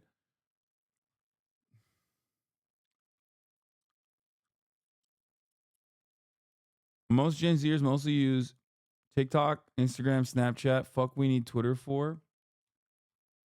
Yeah, I think Twitter is definitely weird. Like, as far as all the social media platforms goes, I think Twitter is not as like used. I think a lot of Gen Zers use, I would say a lot of Gen Zers use TikTok and YouTube.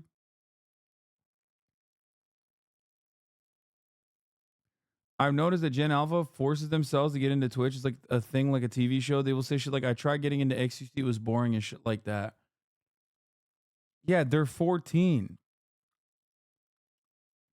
I think, like, I mean, I don't know. Is like CaseOh and the other guy, like, are they, what's their audience like? Because these guys just blew up on TikTok and then brought their audience over here. And you can tell, like, their audience is not like a fucking, their audience is literally like a normie audience. Look at this. They don't use any emotes at all. Like, they use no emotes. This man's got 63,000 motherfuckers watching him and not a single emote in the chat. Okay? And the same goes for Jinxie, too. I didn't even know who these guys were. Their audience chats like boomers on Twitch. Yeah, and I think it's because, like, they are a primarily TikTok audience. They're a primarily TikTok audience that is now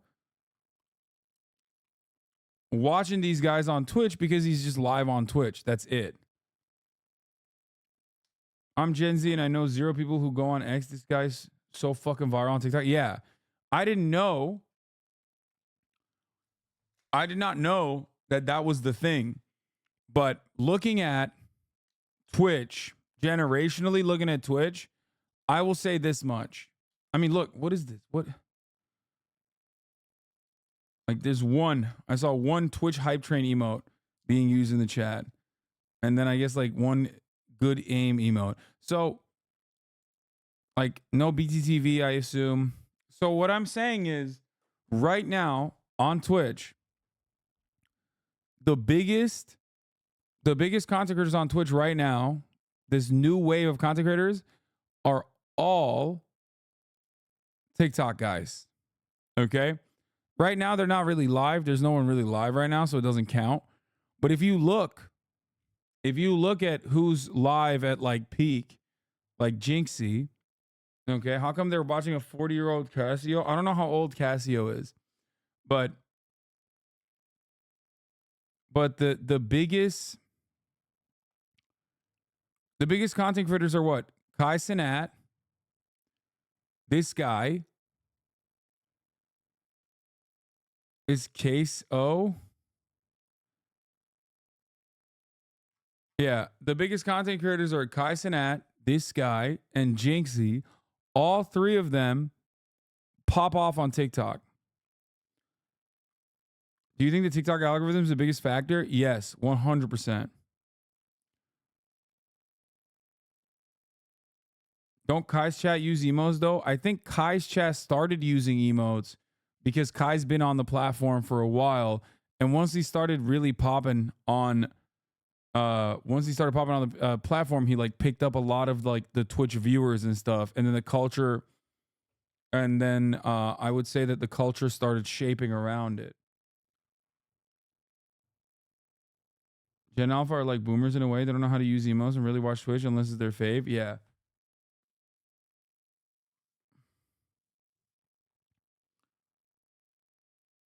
Yeah, I think Kai's chat uses emotes now because a lot of XQC's fans go over there and watch him. I think that's probably what it is too. Seeing variety gaming popular is nice to see. Yeah, no, 100%.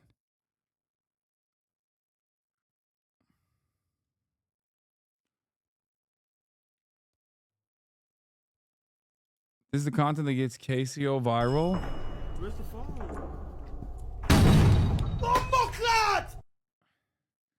Like, I have no way what this means. POV, you're chilling and randomly think about CaseOh. 2.5 million likes. I have no fucking idea what this means. Where's the phone? Like, what is that? Oh, because he's fat? That's it? Oh my God, this video killed me. He's so fat, he made his brain heavier.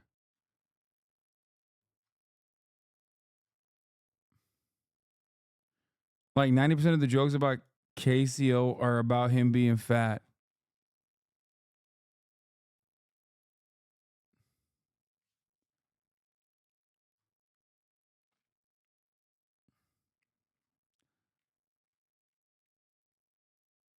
I don't know. I'm too old to get this shit. Yeah, me too. I mean, I'm just trying to figure it out.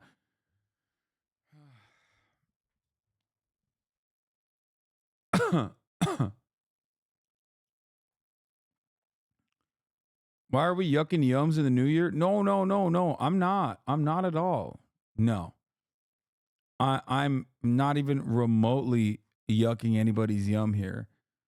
Listen, dude, I have respect for a dude who's just sitting there playing fucking game called Peaks of Yore with 65,000 motherfuckers watching. And they go in and out too. Like that's crazy. Okay. This dude is like a fucking phenomena. And the same goes for Jinxie too. He did like a PO box and he had like 90,000 people watching him. That kind of stuff is good. I mean, it's like,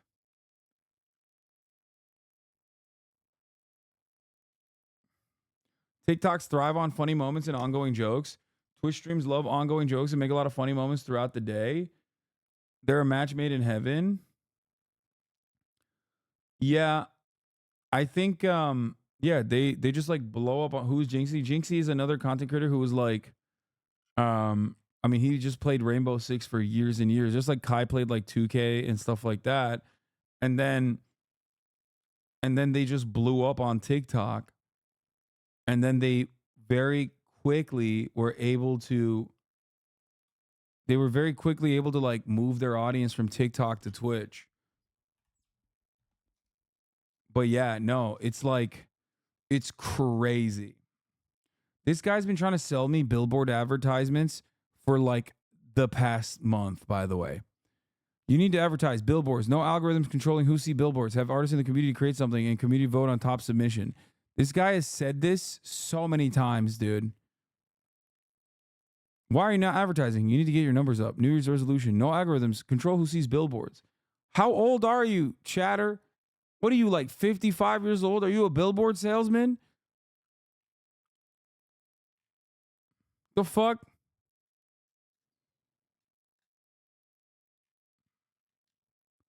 He's like, no, I got you, man. Just do billboards.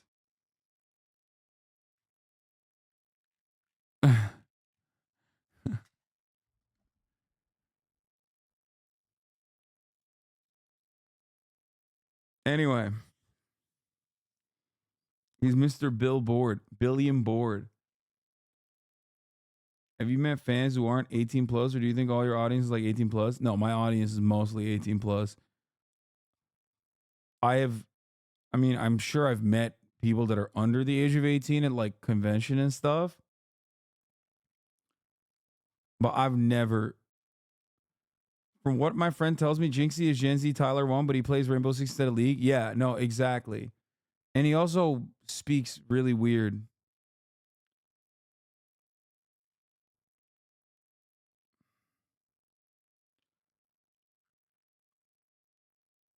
Maybe if you played games, they clip it for TikTok. Dude, I do play games. He has Tourette's. Oh, he has tics. No, but he rolls his R when he speaks. That's not a tic, I don't think. My 7th graders talk like Jinxie. Oh my God.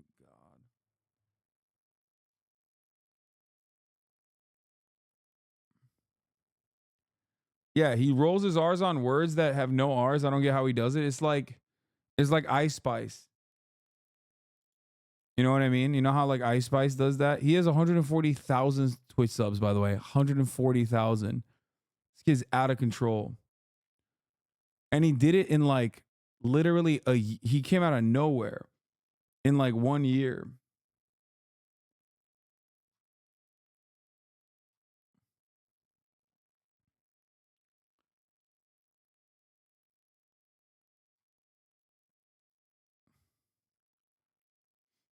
You gotta do funny collabs on stream. That's what pops off on TikTok, like how your podcast is.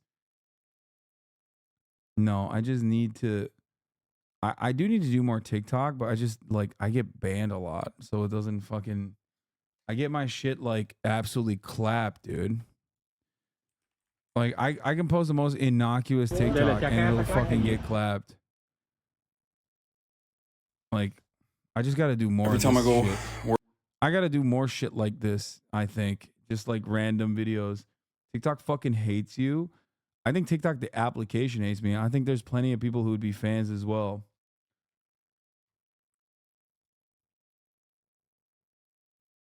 Also, TikTok, if you say TikTok fucking hates you, that's a self-report. That just simply means that like the TikToks that are served to you are anti-Hasan.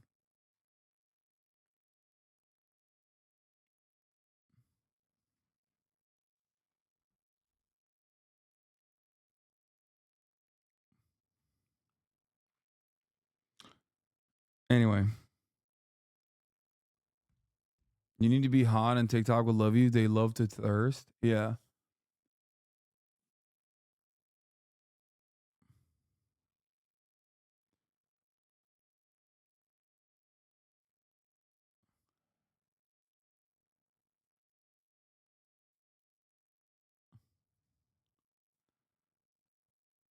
Yeah, Reddit After Dark posts my shit all the time, and those TikToks do incredibly well. Reddit After Dark is the page that, like, look at this. They post TikToks of mine and they bang, dude. Some of them don't, but there's ones that definitely, well, the ones that slap pretty hard. They post nonstop, though.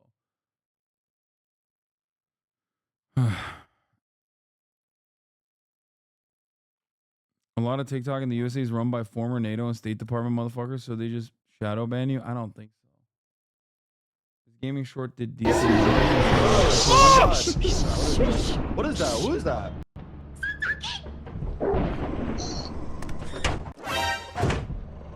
Okay, I closed the door. Goodbye. Bye. I think whoever was outside might not be alive no more.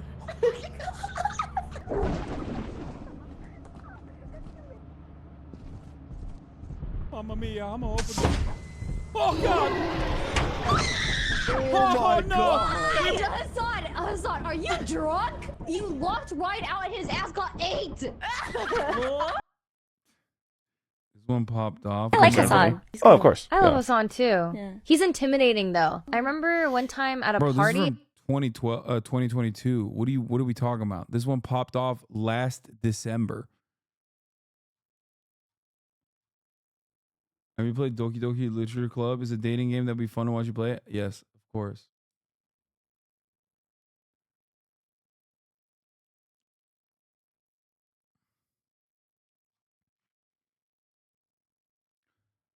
I think what I need to do, honestly, what I need to do is just be fucking right wing. That's what I need to do. Just be right wing. Bro posted a clip from the Trump administration. Yeah.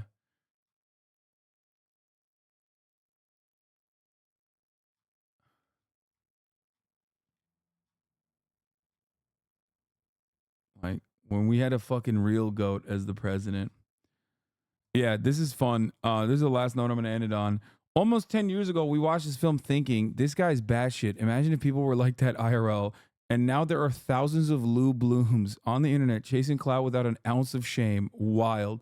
So many TikTok influencers seem like they are half a step away from being this guy. So many of them are that guy. The movie is Nightcrawler, chat. And yes, like especially kick streamers. I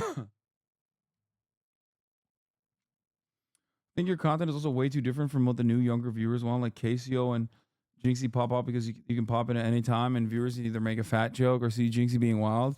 Like the spontaneous nature of it is what attracts younger viewers, in my opinion. Your content is much more reliant on long-form sustained entertainment rather than short, funny moments compared to the new wave. Yeah.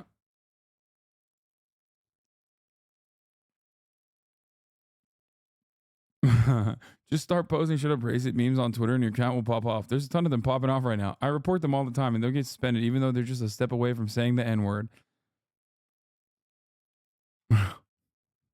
Yeah. For TikTok, I need to be like a fucking NATO liberal. And then for Twitter, I need to be a straight virulent racist. Okay. That's the goal. Chat. In the new year, I've decided Twitch is where I just say what I truly mean. And then everywhere else, I am just leaning into whatever the fuck pops off.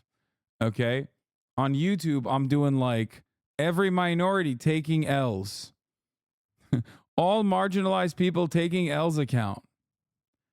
Okay. And then on TikTok, I'm just like, here's why America's bombing campaigns are always correct.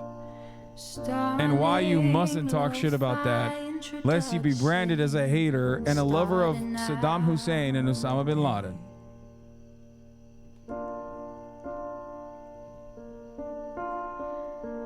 All the chatter's trickling has so people hate.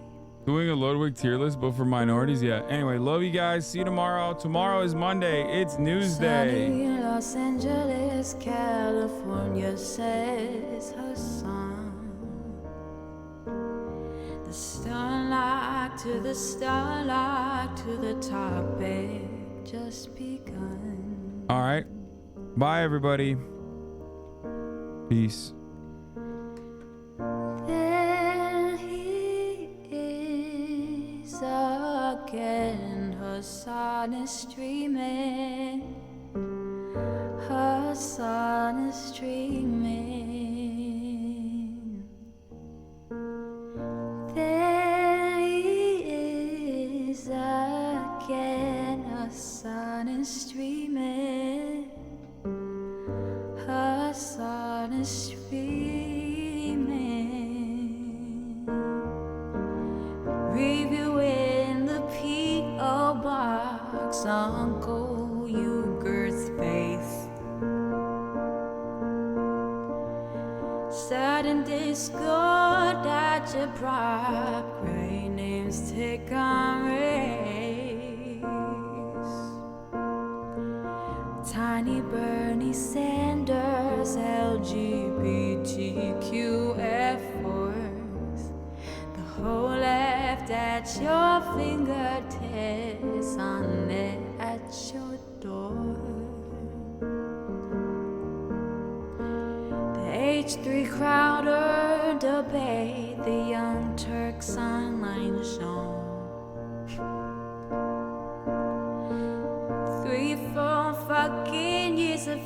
days and plenty more to go. 90-day fiance talks of champagne bourgeoisie. A Trump rally live reaction, a mess riot at DC. There he is again, a sonicity man, a sonicity man.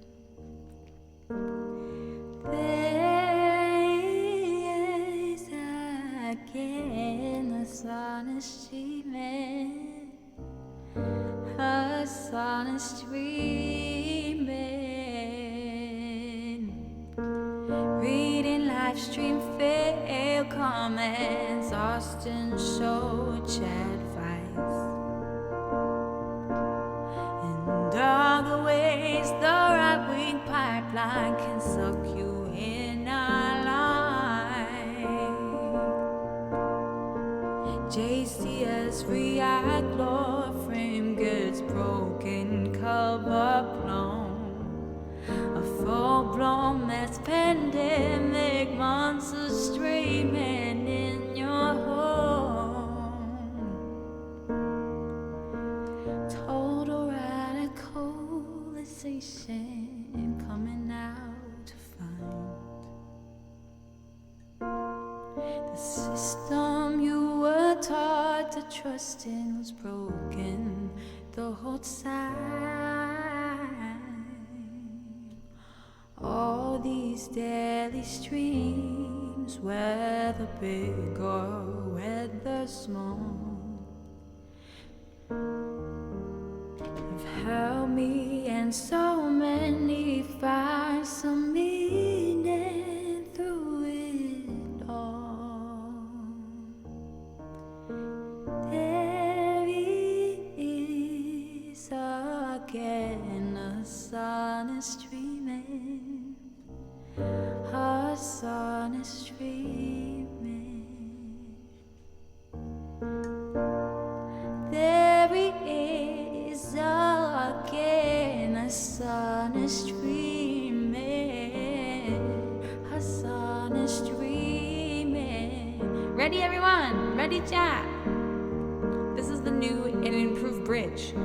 Hey, what can you say? The 3-minute act is through, but he'll play no pixel soon. Can't wait. Hey, what can you say? The 3-minute ad is through, but he'll 90 days soon. Can't wait. Ba-da-da-da-da-da. Hey, what can you say? The 3-minute ad is through, but he'll debate viewers soon. Can't wait. Hey, what can you say? The 3-minute ad is through, but he'll stop with the ad break soon. Can't wait.